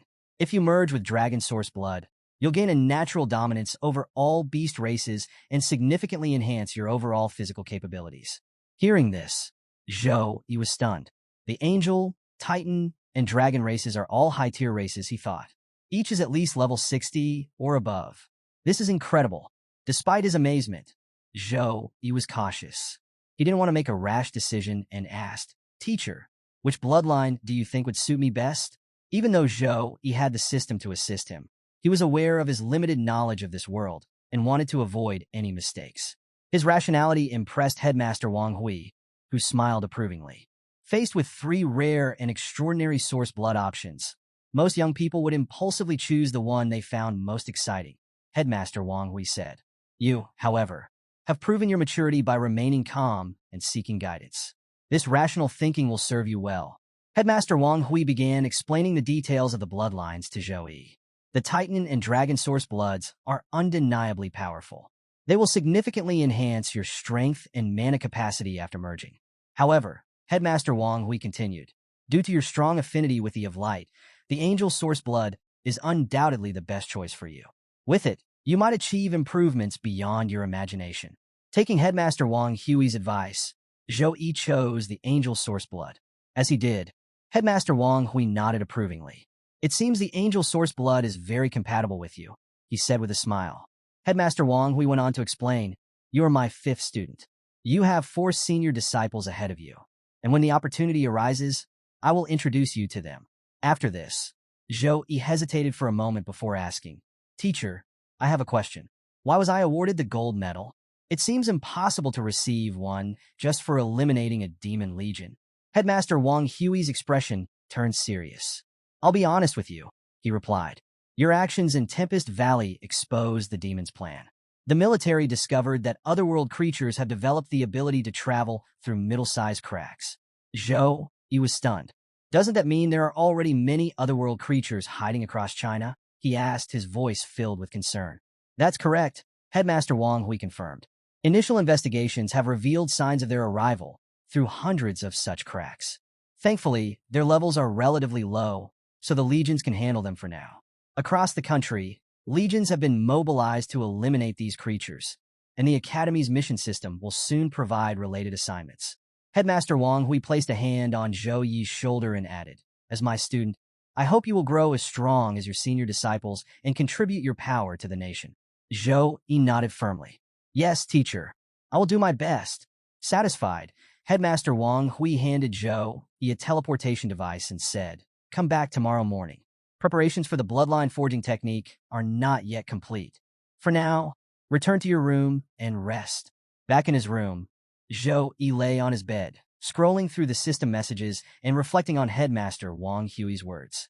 The teacher mentioned that the final result of the bloodline forging depends on both constitution and luck, he thought. I hope the S-grade potion I obtained after killing the demonic prince will come in handy. Reaching into his inventory, Zhou Yi retrieved a vial labeled Lucky Potion. He examined it closely, recalling its effects. The potion would boost luck for 12 hours for whoever consumed it. After drinking the Lucky Potion, Zhou Yi decided to test its effects by opening a random chest. To his amazement, inside was an S-grade treasure, the Long Ning fruit. This rare fruit, grown from the corpse of a dragon, was renowned for its ability to greatly enhance constitution and spell damage upon consumption. Zhou Yi's excitement was palpable. Whenever I opened random chests before, all I got was junk. But now, jackpot. Satisfied with the potion's results, Zhou Yi used the teleportation device and quickly arrived at Headmaster Wang Hui's mansion. Upon arrival, he overheard the Elemental Academy teacher Cho Huayang talking with Headmaster Wang Hui. Headmaster, you're incredibly generous, Cho Huayang said. The corpse of an angel is exceptionally rare, and obtaining angel source blood is nearly impossible. Wars between legions have been fought over a single vial of this blood. Headmaster Wang Hui replied calmly. I've waited for a long time to find someone worthy of receiving this source blood. Zhou Yi is my choice, and I'm very satisfied with him. There's no hesitation in my decision. At that moment, Zhou Yi interrupted and greeted them both respectfully. Headmaster Wang Hui turned and smiled warmly. He was pleased to see that Zhou Yi had prepared his body to its prime condition. Good, Headmaster Wang Hui said. Now, step into the formation I prepared for the bloodline forging technique. Following instructions, Zhou Yi removed his clothes and sat in the center of the formation. Headmaster Wang Hui explained the process to the elemental teacher and instructed him to activate the formation. I'll oversee Zhou Yi's protection during the procedure, he added. The elemental teacher Cho Huayang nodded and began activating the bloodline forging technique. As the formation lit up, the angel source blood started merging with Zhou Yi's body. The entire room glowed with radiant light as the bloodline of light infused into him. However, an unexpected phenomenon occurred. Suddenly, a blue aura erupted from Zhou Yi's body. The blue energy was frost energy, and it immediately began clashing with the angel bloodline. Both Headmaster Wang Hui and the elemental teacher were taken aback. What powerful freeze energy, the elemental teacher exclaimed. It seems Zhou Yi possesses a special bloodline already. The frost energy wasn't ordinary. It was strong enough to compete with the divine angel bloodline. The teachers were deeply impressed. If not for their immense power and experience, they could have been frozen to death by the overwhelming chill. The fusion process intensified as the angel bloodline and Zhou Yi's pre-existing frost bloodline began to clash violently. It was as if the frost energy within him refused to accept the new divine energy. Frost energy continuously poured out of Zhou Yi, rapidly freezing the entire room. Even Cho Huayang, using his magic to shield himself, found parts of his body freezing despite his defenses. This frost power is extraordinary, Cho Huayang muttered, his voice tinged with awe and concern. The clash between the angel bloodline and Zhou Yi's frost energy escalated, turning the room into an icy battlefield. Cho Huayang, observing Zhou Yi's powerful frost energy, felt a sudden surge of greed. If Zhou Yi changed his class to a mage, he thought he could easily become one of the greatest ice mages with this terrifying frost power. Meanwhile, Headmaster Wang Hui was shielding himself from the cold, using his internal energy. He watched the clash of bloodlines and murmured, "I know Zhou Yi's sister is awakening a frost bloodline. It seems Zhou Yi might share the same lineage." Both teachers were astonished. As one of the highest-tier bloodlines, the angel bloodline should have easily suppressed any lesser bloodlines during the forging process. Yet here it was, locked in a fierce struggle with Zhou Yi's frost bloodline, neither one gaining the upper hand. Headmaster Wang Hui's thoughts deepened. For Zhou Yi's frost bloodline to rival the angel bloodline, it must be of an incredibly high quality. Could this mean that Zhou Yi's ancestry links back to the earliest players of the Eternal Game? After reality merged with the game, the most powerful bloodlines were passed down from those early, high-level players. Without such an origin, it's impossible for Zhou Yi to wield such immense frost power. The clash between the two bloodlines was relentless. Without interference, the angel source blood would have fully merged with Zhou Yi's body. However, the frost bloodline's resistance threatened to not only disrupt the process, but also deplete the angel source blood entirely. Cho Huayang, watching the intense struggle, sighed. So much of the angel source blood is being consumed. At this rate, the final result might not even match a lesser-tier bloodline. We can only leave Zhou Yi's fate to destiny now. Any attempt to forcibly halt the ritual could lead to his death by self-explosion. Both teachers stood by helplessly, knowing they could do nothing but observe as the forging ritual unfolded. Inside Zhou Yi's body, the unrelenting clash of bloodlines caused him unbearable pain. The sheer intensity of the struggle overwhelmed him until a sudden notification appeared before him. The gate of consciousness has opened.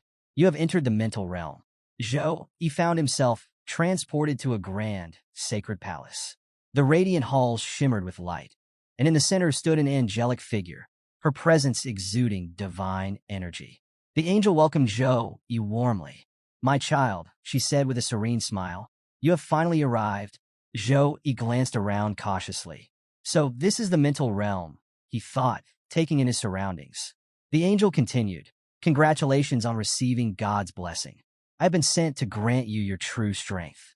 With it, you shall be unrestrained by morals, unbound by rules, and free to follow your own will and desire." Her words sounded benevolent, but her expression darkened. A subtle, sinister smile crept across her face, betraying an unsettling aura. Zhou Yi's instincts screamed at him. Something was wrong. Looking at her, he felt a wave of disgust and anger rising within him. This thing is no angel, he thought. It's something else entirely. His fingers twitched, eager to summon his holy hammer and strike her down.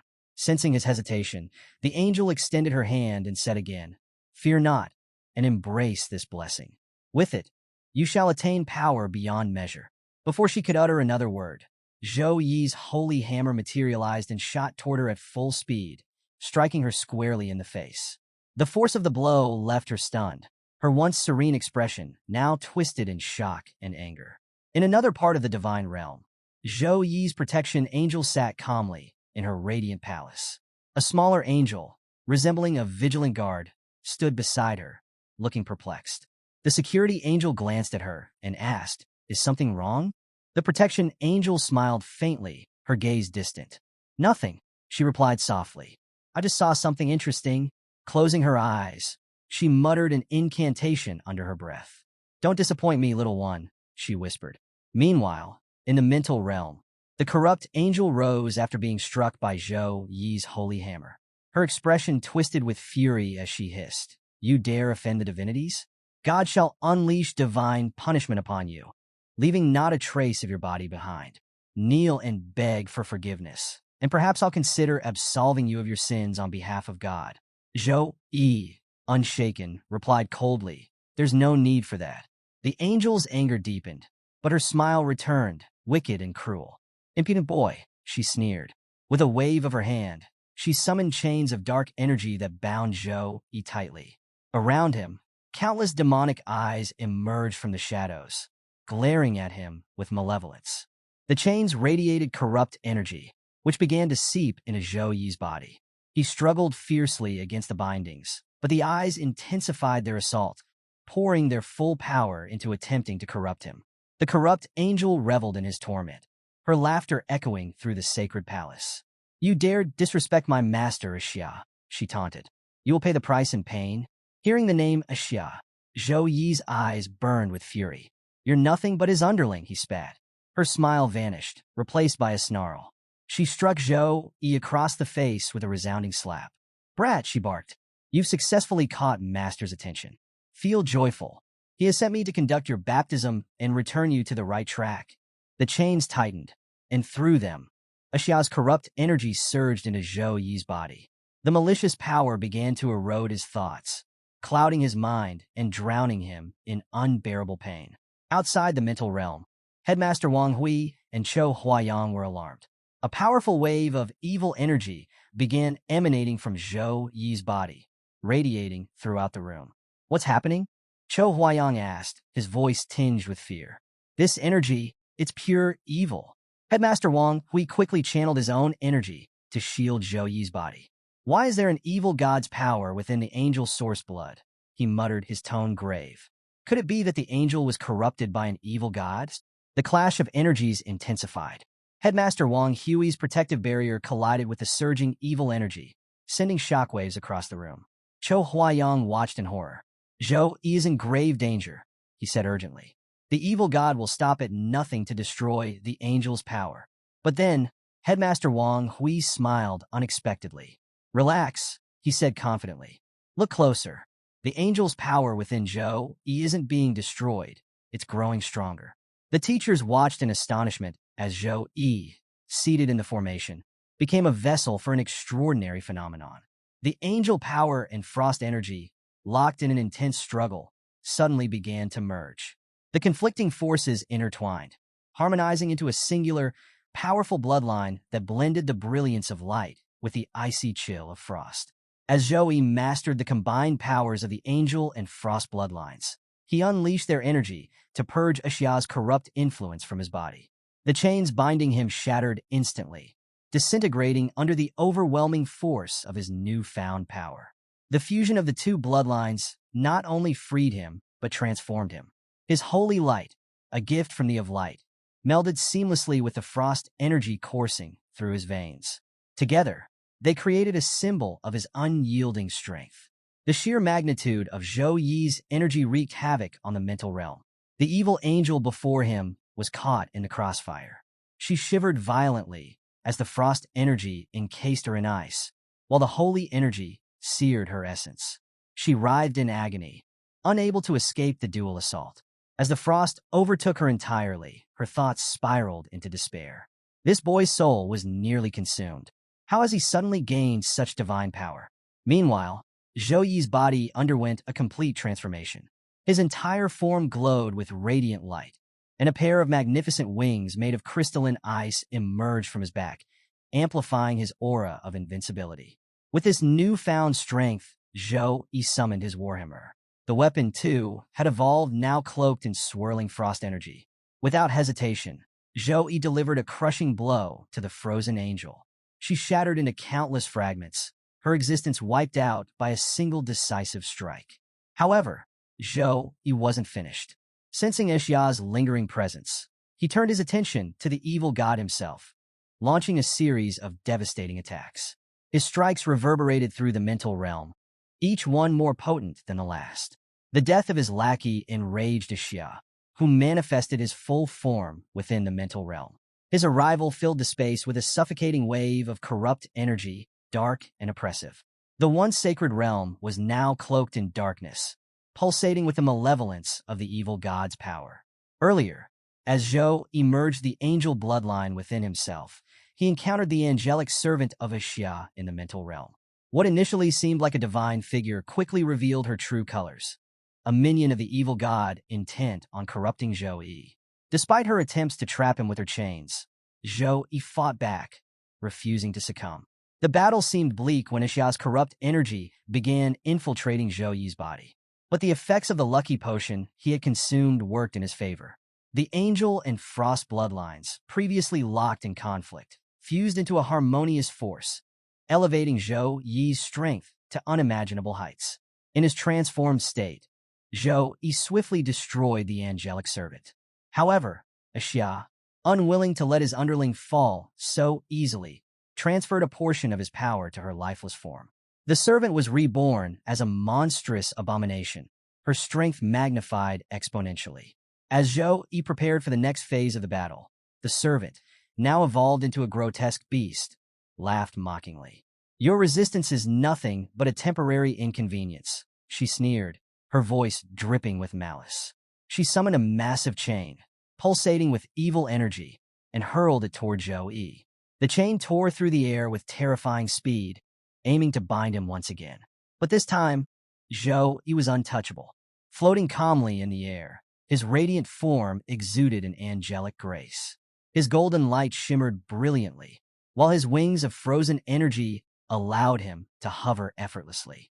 The fusion of the two bloodlines had given Zhou Yi a divine presence, one that defied the grasp of darkness.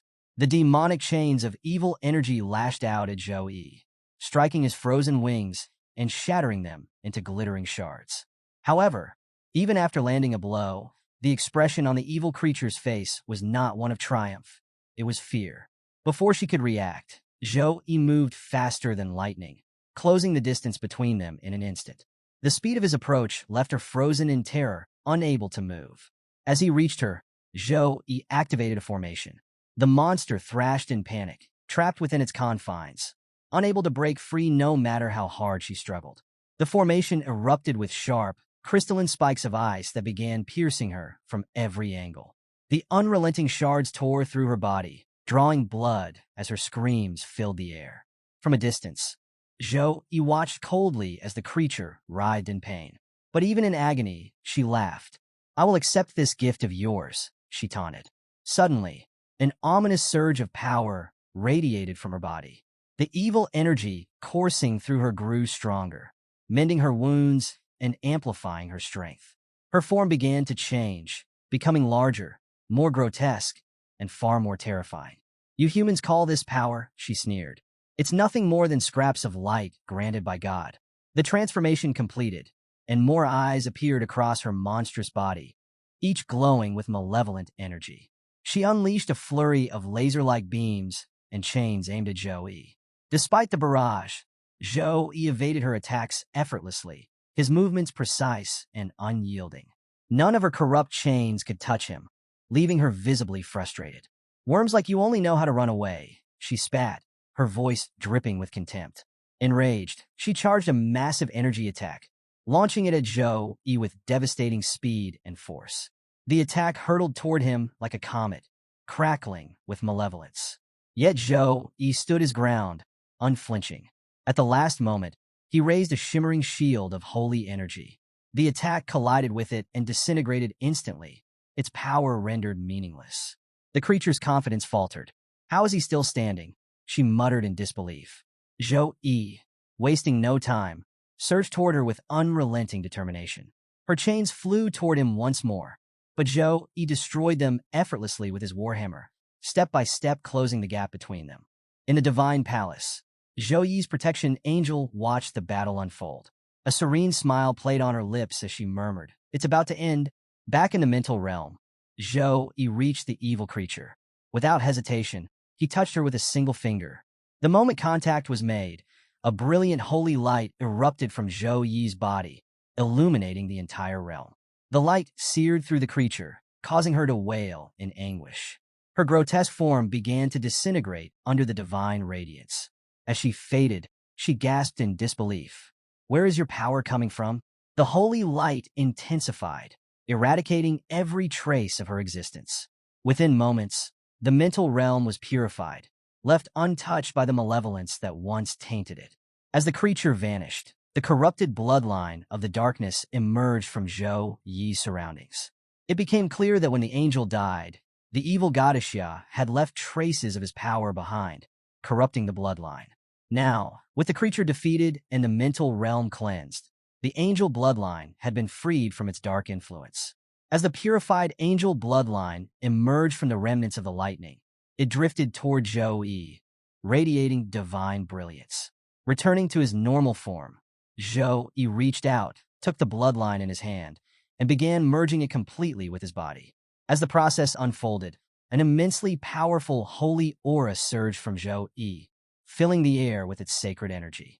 Outside the mental realm, Chou Huayang watched in awe. This is the power of an angel, he stammered. It completely eradicates the influence of the evil god. Headmaster Wang Hui, who had been tense moments earlier, allowed himself a smile. The angel bloodline and frost bloodline have fused together in a truly remarkable way, he said. Both teachers, now relieved, felt a wave of happiness. During Zhou Yi's struggle against the evil god's energy, they had feared he might be consumed and destroyed. Seeing him prevail brought a sense of hope and pride. Within the formation, Zhou Yi remained focused, channeling his energy to complete the bloodline fusion. Overhead, the protection angel appeared, silently aiding him by providing an additional surge of holy energy. A radiant holy aura enveloped Zhou Yi, growing brighter with each passing moment. Finally, a glowing symbol formed on his chest, a testament to the successful merging of the two bloodlines. The protection angel gave her full support, stabilizing the process. Moments later, Zhou Yi opened his eyes, the fusion complete. He could feel the harmony between the powers of light and frost coursing through him. Chou Huayang observed Zhou Yi and smiled. Zhou Yi truly is blessed. The of light intervened in his moment of crisis, granting him divine strength and allowing him to overcome this threat. As Zhou Yi stood up from the formation, Headmaster Wang Hui approached him. How are you feeling after the successful merging of the bloodlines? Zhou Yi took a moment to assess himself. He could sense a qualitative improvement in his powers, but before he could respond, a notification from the system appeared in front of him.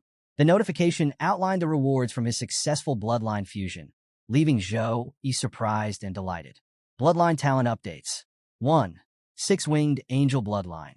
Zhou Yi had unlocked a rare, divine bloodline, granting him unparalleled potential and extraordinary power.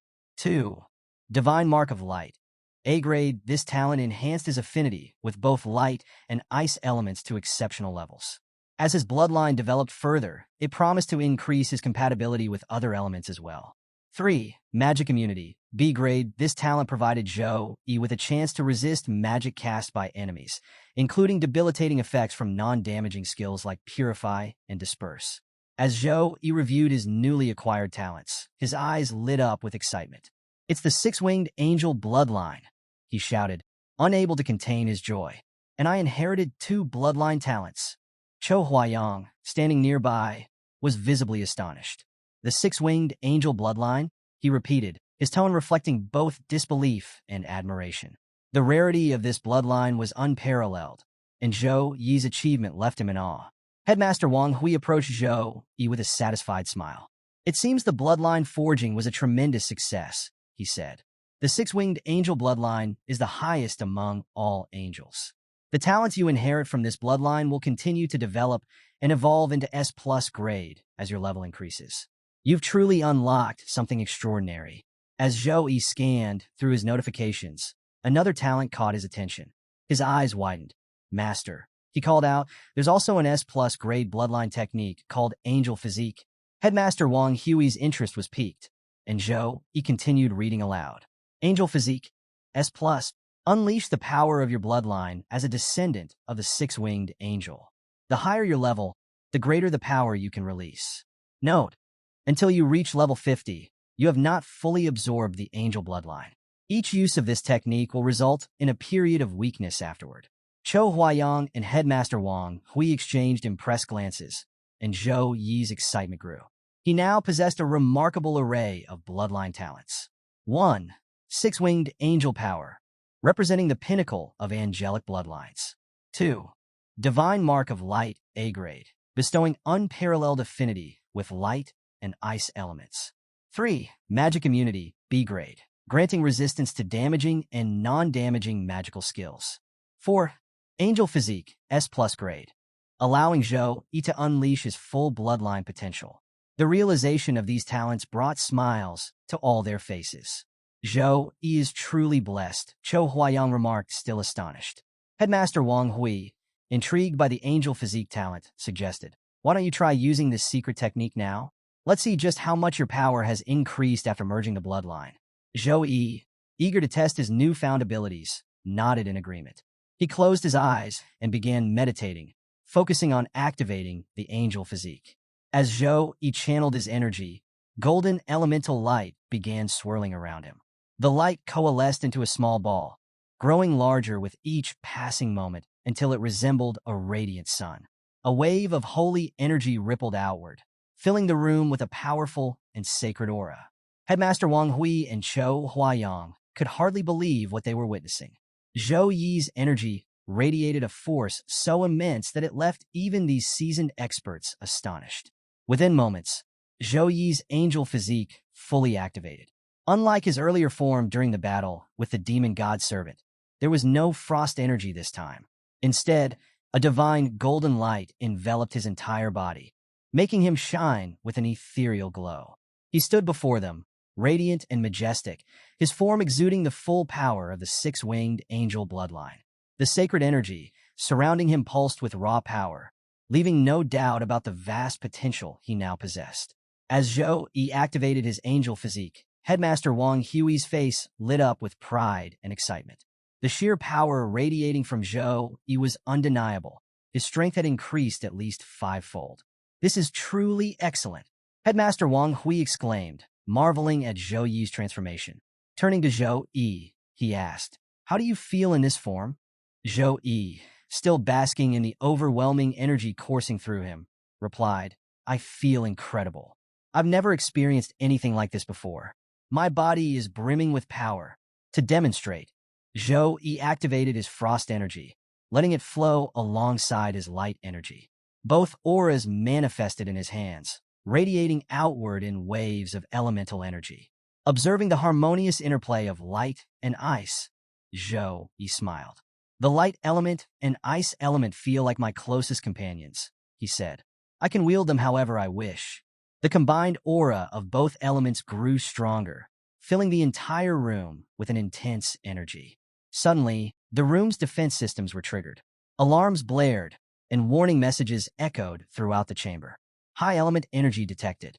Room defense system activated.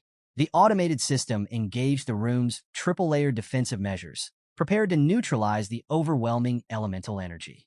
Seeing this, Headmaster Wang Hui chuckled and said, "Six-winged angels truly are the favorites of elemental energy. But deactivate the secret technique, Zhou-Yi. If you don't, the room's defense system will attack you." Zhou-Yi nodded, unwilling to risk further complications, and deactivated his angel physique. Returning to his normal form, he felt a sudden, sharp discomfort within his body. Pausing, he carefully observed the sensations, trying to understand what was happening. Cho Huayang, noticing Zhou-Yi's hesitation, asked, "What's wrong? Did something go amiss?" Zhou-Yi replied, still confused, "The secret technique drastically improved my strength. But even though I didn't use it for long or fight with it, my entire body feels sore and bloated." Headmaster Wang Hui stepped forward, his tone serious. "That's to be expected," he explained. "The bloodline secret technique rapidly increases your strength, but the six-winged angel bloodline is immensely powerful. Right now, your body hasn't fully adapted to its effects, and it's draining a lot from you.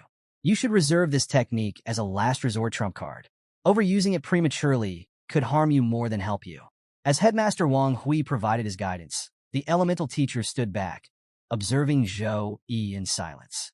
The six-winged angel bloodline, 2 evolutionary talents, and that S+ grade secret technique, angel physique, he thought to himself. For the other freshmen, chasing after Zhou-Yi is nothing more than a dream now. The conversation between Zhou-Yi and Headmaster Wang Hui continued for some time, with Headmaster Wang Hui offering valuable advice.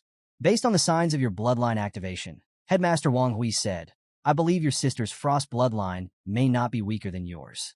If you want her to awaken her bloodline in the best possible condition, you should turn the frozen lotus into a frost pill for her to consume. The university has a specialized pill forging department, and you can place the order directly through the school system. Zhou nodded in agreement, taking Headmaster Wang Hui's advice to heart. Seeing his understanding, Headmaster Wang Hui smiled. Good. Now go and get some rest.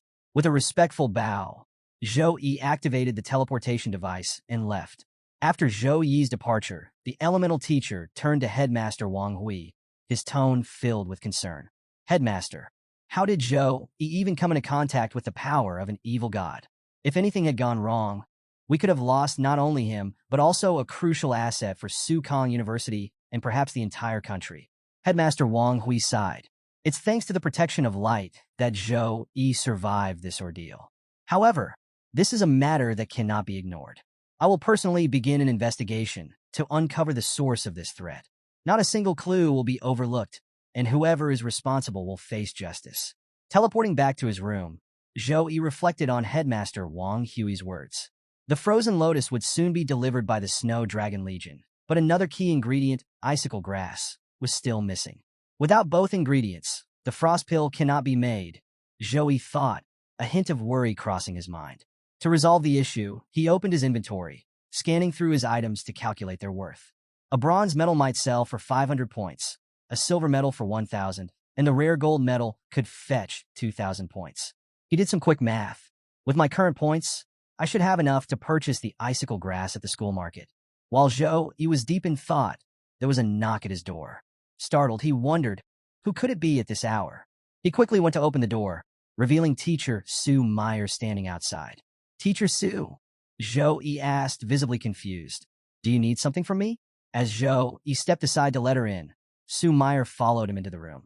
Observing Zhou Yi closely, she thought to herself, I don't know how, but in just a day, Zhou Yi has grown far stronger. This isn't just about an increase in level. It's the nobility of his bloodline radiating from him. Breaking the silence, Sue Meyer explained the reason for her visit. House Master Wu Mang has asked me to deliver the resources promised to you by the War House. Zhou Yi's brow furrowed in confusion. But I chose Headmaster Wang Hui as my personal mentor, he said. Why is House Master Wu Mang providing resources? Sue Meyer smiled and began to clarify. Headmaster Wang Hui will indeed be your personal mentor. However, your regular courses will be conducted in the War House. These resources are distributed to top-ranked students, and the War House handles the allocation. You've earned this. Realizing the situation, Zhou Yi nodded in understanding. However, something still puzzled him. Sue Meyer's earlier words caught his attention. She had referred to the War House as her own. Looking at Sue Meyer with curiosity, Zhou Yi asked, But Teacher Sue Meyer, aren't you a mage? Why do you refer to the War House as yours? Hearing Zhou Yi's question, Sue Meyer smiled and said, Can a mage study in the War House? Zhou Yi quickly replied, Of course you can. With that cleared up, Sue Meyer proceeded to provide Zhou Yi with the resources allocated by the War House. Summoning numerous chests into his room from her inventory, she gestured toward them and said, Here are your resources. As the chests materialized, a system message popped up in front of Zhou Yi, detailing the contents. Grade A treasure, 1,000 mountain dragon root. Grade A treasure, icicle grass. Grade A weapon, Cha short sword. Grade B equipment, Pim gauntlet. Grade B equipment, Hang ape's white chest armor. Grade B enchantment material, Wind chasing tendon. Grade B enchantment material, Blood of earth dragon. Grade C skill book, Touch of ice. Grade C skill book, Icicle protection. Grade C skill book, Blade of light. Among these treasures was the icicle grass, the very ingredient Zhou Yi had been searching for. Thanks to the effects of the lucky potion, everything seemed to be falling into place. Now, with the frozen lotus and the icicle grass in hand, Zhou Yi could begin preparing the frost pill once he acquired a few more ingredients. He quickly signed off on the resources and secured the items. Sue Meyer, however, wasn't done. She folded her arms and gave Zhou Yi a stern look. Now that you've received your resources, it's time for a proper lesson, she said firmly. Standing up, Sue Meyer began to scold Zhou Yi. You're powerful, I'll give you that. But entering the deeper parts of Tempest Valley was reckless, borderline foolish. Ignorance and lack of fear are dangerous combinations. You need to ensure you have the power to protect yourself before taking any such risks. He wanted to explain that his system gave him full control over the threats in Tempest Valley, but he decided to remain silent. After venting her frustration, Sue Meyer sighed and continued. Every year, Kong University produces plenty of geniuses, but only a fraction truly rise to become top elites. Many promising talents face unfortunate accidents or fall midway through their journey. Don't let overconfidence be your downfall. Her tone softened as she added, "Don't think I'm nagging you. It's always better to be cautious." He nodded respectfully. "I understand, Miss Sue Meyer. I'll be more careful in the future." Changing the subject, Joey asked, "Miss Sue Meyer, my strength has increased again. Could you recommend a safe training ground where I can gain real combat experience?" Sue Meyer chuckled. "You really are a monster," she said, shaking her head in disbelief. Sue Meyer then led Joey to a specialized training ground. She gestured toward the facility and explained, "This training ground allows you to control combat robots and conduct real combat training. You can set the difficulty levels yourself, ranging from level 1 to level 10 combat forms. The more robots you include, the higher the combat power. At level 10, these robots can fight like a level 20 class opponent." As she spoke, several camera orbs floated around Joey, scanning his body. Curious, Joey asked, "What are these orbs doing?" "They're recording," Sue Meyer replied. "The camera orbs will document your entire challenge in detail. They'll also collect all kinds of combat data and prepare a report for you after the challenge. But remember," she added, "blades and bullets have no eyes. I suggest you start with the lower difficulty levels to avoid unnecessary injuries." Having finished her explanation, Sue Meyer prepared to leave. "I have a class to attend, so I'll leave you to it. Remember to measure your limits and don't put too much pressure on yourself." Joey nodded, watching as Sue Meyer left the training ground. Left alone, Joey turned to the camera orbs and gave his command. "Start the challenge," he said. "Level 7 combat form." As Joey gave the command to the orbs, the training program sprang to life. The room was bathed in an ominous red light, and mechanical whirs filled the air as combat robots began activating. Joey had chosen level 7 for his combat training, a formidable challenge not meant for the faint of heart. A message flashed across the room. Combat monitoring activated. 50 combat training robots developed. Alongside it, a warning appeared. Caution, level S combat form activated. Prepare accordingly. The mechanical combat robots swiftly entered their battle stances, their movements precise and intimidating. Without hesitation, they launched their first attack, a sudden barrage of laser beams aimed directly at Joey. The attack was fast, powerful, and relentless.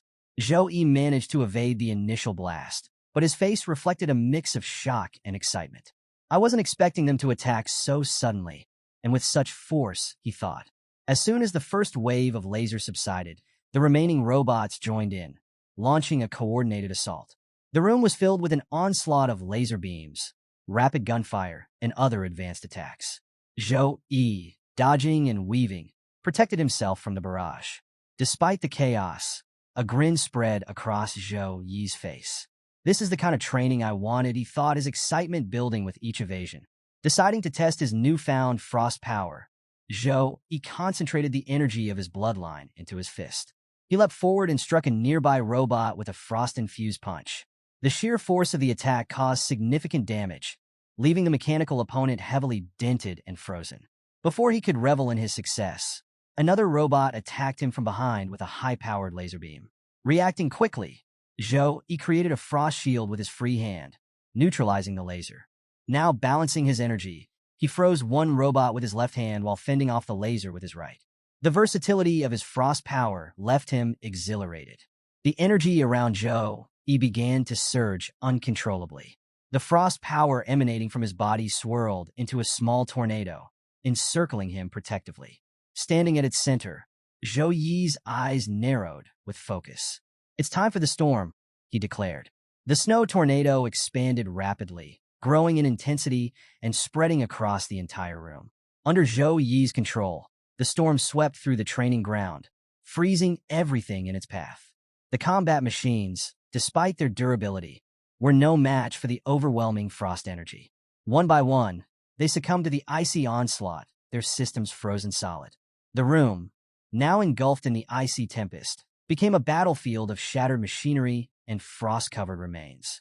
As the last of the machines froze, Zhou Yi activated a final technique, channeling his frost energy into a formation-like move. The air crackled with power as he clenched his fist tightly. With a single decisive motion, the frozen machines shattered into fragments, destroyed completely. A notification appeared in bold letters across the room. Congratulations to Mr. Zhou Yi for passing the Level S combat form test. As the storm subsided, the red light in the room dimmed, returning to its default state.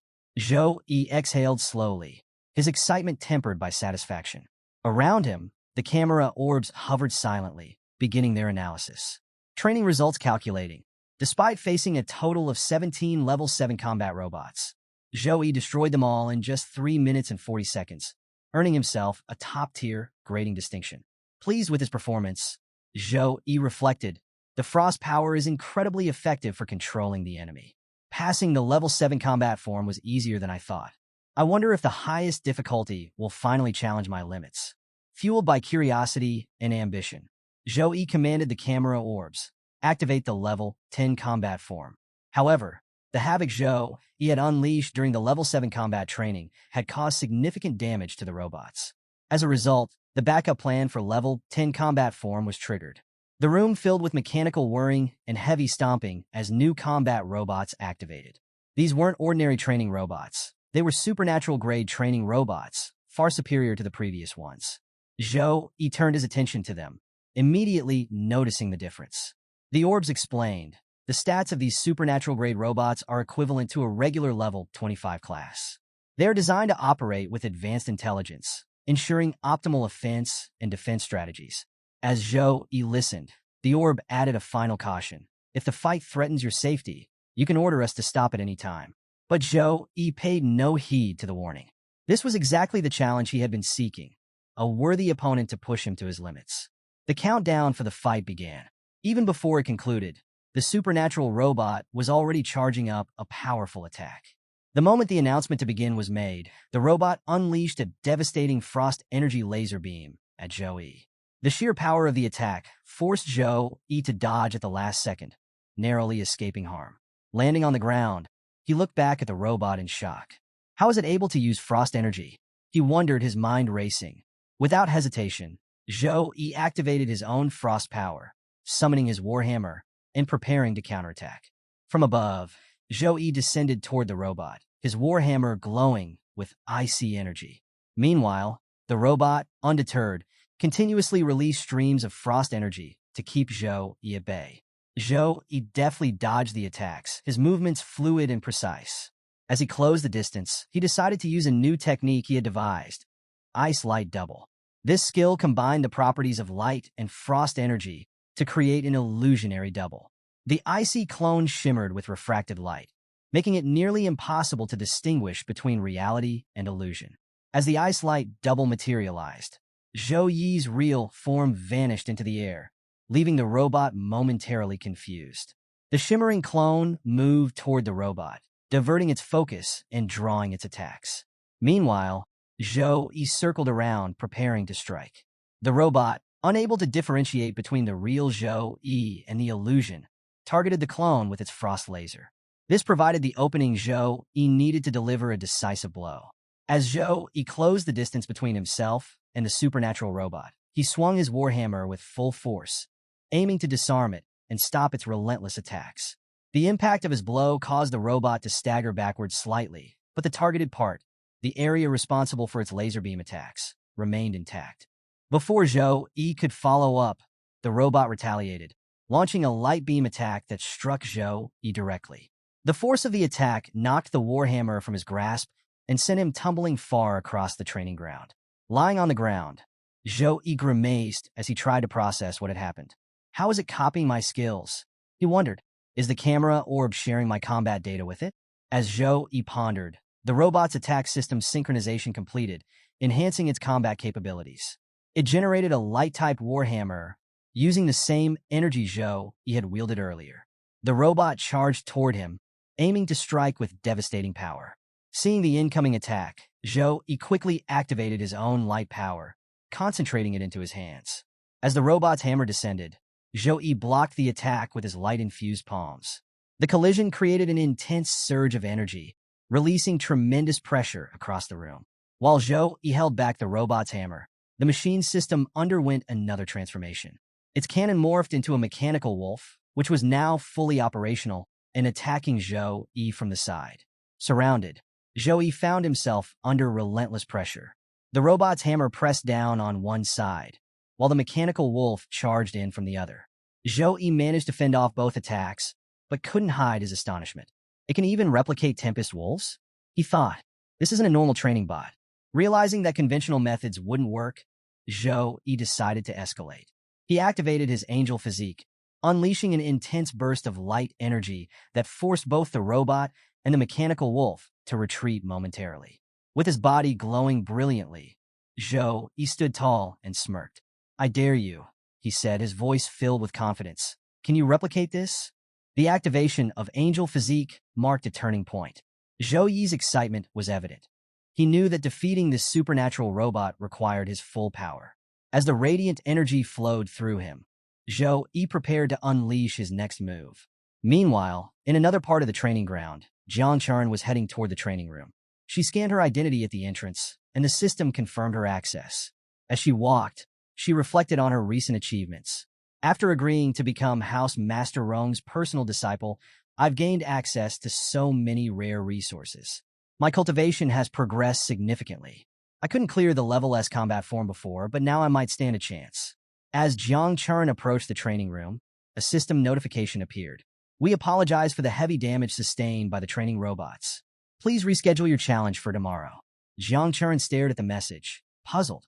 Her confusion deepened when another message appeared on a large screen in the hallway. "Warning, a student is currently challenging the level 10 combat form." Her eyes widened in shock. Level 10 combat form? She thought. This training ground is meant for freshmen. Most of us can't even pass level 6 combat forms. Who could be challenging level 10? Her thoughts immediately turned to Zhou. Could it be Brother Zhou? But she quickly dismissed the idea. Even for him, this wouldn't be a piece of cake. Standing in the hallway, Jiang Chuan remained confused and concerned, wondering who could be inside attempting such a dangerous challenge. After activating his bloodline, Zhou prepared to face the supernatural robot. This was no ordinary opponent. It had the unique ability to copy his powers, including his frost and light abilities. Overwhelmed by its capabilities, Zhou entered his angel physique, unleashing his full strength. To turn the tide of the battle, Zhou summoned the Holy Chain, a divine weapon formed entirely of pure holy light. Golden portals appeared in the air, releasing chains that shimmered with radiant energy. The Holy Chain wasn't just for attacking, it could also restrain enemies, binding them completely. Zhou remembered how the demonic chain had rendered him powerless during his bloodline awakening, and he was determined to share that experience with his mechanical foe. Pointing at the mechanical beast, Zhou sent the holy chain flying at full speed. The sharp, luminous links of the chain struck the beast with devastating precision, breaking it into pieces instantly. With the beast destroyed, Zhou directed the chains toward the supernatural robot. The sacred chains moved swiftly, wrapping around the robot's body and binding it tightly. The robot struggled to break free, its internal systems analyzing Zhou's technique in an attempt to replicate it or find weaknesses. But the robot's database flagged the holy chain as an anomaly, a skill too unique and complex to decipher. As Zhou maintained control of the holy chain, he activated the Vision of Light, an ability that allowed him to detect an enemy's weak points and hidden abilities. Through the Vision of Light, Zhou scanned the robot and identified its power source, hidden within its chest, as its weak spot. Seeing the weakness, Zhou grinned confidently. Without hesitation, he gathered energy into his fist, preparing a powerful light punch. Closing the distance quickly, Zhou struck the robot's chest with full force. The impact unleashed a surge of light energy that enveloped the entire area, spreading electricity through the robot's mechanical parts. The robot's systems faltered, its body immobilized by the attack. Desperate, the robot initiated a self-destruct sequence, but the system interrupted the process, preventing further destruction. Instead, a sacred explosion erupted from the impact, turning the entire room into a storm of dust and light. As the dust began to settle, Zhou stood victorious. Just then, Jiang Churin entered the room, her expression one of shock and disbelief. The training ground was in ruins, with shattered machinery and scorch marks everywhere. Moments later, a notification appeared in front of Zhou Yi. Congratulations! You have cleared the level 10 combat form. Entry access will now be reactivated. However, the system added a warning. Due to extensive damage caused during the testing, repairs are required. The training ground will be unavailable for 1 week. Please return after repairs are completed. Jiang Churin stood by the doorway of the training room, staring at the destruction within. The level 10 combat form had been cleared, and she couldn't help but wonder, who in the world could have done this? Curiosity got the better of her, and she cautiously stepped inside, taking in the remnants of the room. Her eyes widened in shock when she spotted Zhou Yi standing amidst the wreckage. The entire training ground had been obliterated, and yet there he was barely able to stay upright. What is going on here?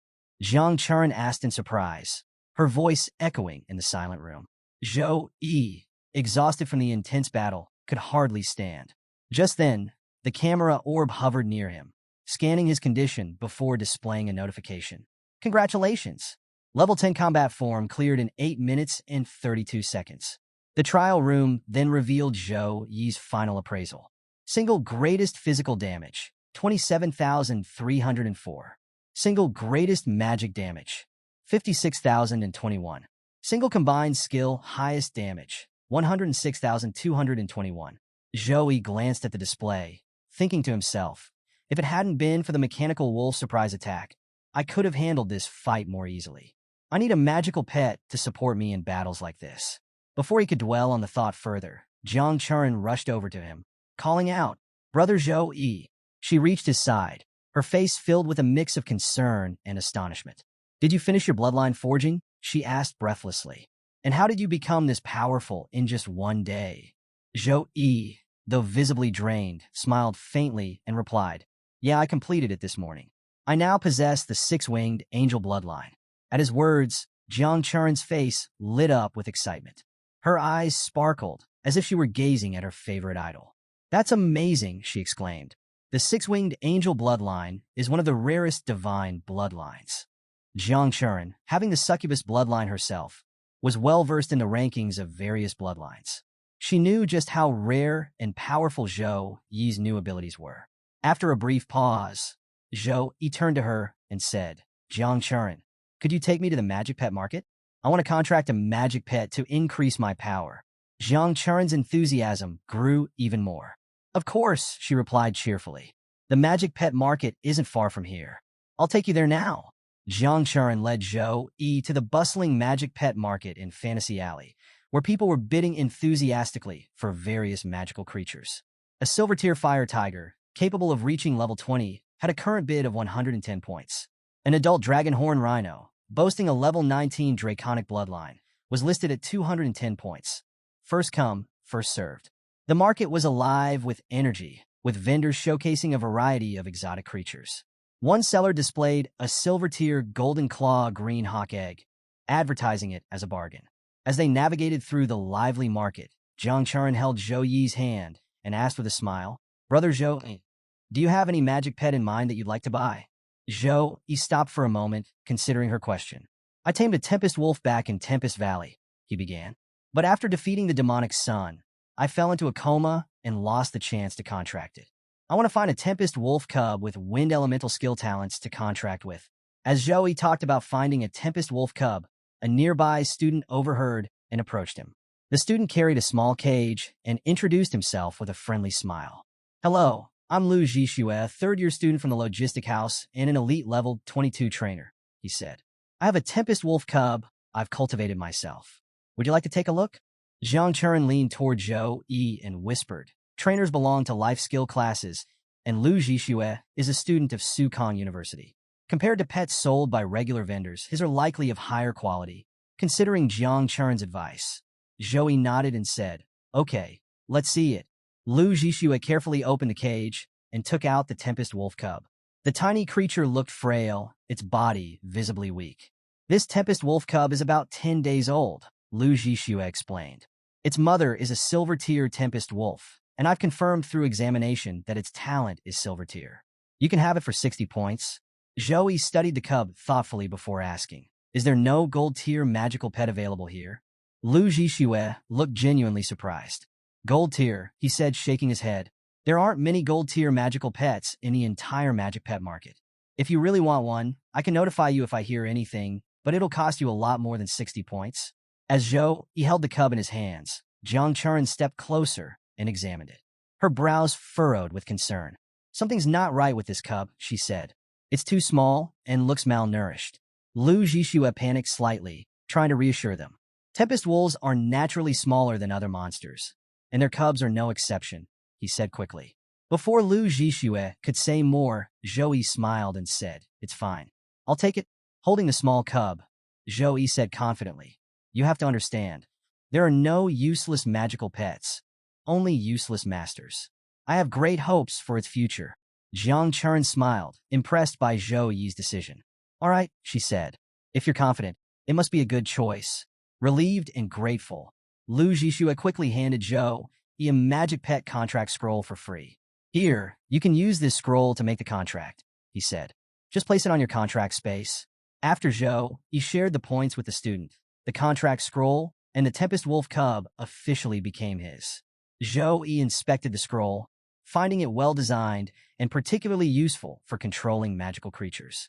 The student, Lu Zhixue, who had sold the cub, began to walk away. However, an unmistakable, sly grin crept across his face, betraying his intentions. That cub was the weakest of its nest, Lu Zhixue thought. I was at a loss on how to sell it, but this rookie showed up just in time. Luckily, he paid first. If that defective wolf showed signs of its poor condition during contracting, I'd be in trouble. Zhou, unaware of Lu Zhixue's thoughts, prepared to use the contract scroll. He activated it, forming a glowing formation in which he carefully placed the cub.